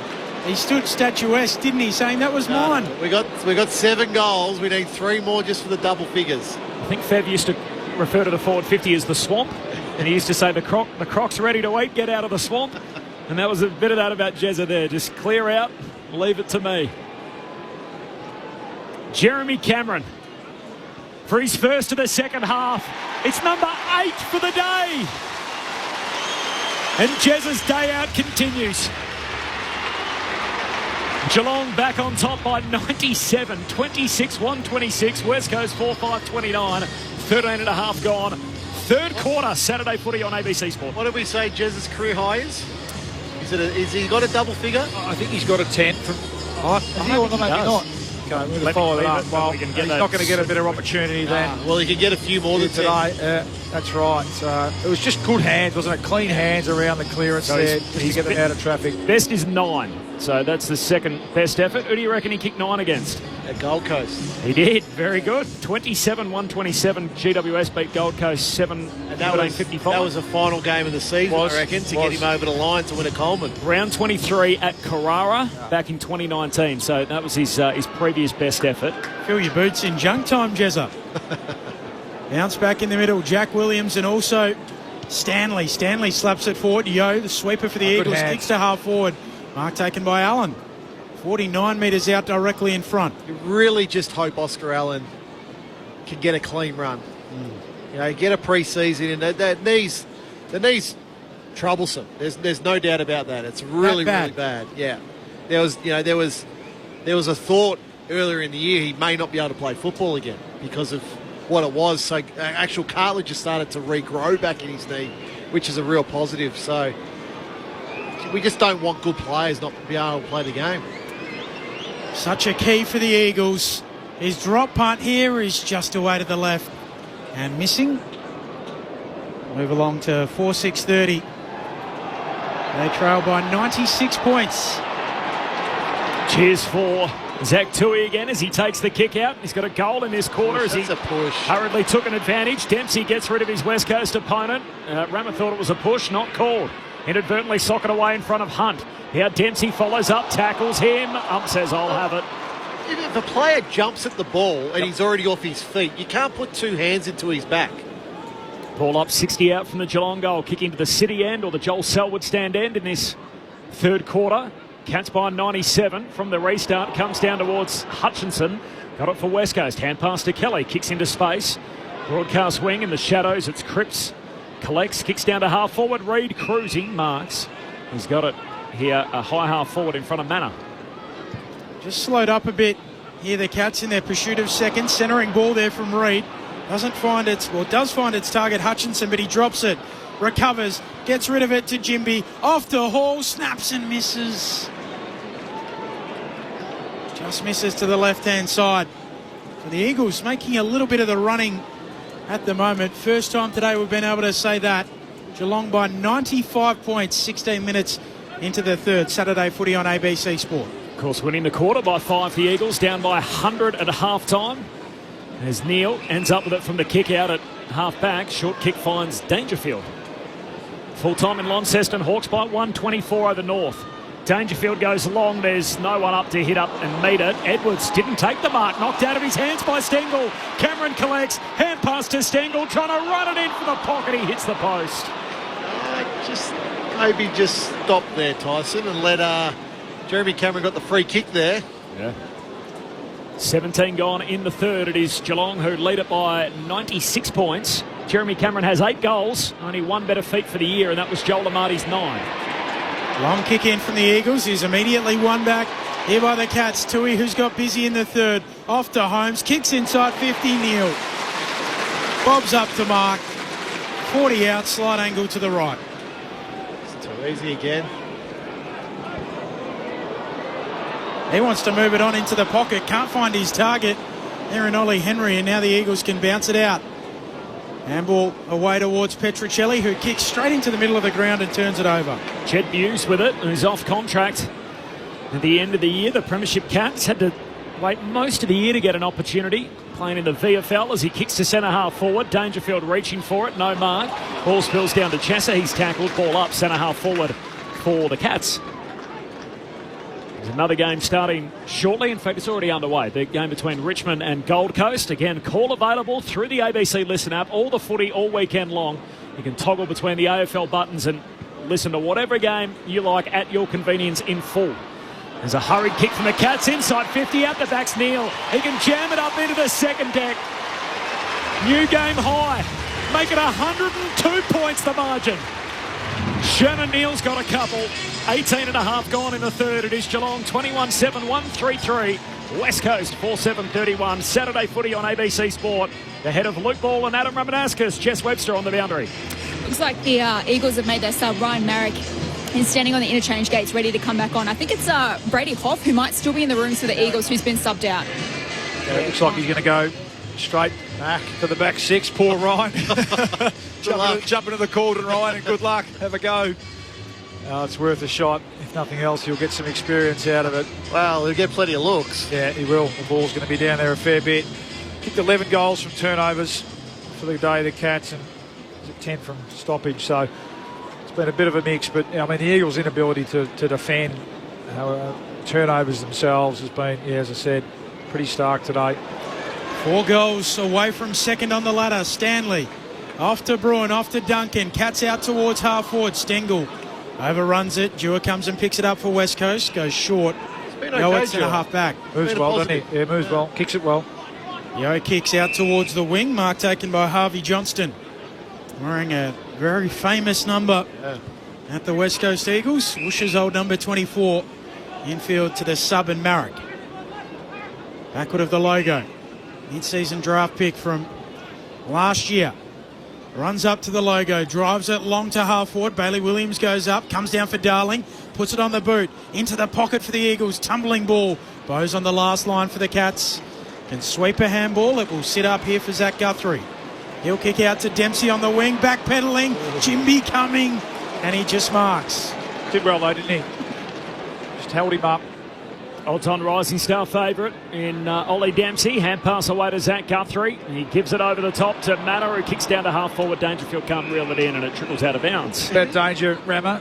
He's spending almost 100% of his time forward, so I guess he can manage himself there, but they'd have to be thinking at some stage about putting him on ice as well. Well, the one they want to give midfield time to his Tanner Bruin. So a big second half will be good for him. Just to build the confidence going into a final. So he's obviously missed a bit of footy with that scaphoid injury. So it'd be handy for him to fill his boots in the second half. Stanley wins it down to Dangerfield. Hand pass a turnover. Hutchinson for the Eagles. Handball to Duggan. Kicks down the wing and Darling just removes Duncan. Takes the mark. That's fine. Darling goes short and here's Waterman, who marks over halfway for West Coast. Handball to Yo, loops it over the top. Here's Chesser. Handball to Waterman, 55 out, likes the look of it, unloads on goal, away to the left. Minor score. 101 points is the Geelong lead. We have been following the search for second spot throughout the day, so the Cats chasing a percentage boost. They still need another 23 points to move up into provisional second. And then that means they need Port Adelaide and the Giants to lose. If that happens, they will hold second spot and get 2 home finals instead of 1. We're at the MCG. At the MCG. Just an interesting point as well. I mean, they need Geelong and GWS to lose. So, given that, they might not need to go past Port Adelaide, because if Port Adelaide lose, their percentage will at least suffer a little bit. Yes. It would have to suffer if you lose. Yep. We're just trying to make it less confusing rather than more as best we can. just to add another little element in there, but that would happen, of course, given if Port Adelaide lost. But we'll just firstly try and see if they can match the percentage to start with, and then we'll worry about the other results. It's a complicated final round. There's lots of little maths equations to work our way through. Free kick going the way of the Cats. Tanner Bruin back from that scaphoid injury. Rammer. Yeah, I had one myself many years ago. Oh, going the other way. Oh, free kick here to Jack Hutchinson. Everyone had run forward for the Cats.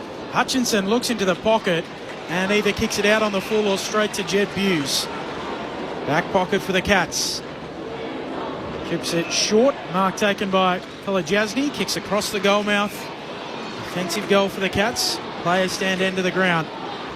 Zach Guthrie poking it short. Back to Tanner Bruin. Right back pocket. He'll go right back to fullback.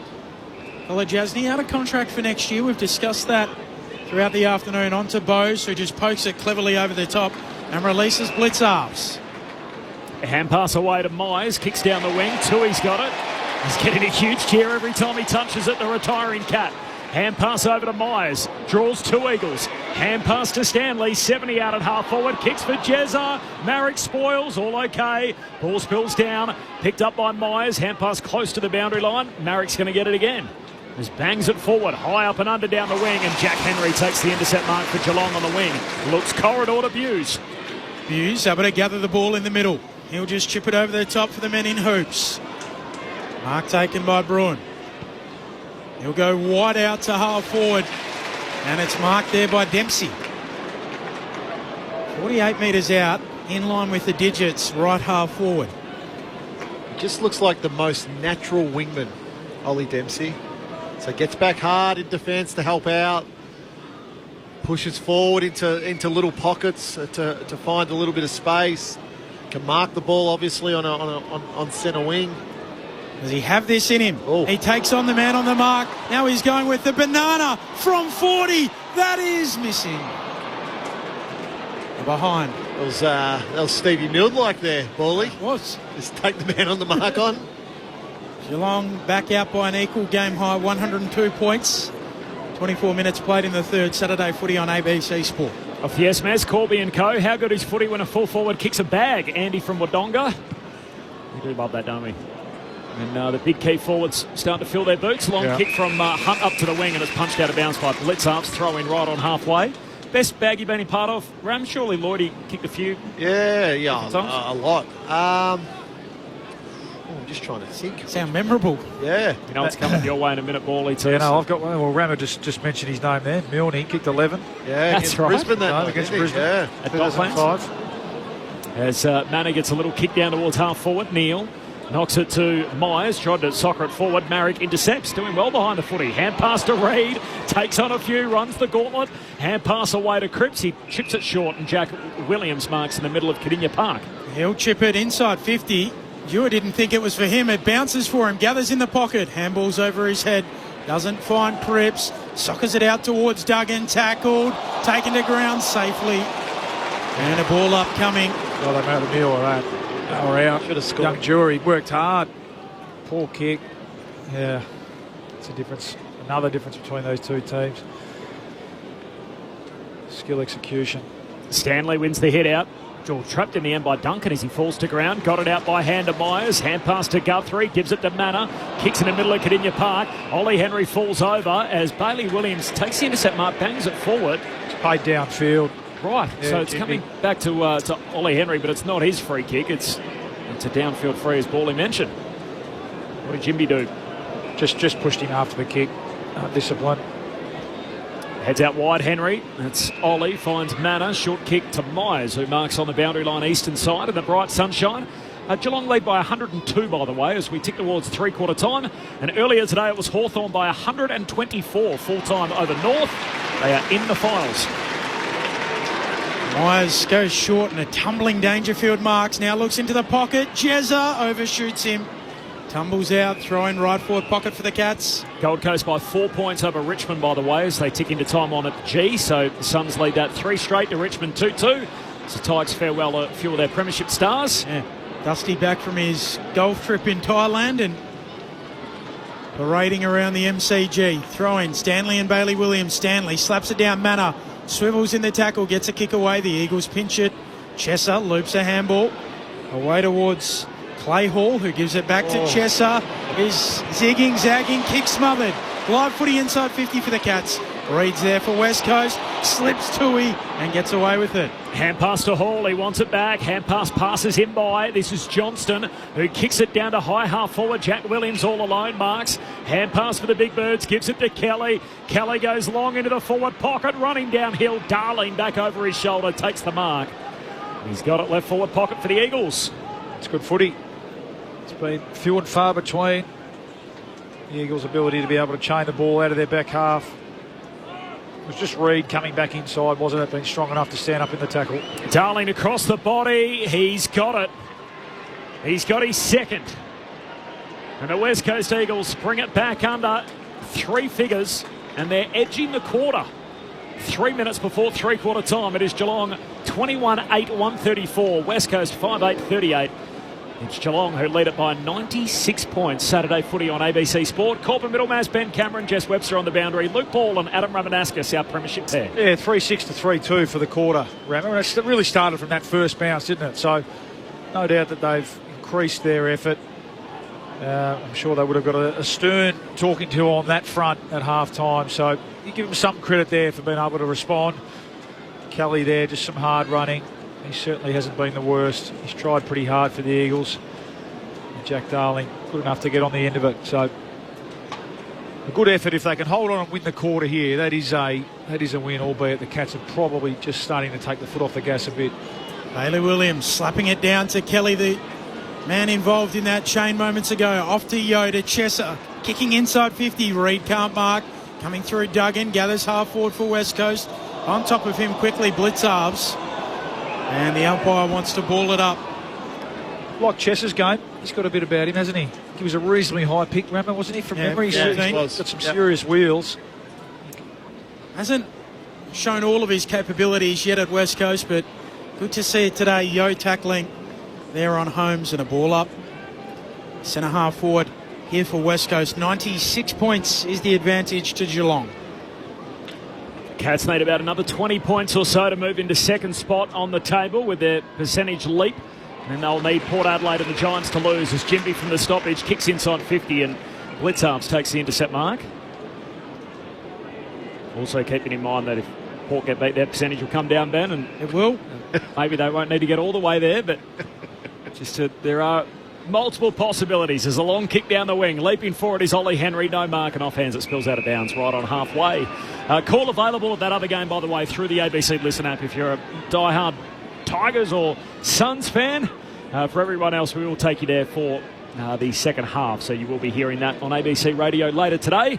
And then, of course, tonight, 2 games to come. Brisbane and Essendon. The Lions needing to confirm a home elimination final at the very least. And, of course, the game between the Swans, the ladder leaders and the Crows. Kelly comes away with the footy, kicks the Eagles inside 50. Waterman, the pack went up around him. He stood tall and marked. Feet planted on the ground. 30 out directly in front. A strong mark.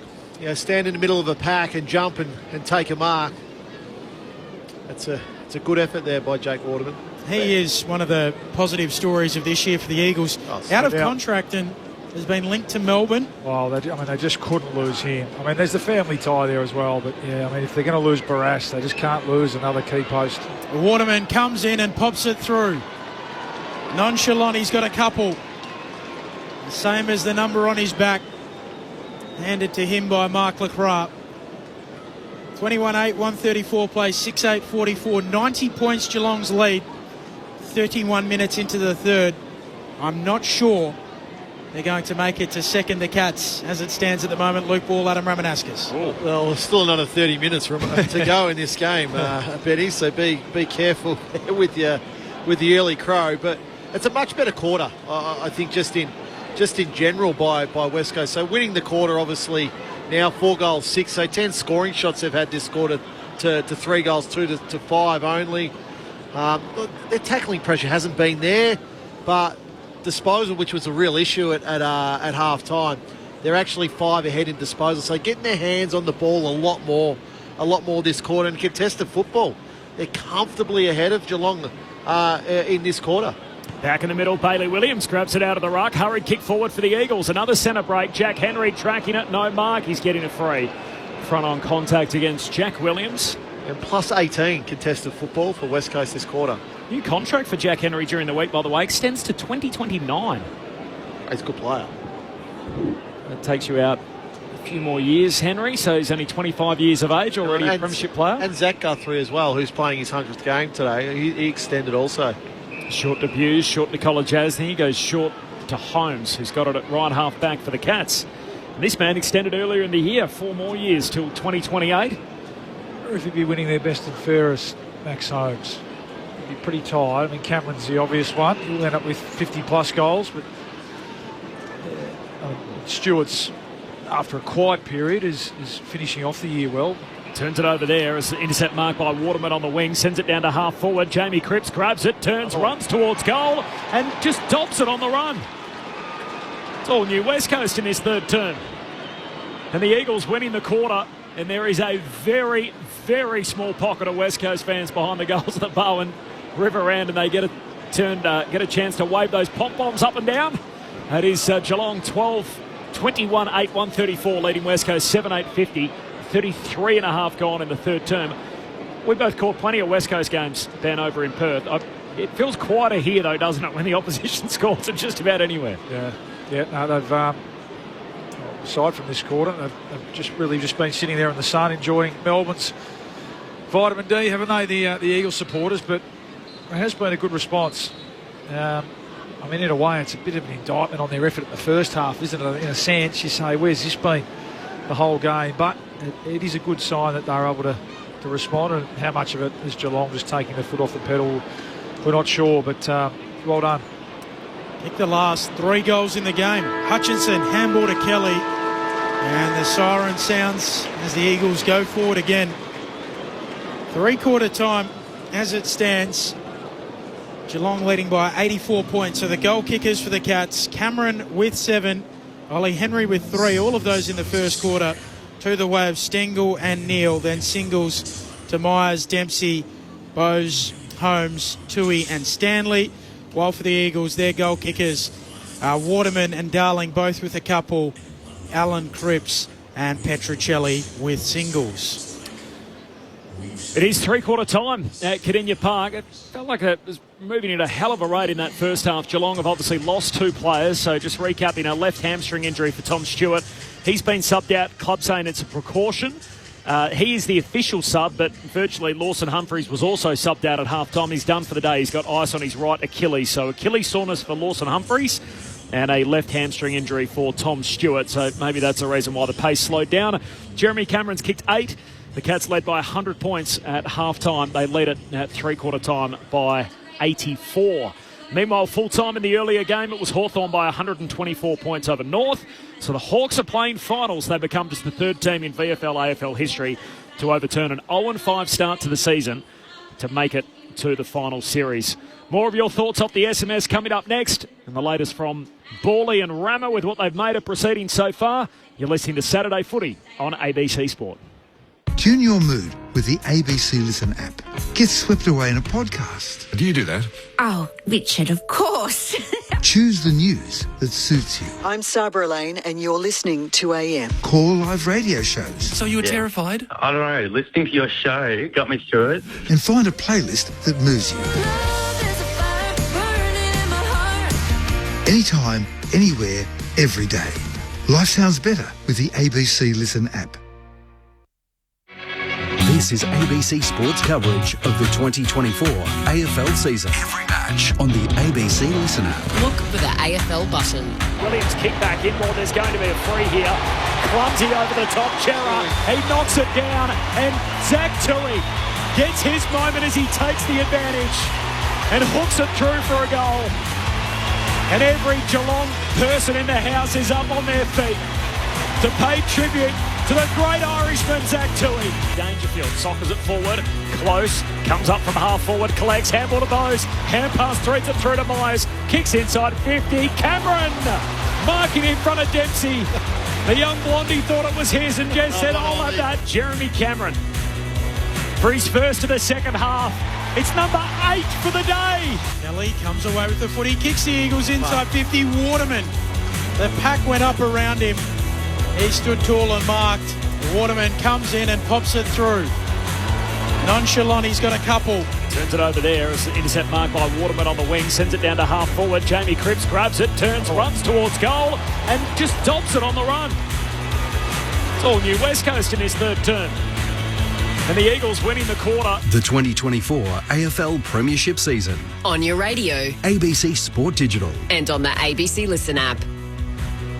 The Eagles won the quarter by 16 points in the end. They kicked 5 goals to 3. Jeremy Cameron's got 8 for the day, and Geelong lead it by 84 points. They did lead by 100, though, at half-time. Corbin Middlemass, Ben Cameron, a Luke Ball, Adam Ramanauskas, our premiership pair, and Jess Webster on the boundary of the SMS. Great call, guys. Got the wife out getting me some of those Velcro shoes. So 0437 774 774. From an earlier conversation of difficulty tying laces. Andrew from Montmorency says Cats fans will be happy, but I wouldn't take any pride in that win. Thrashings like this are the worst thing for the game. Very sad for West Coast. Thanks, Andrew. Appreciate that. With respect, the Cats have had a soft second half draw. All likelihood they will go out in straight sets. Highlights how compromised the fixturing is. That's from S in Perth. And hi, ABC, listening in from Zurich. And loving the AFL Live ladder. It's not showing that we've overtaken GWS just yet, but thank you for your updates. That's from Ian, who's normally in Port Melbourne, but he's over in Zurich at the moment. So nice to hear from you, Ian. The SMS number 0437 774 774. Luke Ball, Adam Ramanauskas. We were following along with the Cats, seeing if they could take second spot on the table, and it's just hit a little bit of a hurdle in that third quarter. It's a live ladder saying now they're back down. Is it up to date? So they need another just 43 points to get to the Port. Yeah, so they're currently third, 0.2 ahead of the Giants, and obviously all that action will take place tomorrow. So 2.3 behind Port. Yeah, look, I mean Chris Scott, he'll be concentrating on finishing off the game well, regardless of the scoreboard. I thought what was so impressive about them, or as impressive as their ability to score rather in that first half, was their commitment to defence and their ruthlessness in defence, and they're allowing 2 goals to the Eagles from their 20-odd entries. So that was the thing that slipped away a little bit that quarter. I think the Eagles dialed it up a bit around the ball, which they needed to, and their good players got involved forward of centre.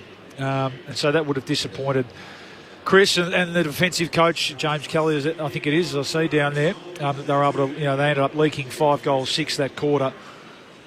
So I think the message would be, let's finish off from a defensive point of view. Let's get back to being ruthless and restricting score this quarter, and then the offense has just taken care of itself beyond that as they've been able to get the ball out into space.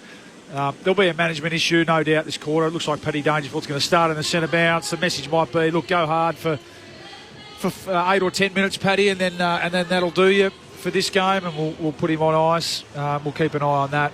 And even Jezza himself, although we certainly hope not. We hope he stays out there and and gets to 10 for a career high for him, and a 10-goal haul will be great for the game. But we'll let's hope the Eagles can finish off their last quarter for the season as well. Geelong by 84 points. We'll check in with Rammer in just a moment as we start this final term. Stanley palms it down. Dangerfield tackled, dispossessed. Ump says held without it. Free kick for the Cats. Bouncing off the back of the centre square is Buse. He kicks inside the forward 50. Ollie Henry. He was the man who threatened to have a day out in the opening quarter. Kicked 3 goals, 2 in the first. Hasn't hit the scoreboard since. No, he really started the party in that first quarter. 5 scoring shots in that opening term. But then they've done a reasonable job on him. West Coast after that. There's been others, but it's been a bit of a win where they've been able to just slow him down in quarter 2 and 3. To start the final term off right, Ollie Henry is missing out to the left of behind. So 3-3 for the day for Ollie. 21-9 to 7-8. Cats by 85 points. Opening minute of the final term Saturday footy on ABC Sport. If you want to listen to the game in full between Richmond and Gold Coast, you can find it through the ABC Listen app. Hunt with the kick in, long up to the wing. Bailey Williams hands on it, doesn't take the mark. Darling gathers cleanly, sweeps the handball for Kelly. Ball doesn't sit for him. Still paddling, eventually gathers. Handball knocked down by Dangerfield. Atkins picks it up. Dangerfield goes again. Tries to break the Duggan tackle. Handball to Bose. Cats at centre half back to Blitzarves. He'll poke a kick out to the wing. Holmes takes it. Has some room to run. Chased by Cripps. Kicks up to close. Marks half forward. Handball out to Duncan. Looks into the pocket. Kicks for a target. Stengel. Henry, take your pick. Stengel marks. He'll come infield. Manners right there. Wheels into the goal square. Pops it through. Geelong lead by 91 again. 22-9, 141. Plays 7-8-50. 2 minutes into the fourth. Saturday footy on ABC Sport. Luke Paul, Adam Ramanauskas. Well, I think I'm going to keep my writing really small in my book for goals this quarter because I haven't got much space to sort of work with in terms of goals and how I sort of run my book. So that's the first one within the first 2 minutes of this final quarter. But it's I've mentioned it so much. It's the breakdown of defence for West Coast that has really been evident today for me there. So it was a raffle between Stengel and Henry who took the mark, and then for Manor then just to get out in the open at the top of the goal square. Just those lapses in concentration constantly from West Coast today has been just so poor, so poor. Comes the 11th individual goal kicker today for Geelong. They've got 22 of them, and Jeremy Cameron has 8 on his own. Back in the middle, Stanley wins the hit out, and in the end goes and follows up himself. Hand pass back into dispute though. Yode soccers it inside the forward 54 West Coast. Going to ground is Cripps. He knocks it to the advantage of Waterman. Picks it up, kicks to the goal square. No mark on the line. Oh, Reid had a fresh air shot. He had a windy trying to kick it through on the goal line. And Harley Reid has hit fresh air and the ball's rolled through. And Harley knows he hasn't got anything on that. They're going upstairs to check. The soft calls are behind. And Harley is shaking his head furiously. He's had a blooper on the goal line. Not much of a poker face, is it, from Harley Reid? And Ark will just have to look at his reaction. Oh, no. It was knocked down by Zach Guthrie, went through his legs. So Guthrie almost cost them a goal, and then Harley Reid just missed it completely.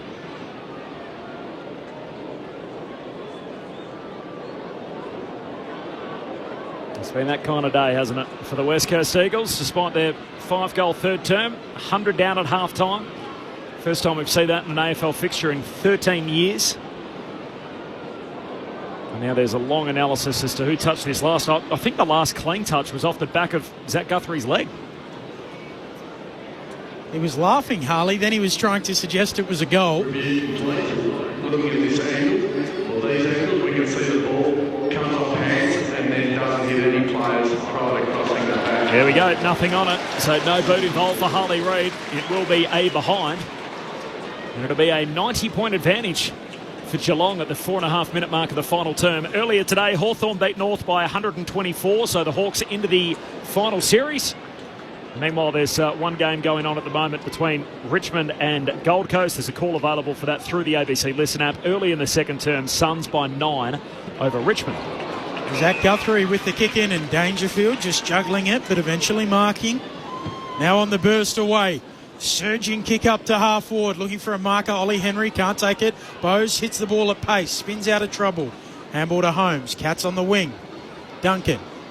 Oh, almost throws it away, certainly turns it over, and the Eagles come away with it through Hutchinson. He'll kick deep towards Harley Reid in a wrestle. Good mark. One-handed. Protected the drop and was able to clench it to his body. Yeah, it's a bit sloppy from Mitch Duncan there, wasn't it? Should have given it straight away. And in the end, it's the Eagles with an opportunity to capitalise on the turnover here. Had plenty of space out the back. Harley Reid, I thought the kick mightn't have had enough on it, but he was good enough just to use his strength, protect the space, and stick out the 1 mid. Hasn't had a great day, has he? He's one who'll be looking forward to putting up the feet for the end of his first year. Grew up a Geelong fan, here for the Eagles. He kicks a goal against them. Something to go on with. It's back to 84 points, 22-9, 141. Plays 8-9, 57, 6 minutes into the fourth. Saturday footy on ABC Sport. He's had the 14 possessions, Reid, 8 of those contested, 6 tackles, and 4 inside 50s with a goal. So, yeah, certainly not his best day, but hasn't been the Eagles' worst either. I've got one for both you, Bally and Rammer. If Harley Reid and Sam Darcy were still eligible for the Rising Star, who would win it? Probably not Reid, without question, without notice. I think Darcy might have just shaded him. I'd have to have a look at the numbers and stuff, but it just felt like that since he got suspended and the second half of the year, he's just tapered off a little bit, Harley Reid. I think he's had the best games of any of the nominees this year, but across the whole season, I mean, Dempsey might be the rightful winner. What do you reckon, Ram? I think Sam Darcy. Dempsey gets an unkind bounce here. Clay Hall invited in on the wing, kicks inside 50, and Jack Henry leaps up, takes the intercept mark, centre half back for the Cats. Like to do what Darcy's doing at his age and height. Yep. He's turning games now. Let us know what you think. 0437 774 774. Who's the best of the Rising Star class, regardless of eligibility? Of course, it'll be awarded during the week. And this man, right on cue, Ollie Dempsey at half back, is the prohibitive favourite. Off the SMS, by the way, Brad says, how's Jeremy Cameron going in the Coleman medal race? He's 10 behind Jesse Hogan. He's equal second now. He's up to 57 goals, equal with Charlie Curnow. Long kick up to the logo. At ground level, the Eagles win it momentarily. Handball errant. Hunt goes and makes it. His again, gives it off to Dewar. Tackled. Gang tackled. Holding the ball. Surely they're going to find Jez 2 more times in this quarter. Tom Atkins, the leading tackler from the Cats out of their VFL program. What a success he's been for a little while now. Kicks towards Cameron. He's bracketed by Eagles. Can't take the mark. There's a whistle on the play. Free kick. It'll go the way of the Eagles. Jack Williams to get it at fullback. He pokes it short to Jaden Hunt. 22-9, 141, plays 8-9, 57. Let us know your thoughts on the Rising Star on the SMS line. There's Clay Hall for West Coast, has a defensive side of the wing, kicks beyond it to Waterman. And the sunshine out on the eastern side. There's nothing up ahead. He's going to have to go back and across to Marrick, who's come on as the sub and played down back. Goes very short to Kelly. Collects on the half volley, hands it back to Marrick, and now he's switching. Into the shadows out to Bazzo. Takes the mark for West Coast. Looks back inboard and finds Marrick, who's got, this is his 3rd or 4th touch in the chain. The number 1 pick in the mid-season draft from 2023. Goes out wide to Kelly. He's missed him again. Kicked it over his head and ball bounces end on end and rolls out of play. That's twice he's kicked the ball to Kelly in the same chain. And both times he's missed him. 1 too short, 1 too long. And the ball's out of bounds underneath the red Hickey stand. Eastern side of the ground at Cadinia Park. Bright sunshine. You can't even spot very few clouds in the sky. It's been a glorious day for footy. Low 20s, Red Sharon out. And Geelong filling their boots. They're up by 84. Hutchinson away with the footy for the Eagles. Kick a turnover. Marked inside defensive 50 by Dempsey, who quickly moves it out to the wing. Dangerfield takes it and goes. Socks up. Jumper tucked in. off to Bruin, through the middle, kicks into the pocket. Cameron comes up, clunks it. Dropped a good one there too, Jeremy Cameron. His mates earned that. By both his teammate and Ollie Henry. Get out of the way, Ollie. Yeah, Harry Edwards. Young Harry Edwards. So he's actually been good. Yeah. Yeah, I mean, it just... We started on Shannon Neal, Harry Edwards. I was going to say, it begs the question. I think if he's your best defender, you've got to put him on the best forward. Understand that they've been trying to give Jimby a bit of an experience across the back six, but and who's to say he would have stopped given the way the ball was coming down in that first half. But he stuck to his task pretty well in this second half. For an equal career high 9 goals, it just draws a little late to the right and misses. He's stuck on 8. First blemish. Yep. 85 points Geelong's lead. They are 43 points away from second on percentage. And time might be running out there. As Johnston marks the kick out for West Coast, goes long to the wing, flying forward Allen, no mark, spells down to Atkins. He's tackled straight away by Jinby. In fact, it's Hutchinson, my apologies, up at around the footy. Jinby, by the way, started down back on Jeremy Cameron, who kicked a heap in the first half. 7 to half time. He added 1 in the third. He's hoping to add at least 1 more to get to an equal career high. As Stengel floats a hand pass inside 50 for the Cats. Myers clever. Hooks it inboard to Cameron, who marks right on cue. Did he mean that? Oh, I'm giving it to him. You're giving it to him? I'm giving it to him. Paulie, have a look at the replay for me. I mean, if he's meant that, he is the goal assist king. Yeah. He is Leo Messi. Running out of play, hooks it back in, finds Cameron, who hooks it through for number 9. An equal career high for Jeremy Cameron. And an equal season high for the AFL in 2024. He draws level with Joel Amati, and he's 1 away from the magical double digits. Geelong 23-10-148, the West Coast Eagles 8-9-57. Brings it back to 91 points, the Cats' advantage. We've travelled a dozen minutes in the final term. Saturday footy on ABC Sport with Adam Ramanaskas and Luke Ball. Well, did he beat it, Bully? No way. No, he didn't have time to look. So no, I'm sorry, Griant. You're amazing with those goal assists, but I'm not giving you that one. But it's amazing when it is your day. Sometimes it just falls into your lap. So it's back on now, isn't it? 10's up for grabs. So an equal career high for Jezza. Maybe the chase just slightly alive for second on percentage. Stanley down for danger, bursting out of the middle. Handball to Manor, does a pirouette, shot for Jezza. Oh, he's dropped it. Ball comes down at ground level. Oh, here he is. Here's Jezza floating it on goal. It'll fly high towards the goal line. Ollie Henry. He goes up and marks at full forward. And the Cats, their chase for second might be alive yet. Oh, it was Shannon Neal who dropped the chest mark. Jezza got himself involved with a chance, but let's see if Ollie Henry himself to kick a handful here. Ollie Henry pumps it through. He's got 4. 24-10, 154 plays 8-9-57. Cats back out by 97 points. We've played 13 and a half minutes in this fourth quarter. They need 31 more points to move up to second on percentage Geelong. And the other one is, what's the high score of the year, Corb? I know you'll be all over that one. So what are they up to now? 154. The Cats here and deadly accurate today. 24 goals, 10. So just beautiful kicking for goal. Yeah, 164. 164. And that was Hawthorn. Yeah, it was the Hawks an hour ago. Sorry. No, 170. 170. Yeah, the Hawks an hour ago. So that is the new high watermark, the Hawks. There you go. Earlier today.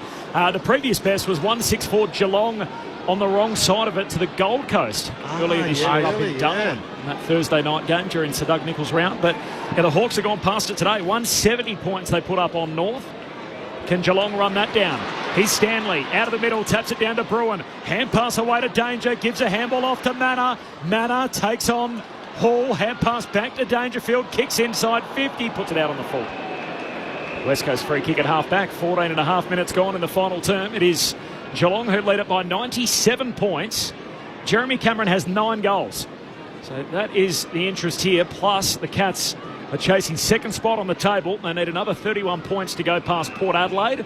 But as we know, they just need to get close because they will need to rely on both Port Adelaide and the Giants losing their games tomorrow if they are to end the season in second spot and get the 2 home finals. Petruccelli kicks the Eagles up to the wing and Dewar marks neutral territory beneath the Hickey stand.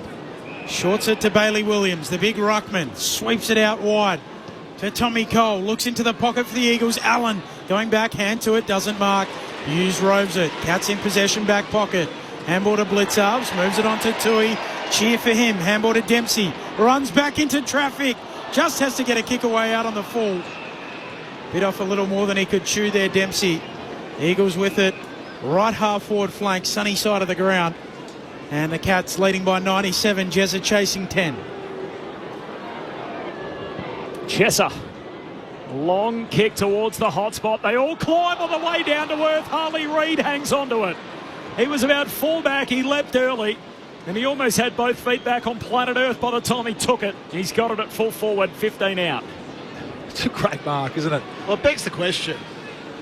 Like, where is his best position going to be?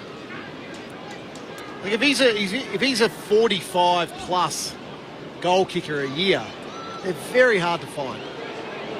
In he trots. The number 1 pick, Harley Reid, jams it through for his second. He's kicked 2 in this final term, and the margin back to 91 points. And the Eagles trying to avoid that horrible fate of a 100-point defeat. They move to 9-9-63. Geelong out in front, 24-10, 154, so margin back to 91. I say that because you got Elliot Yeo, you got Tim Kelly, you got Ruben Jimby, you've got Elijah Hewitt, who hasn't played this year, that are all capable of playing midfield. I'm probably missing a couple more. It's just how long, like, Harley Reid's not going to be an 80% midfielder. It's got to be almost 50-50. Oh, will it be sort of that Dusty role? He'll play strictly centre forward, I think won't that's he? where his most damage is done. Because if he's an 80% midfielder, he doesn't love running defensively. Who does? Bally. We need one in our team. Out of the middle, Holmes shoveling out a handball, looking for danger, tumbles over. Might win a free kick. There's a whistle, yeah, push. Free kick for Dangerfield. I'll cover, mate. I'll cover for you. Thanks, Wally. You go. Go hunt the footy.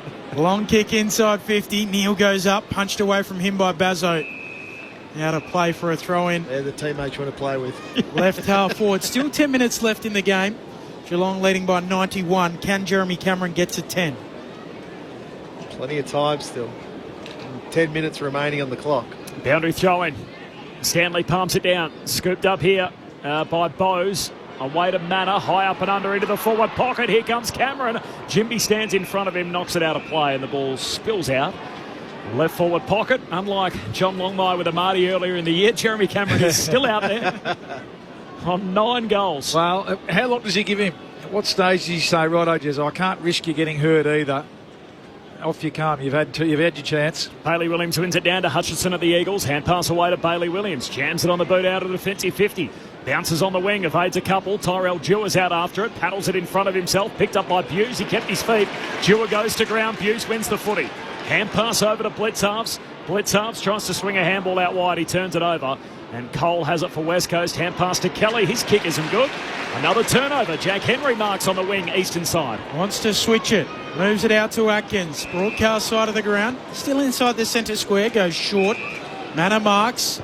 Looks inside 50. Ollie Henry up he goes. Plucks it. Reaches over his opponent. Comes down with the footy. And it started with Jack. It finishes with Ollie. The Henry brothers combining. Gosh, he's had some space today. Work out who his direct opponent. I mean, Tom Cole stands on the mark, but again, he was in 50 metres of space then for that whole passage of play. Ollie Henry. Kicked 3 first quarter goals. Has 4 for the day. Directly in front. Boot the ball from 40 out. Shanks it. Hard left. Minor score. Geelong lead by 92 points. 8.5 to play in this fourth quarter. Saturday footy on ABC Sport. Kick out time for the West Coast Eagles as Hunt takes some ground, goes long to the wing. Petruccelli flies. Stanley knocks it back in the other direction. Myers soccers it off the deck inside 54. Geelong scooped up by Bazzo. Hand pass out wide and spills out of play as Paul sees it over. 55 out from the Geelong goal. A boundary throw-in. High Ben, Josh Draper of the Dockers is the biggest rising star. Miss you in the West, Ben. Go the Dockers, a vet in rural WA. You can have him back. Oh, don't be like that, Rama. I was about to say trade period's coming up.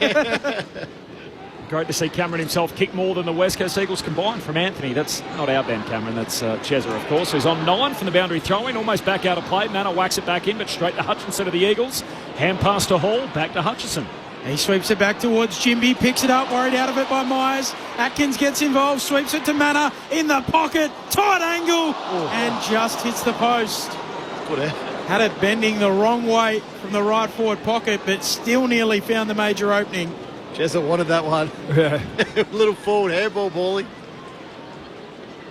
Gives him a bit better, doesn't he? Yeah. Hunt on the kick out, swings it wide, finds Cole at half back. 21 possessions, six tackles, 1 goal, 3, so it could have been an even better day.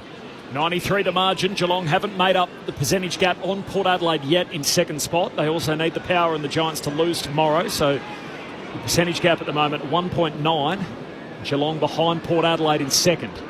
And a live ladder as the Eagles work it down to high half forward. Jack Williams takes the mark. In the sunshine, he kicks inside the forward 50. Big leap from Reid. Coming back down, spills out the back to Hall. Couldn't get boot the ball. The ump's letting them roll. Bruin, hand pass close to the boundary line. Buse collects, runs out of room. I don't know how that's not a free kick. Like, that's just... Hands at the back. Well, it's just such an obvious call. Hands at the back, too high, like unrealistic attempt. Boundary throw in forward pocket for the Eagles. 93 points. The Cats lead. And the throw in. Tui roams it off the pack. Sends it into the middle of the ground. Gets a fortunate bounce. It will favour Ollie Henry. He knocks it out in front of Myers. Jeremy Cameron's back leading to goal. On the 50. Can't take the mark. Well done, Harry Edwards. Slipped in front of him. Just gave him a tap on the back. Said, well done. Well, I like it because what it shows to me, he doesn't want his opponent kicking 10 on him. Correct. I like it. He's got some competitive bit of pride dog in him, Edwards. As the Eagles work it through Duggan, now to Hall, kicks up to the wing. Hall marks, gives it to Jimby. He goes long down to half forward. Jack Henry and Waterman in a one-on-one. Jack Henry wins this one. Goes short to Holmes. All right, the Cats back with it. Jeremy Cameron on 9 goals. They lead by 93 points. Time to reload. Hand pass to Bruin. Long kick down to half forward. Intercept mark. Bazzo has it at half back for the Eagles. 22.5 gone final term. Cats by 93. Jezza on 9. Is he going to get there? They've gone with the Pagans paddock. They've cleared out the forward 50 and left Jezza to cook, but the Eagles with it. Up the middle they go. Marek to Jua. Kicks out towards half forward. Cripps takes it. Runs away with it quickly. Looks long into the pocket. Reid's down there. Jack Henry glides into mark. Yeah, he's been good. He's back in form. I thought he had a poor first half of the year. But there's some continuity in his footy now. His last month or so has been a lot better. As you mentioned earlier, Corb, contract extension is the reward of that. But he's going to be a key player in the next month. You get the sense. Suns, by the way, by 20 points over Richmond, so that's 21 gone in the second. We will take you there at the completion of our game. Margin here is 93 points. There's still 5 minutes left on the game clock. And after the Cats worked it up to the wing, we got a stoppage. So a ball up in the sun, out on that eastern wing. Whacked down by Jack Edwards, straight to Hutchinson. He's tackled at a ball up. Of course, the Eagles armed with pick 3 and pick 23. Headed towards the upcoming player movement window. Free kick here. High infringement of the ruck contest. Advantage applied. Cats away with it. Stengel in the tackle. Almost a horse collar tackle as he shoots a hand pass forward. Dangerfield's on the end of it, but he tugged the jumper of Cole. Free kick coming back to the Eagles at half back. Cats by 93. Jeremy Cameron with 9 goals. 24 minutes played final term. He's got 5 minutes here, Jezza. Kelly on the wing, sending it long. Coming up to meet it, strongly blitz halves. Knocks it down to Tui. He thumps it long. Danger's on. Marks 40 out, slide angle. Knocked out of his hands, 50. Which robs us of the Jezza lead. He would have offered. And Harry Edwards is staying right next to Jeremy Cameron. Yeah, I love it. He's standing right alongside him, and Danger will poke it through.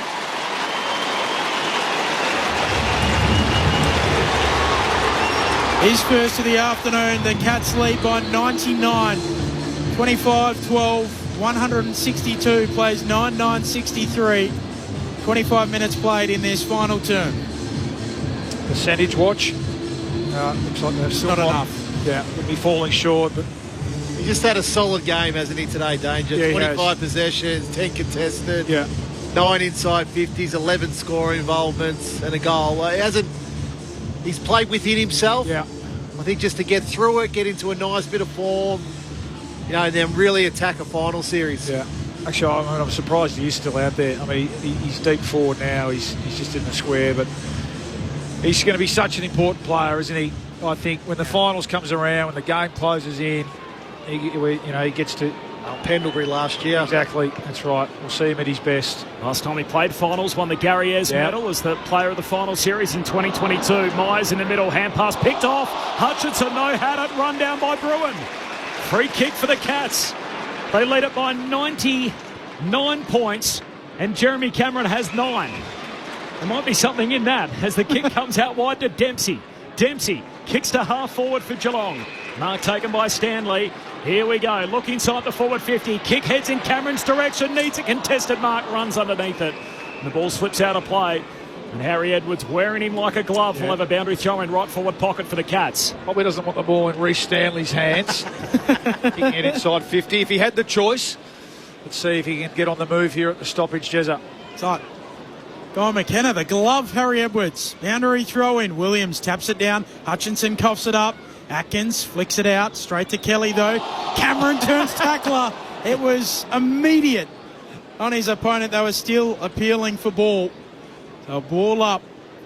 40 out from the attacking goal. Knocking it down, Neal. Straight to Atkins, who gives it back to Neal. Runs into a Jimby tackle. Trying to get a handball out. Another ball upcoming. Cats by 99. Jeremy Cameron on an equal career high 9 goals. 4 minutes to play. All right, let's look at him at the stoppage here. He's still closely guarded by Edwards. Hit out, comes straight to the umpire. Hits the umpire, in fact.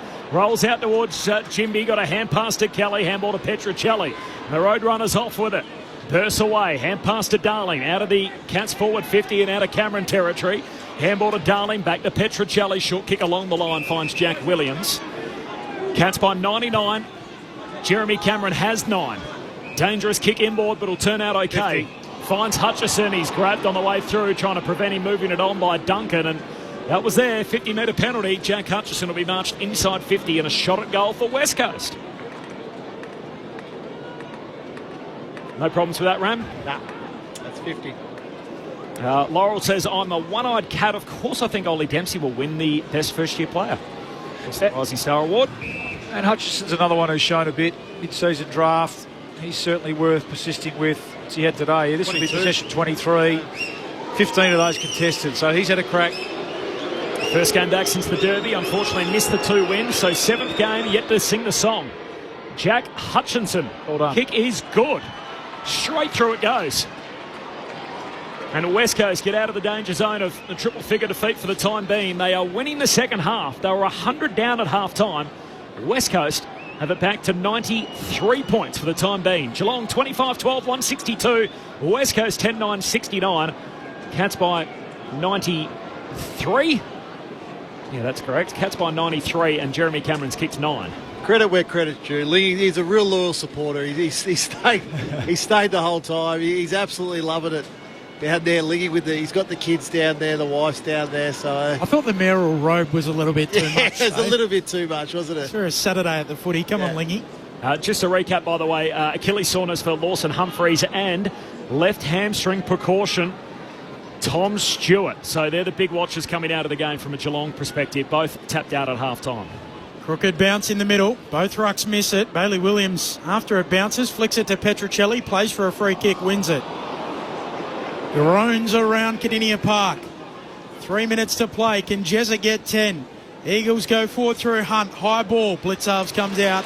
Marks 49 out from defensive goal.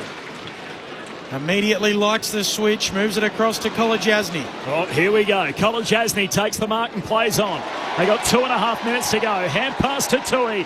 The departing Irishman kicks down to half forward. Ollie Henry from the back spoils, and the mark's going to be paid.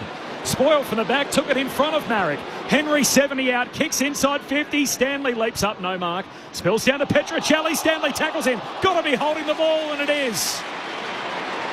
No, Edwards is right back to Jez. He's right onto it. Look out, here comes a block. Reece Stanley gets up a little sore. Cameron's looking for a little wrap-around hand pass. They're coming from everywhere to block. Stanley's awake to it. Can they get Jezza to run around the back? Not to be. Everybody in the ground is watching the same thing and riding this with Jezza. The Eagles are onto it too. Aaron's leading. He's been double teamed. Stanley moves in and says to hell with it. I'll kick it myself. Stanley pops it through for his second. Geelong by 99. Jeremy Cameron has 9. Full time. And we got 90 seconds left in the game.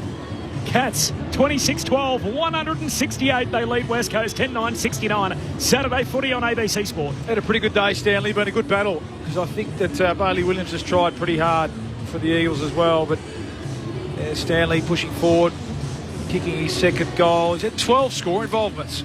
Reece Stanley out of his 16 possessions. So that's a good return for him, and will give him plenty of confidence. You would think that he would hold that number 1 ruck position now going into the first final in a couple of weeks' time.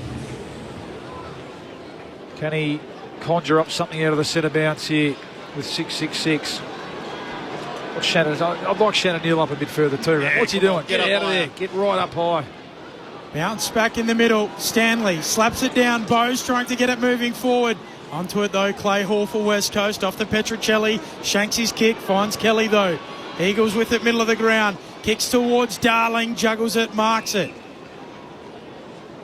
Close to a minute to play, Darling veers out to his right, sending it long towards full forward. Harley Reid juggles it, doesn't mark it, Kolajasny gives it off towards Myers, now Blitzovs. They've got to go coast to coast and get it to Jezza. Hand pass away to Close, back to Blitzovs, back to Close. Hand pass again. Out it comes to the back flank. Sweeping it forward is Myers. He got it away to Blitzovs. He does the full U-turn. Gets back onto the left peg. He turns it over. And Marek takes the intercept mark. There's 55 seconds to go. Jezza's one out in the cage with Harry Edwards, but West Coast have the 40. Kick inboard, dangerous. Off hands. Spills out to Hutchinson. Hand pass to Petruccelli. Just got a hand pass away to Kelly. Kelly ugly, kick to centre half forward. Bouncing footy, trapped by Tyrell Dewar. Collects, shoots goalward. He's kicked it. It's a goal and the clock will stop with 30 seconds left. It'll be Geelong by 93 points, but it gives Jezza a chance. He's still got 9 goals. 33 minutes played in the final term. Tyrell Dewar with his 5th goal in his 7th AFL appearance. And a little bit of credit to West Coast. They're going to win the second half. So after an absolute disastrous first half where the lead was 100 points to Geelong, they've fought the game out, which I would have clearly been the message from Jared Schofield at half-time. Hey, let's put that first half behind us. Let's go and win the second half. So, credit where credit's due there. It's been a dirty day still, don't get me wrong. But to come out and win the second half is good. Dewar's... He's good. He's got some real tricks. Beautiful kick. Nice finish there. 14 possessions and a goal. There's 30 seconds on the clock. Crooked bounce takes time off it. Oh, no. We'll go again in the middle. Geelong by 93. West Coast waiting to be put out of their misery. Umpire puts it aloft. Stanley goes up, lays it down for Bruin. Bailey Williams steals it. Will send the Eagles inside 50. Tumbles into the pocket. Bouncing ball. Reid coming up. Blitzovs there. Handball to Kolajasny. Loops it over the top to Duncan. They'll have one last chance down the Hickey stand wing. Oh, not for now. Bursts through the hands of... It's all over now. Myers and slips out of play, so boundary throw in on the wing. What it does make you appreciate is Dunstall, Lockett, Ablett, how many times they were able to kick 10. Yeah. And an absolute superstar of the game, Jeremy Cameron's never kicked 10. Boundary throw in. And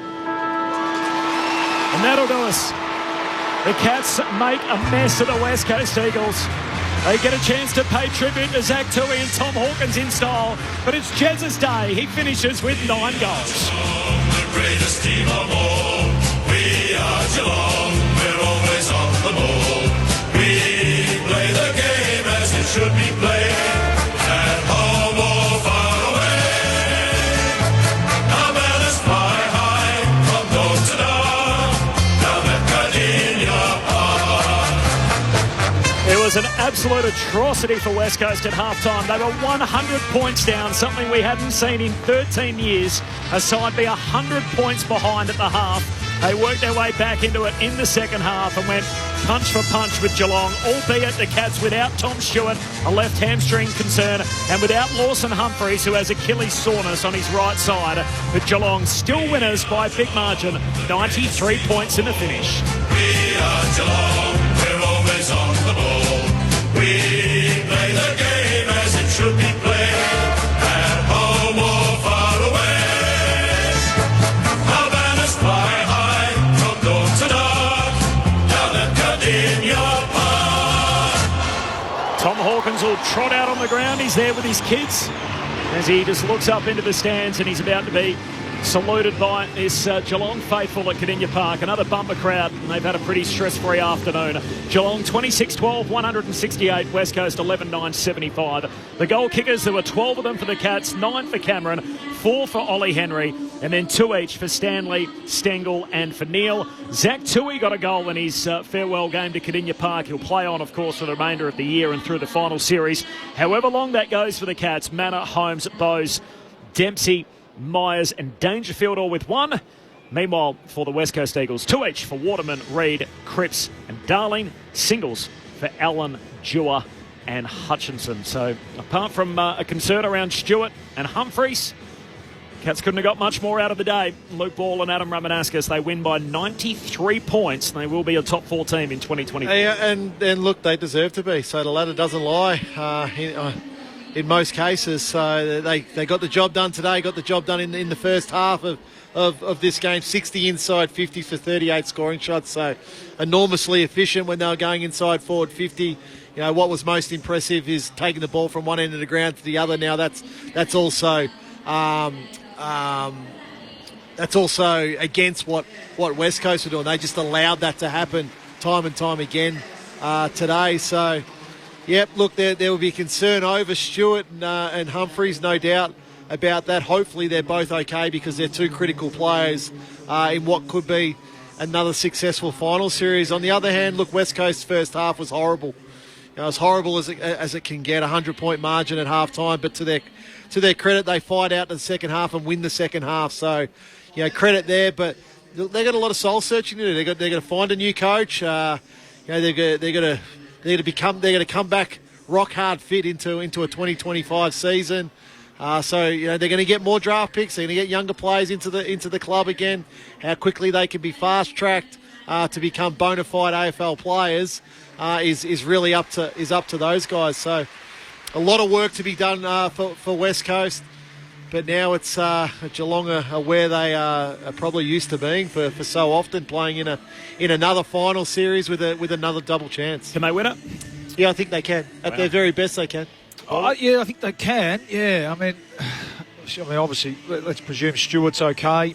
You know, with Dangerfield in there and his experience. I mean, this is a team that stood on the podium 2 years ago, isn't it? So let's not forget that. There's enough experience out there. There's enough youth coming through. There's the X factor, the match winner that you need to win a premiership. So if they can, it looks like they're going to miss out on a home final, doesn't it? But they'll back themselves to go anywhere and win any time. They'll get one at some stage. Yeah, that's right. Yeah, maybe not the first one, but they will get one. And then, once if you get through to a prelim final, then we know that anything can happen, and particularly this year with, how even it is, that anything can happen on the night. And I just think in finals footy, when the game closes in, players like Dangerfield, like Stewart, the X factor of Cameron and the Myers and Close and these types, they're right in the hunt. I'll come back to you, Bally. Here's Zach Tui. At a time, I thank everyone I need to, but for now, thanks to all the supporters. That goal was pretty awesome, and you did the love heart. You showed the love for the crowd. Was nice to have that moment on a day like today. You didn't quite give them the talk they were crying out for. Yeah, I was hoping to get a kick in late, but they just kept kicking goals. Yeah, it was nice to get the goal, and the celebration is courtesy of these two boys. We talked about it during the week. You said you were going to do a pose. Yeah, I love that. Yeah. You engineered it. Come in, sweetie. You engineered that so well. So there's another chapter to be written in what has been an incredible story. Where does this one go this year for you? It goes where every year goes for us, which is... Oh, you're stealing that off me, darling. Look, every year we set ourselves to have a crack at it. And, it doesn't always work out, but I'm just grateful I play for a club that consistently puts us in a position to succeed. And, every year I've been at the Cats, we've set ourselves for a big tilt at September. And, we'll just go again. Could have you imagined from where you've come from, the other side of the world, to be here in Geelong and how much this place has embraced you? Yeah, they have. And like my previous club, Carlton, were incredible as well. And there'll come a time that I'll be able to properly explain to them and their supporters how grateful I am as well. But like I said, the town of Geelong and the club of Geelong have just been incredible for me and my family. And it goes beyond football, but the football's been pretty enjoyable as well. Well, I think they love you. Well done, Zach Toohey, on a marvellous career. Hey, that's mine. Well done, Zach. Sarah Jones on field with Zach Toohey, courtesy of Fox Footy. Now Tom Hawkins gets his moment. Soak up this magical atmosphere and an emotional day for you being here for the final time. What's it like? It's a bit of a unique feeling, but it was an outstanding game to watch. I was chasing around the kids today, which looked a little bit different, but that's what my last 9 weeks has looked like a little bit when I'm coming to the footy. But it's obviously with a touch of sadness, but the time's right for me. So I've achieved a lot throughout my career, and it's been fun, but this has been really nice. So I'm conscious that the West Coast boys are here too, so if we might even walk and talk if you've got any. We can walk and talk, Tommy, so it's going to be a hard side to crack your way into. Do you think you'll get another go at it? I'm trying my best, but if I fall short, we've achieved enough, so hopefully just get back out and play. A special moment for you, and Zach, we'll let you go off and enjoy it with the family. Congratulations. And the West Coast Eagles, despite their season being done, they have stuck around. They're part of the Guard of Honour here as Zach Toohey, along with his kids and Tom Hawkins' little ones, they take a walk side by side through the Guard of Honour. And it feels like not a person has left Kardinia Park. A warm round of applause to salute two of their all-time greats. Zach Toohey, a special place in history for him, the most games ever played by an Irishman. Game number 287 today, and he will go as long as Geelong's campaign goes in 2024. And their all-time greatest goal kicker in Tom Hawkins, and what an amazing run that he's been on. He's their games record holder, of course, trying to battle back from a foot injury to make it back to be part of this September campaign at some stage already. His legacy secured with the Cats. Full-time, 93 points, Geelong over West Coast. Jeremy Cameron finishes with 9. It's going to be a story, isn't it, really? I mean, we don't need to focus on it now. Let them enjoy the fact that they've qualified in a top 4 position. What an amazing club they are. You heard Zach Toohey talk about it then. It's a simple mantra. They just put themselves in a position every year, don't they? They give themselves every chance to contend, and it's bloody hard to win them. We know that, so it doesn't always work out. But win enough games to qualify. That's right. Yeah, give me a club who always puts their hand up to contend. And I guess the story is the other side of the fence, a side that we know won it in the not too distant future, and is now really, really struggling. So it's a bit of a tale of two clubs there in a sense. But we just finished saying before we went down to the boys.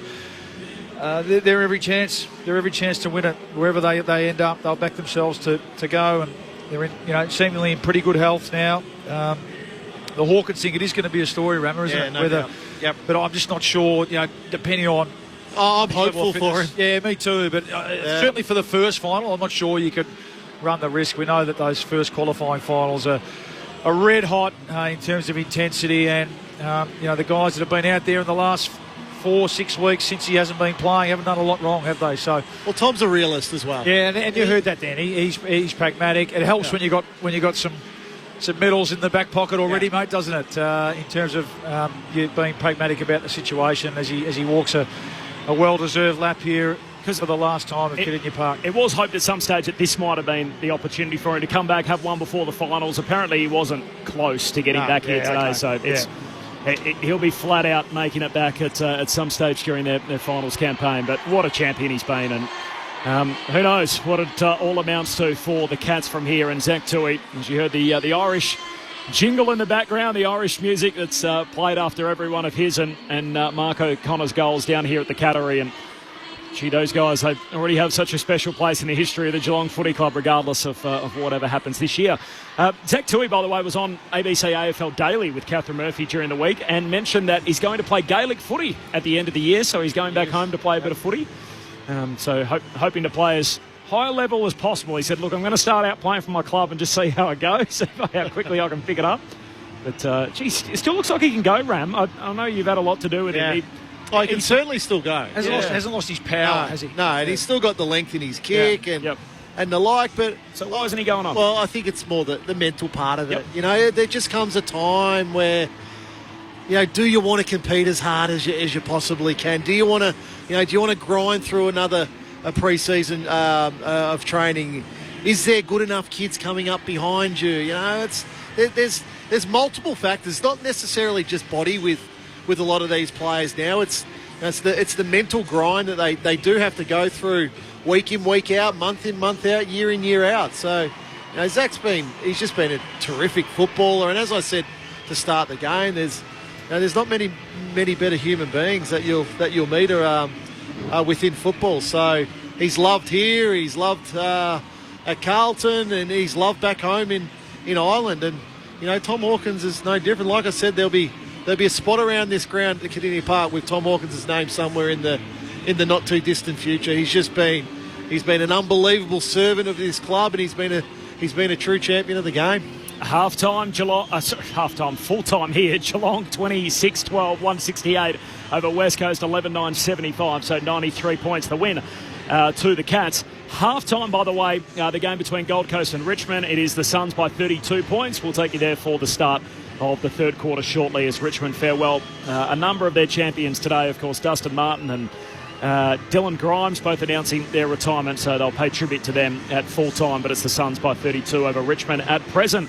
They're lapping it up these last few moments. It's something the Cats have done really well. Remembering their premiership at the MCG in 2022, I think they stayed on the ground as long as any team ever has after winning the flag. And both Zach Tui and Tom Hawkins taking one last moment to do a lap of Kardinia Park and just soak it all in. Yep, and why wouldn't you? It's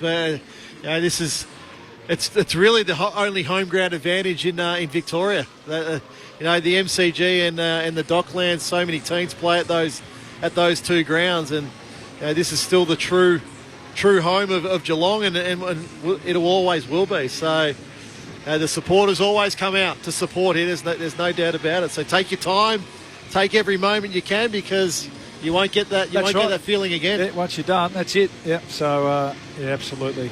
Enjoy it. Just wrapping up the day in footy, it started with Hawthorn and North Melbourne at York Park in Launceston. The Hawks by 170 points, 26-14. By 124 points. They scored 170 themselves, the highest score of the year. 26-14, 170, defeating North Melbourne 7-4-46. To the Hawks by 124 points. Hawthorn will play finals in 2024. The second highest score of the season was kicked in the very next game here at Kardinia Park. Geelong 26-12, 168. They defeat West Coast 11-9-75, so 93-point win for the Cats here. Jeremy Cameron kicks 9. And Cats big winners in the end over the West Coast Eagles, but not quite as big as Hawthorn's 124-point victory over North. Now, the day to come, obviously we've got that Richmond Gold Coast game, which we'll take you to in a few moments from now. The Suns by 32 points at halftime over the Tigers. And then tonight, we're in different directions depending what market you're in. Of course, every game all weekend available through the ABC Listen app, so to avoid disappointment, you can find it there.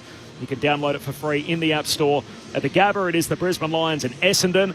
The Lions just need a win here to make sure they get a home final. It'll more than likely be in the first week, but they need to be taking care of business tonight against the Bombers as Dyson Heppel plays his final game. And at the Sydney Cricket Ground, the ladder leading Sydney Swans, who have really wrapped up the minor premiership, they take on the Adelaide Crows minus Josh Rochelle, who of course isn't playing today for the Crows. And then tomorrow it is set up beautifully, starting with the Dogs and the Giants. 12:30 start Australian Eastern Time, flows straight into Carlton and St Kilda. And then the final game, Fremantle versus Port Adelaide, all three games to have some kind of ramification on the makeup of the top 8, and it could very well all come down to that last game between Fremantle and Port Adelaide to see which 8 teams will make it through to the 9-game classic in the spring. Interesting here. I was just watching Tom Hawkins, who's got his young lad on his shoulders, but he put his hands over his eyes and he was sort of trying to get them out of there. But Reece Stanley looks like he'll be going through a guard of honour as well. Now, I know it was his 150th club match for Geelong today, but also out of contract. So that's an interesting point to note down the guard of honour around the Geelong fans, a lot of whom have stayed to salute their champions that we know are going in Zach Tui and Tom Hawkins. But, there's more kids than players out there at the moment. Great, I love this. That's what happens when you've got so many players over 30. Dad's army. No Stanley. He's balked at the last minute, Benny. He's back into the queue, back into the line. I bought the candy, didn't I? You did. You've gone the early crow again. You've gone the early crow again. Cats by 93 points as Tom Hawkins and Zach Tui wave goodbye to the Geelong faithful. And we'll see Tui again, and every chance for Tom Hawkins. We've seen him for the last time on a football field. Cats will make their way in. We might get the votes, Bally, as the Cats make their way to the rooms. Who have we got in the ABC football? We go 1, 2, 3 this week. Okay. Yeah, okay. I thought I'd accept. Keep you guessing last time. We'll give one vote to Mac. I mean, it's one of those good team effort jobs, isn't it, from the Cats' point of view? But give one vote. I mean, really, we get the vote should have been written down at half time, even quarter time. One vote to Max Holmes. Just love the season he's put together. As I said, I'd be interested. I think he'll feature in the top 3 in their best and fairest. He might even be a chance to win it. 26 possessions, 14 handball receives, but 764 metres gained, and he had most of those in the first half. He was clearly on top there, and a goal as well. 2 votes to Paddy Dangerfield, who, as you said, Ramo, just workmanlike, but as the game went on, he started to... Well, he showed us that he's just going to be a massive player in the next month, Paddy. He's primed himself for a big performance, and 3 votes to Jay Cameron, who ended up with 9, unfortunately, having kicked 7 of those in the first half, but 9's a massive return in today's footy, as we know. This will just about take us out. The Cats by 93 points. Jeremy Cameron kicks 9 and is best at field. To Jess Webster in the winners' rooms before we take you to Richmond and Gold Coast. Jess. Thanks, Corby. Yes, the play's led in by Zach Tui, of course. So what a wonderful tribute to him and Hawk out there on the field a few moments ago. And they're just gathering in the circle now. A lot of family and friends are in the house as well at the moment, and lots of kids as well joining in this circle. So they're all gathering in place now, and they're about to sing the song after what was a huge win here at Kardinia Park.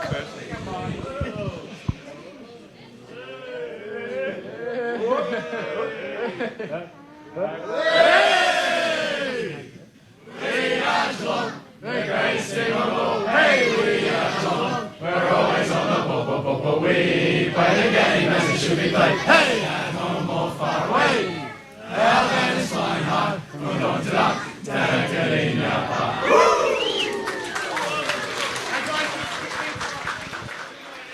There it is, the Geelong Rooms, the Cats winners 26-12, 168 over the West Coast Eagles, 11-9-75, so finishes at 93 points. The difference in the end, Jeremy Cameron finishes with 9 goals.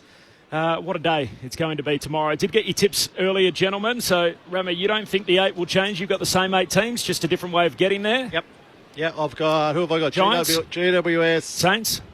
Saints, I think. And Power, yeah. And Bally, you've gone... I went for Dogs, Blues and Power. So you've both got the same 8, but a different way of getting What about me? Yeah, what have you got? Dogs, Saints, Power. Dockers. Oh, really? I think the Dockers will win. But I'm just not regardless. Sure. I'm just not sure what. Yeah, I just don't know if there's going to be enough on the line for them. We'll find out tomorrow. Okay. What a finish it's going to be. Still a bit of footy to be decided today. Let's take you to the MCG. The Suns by 32 points over Richmond. Start of the third quarter. Matt Clinch heading up the call.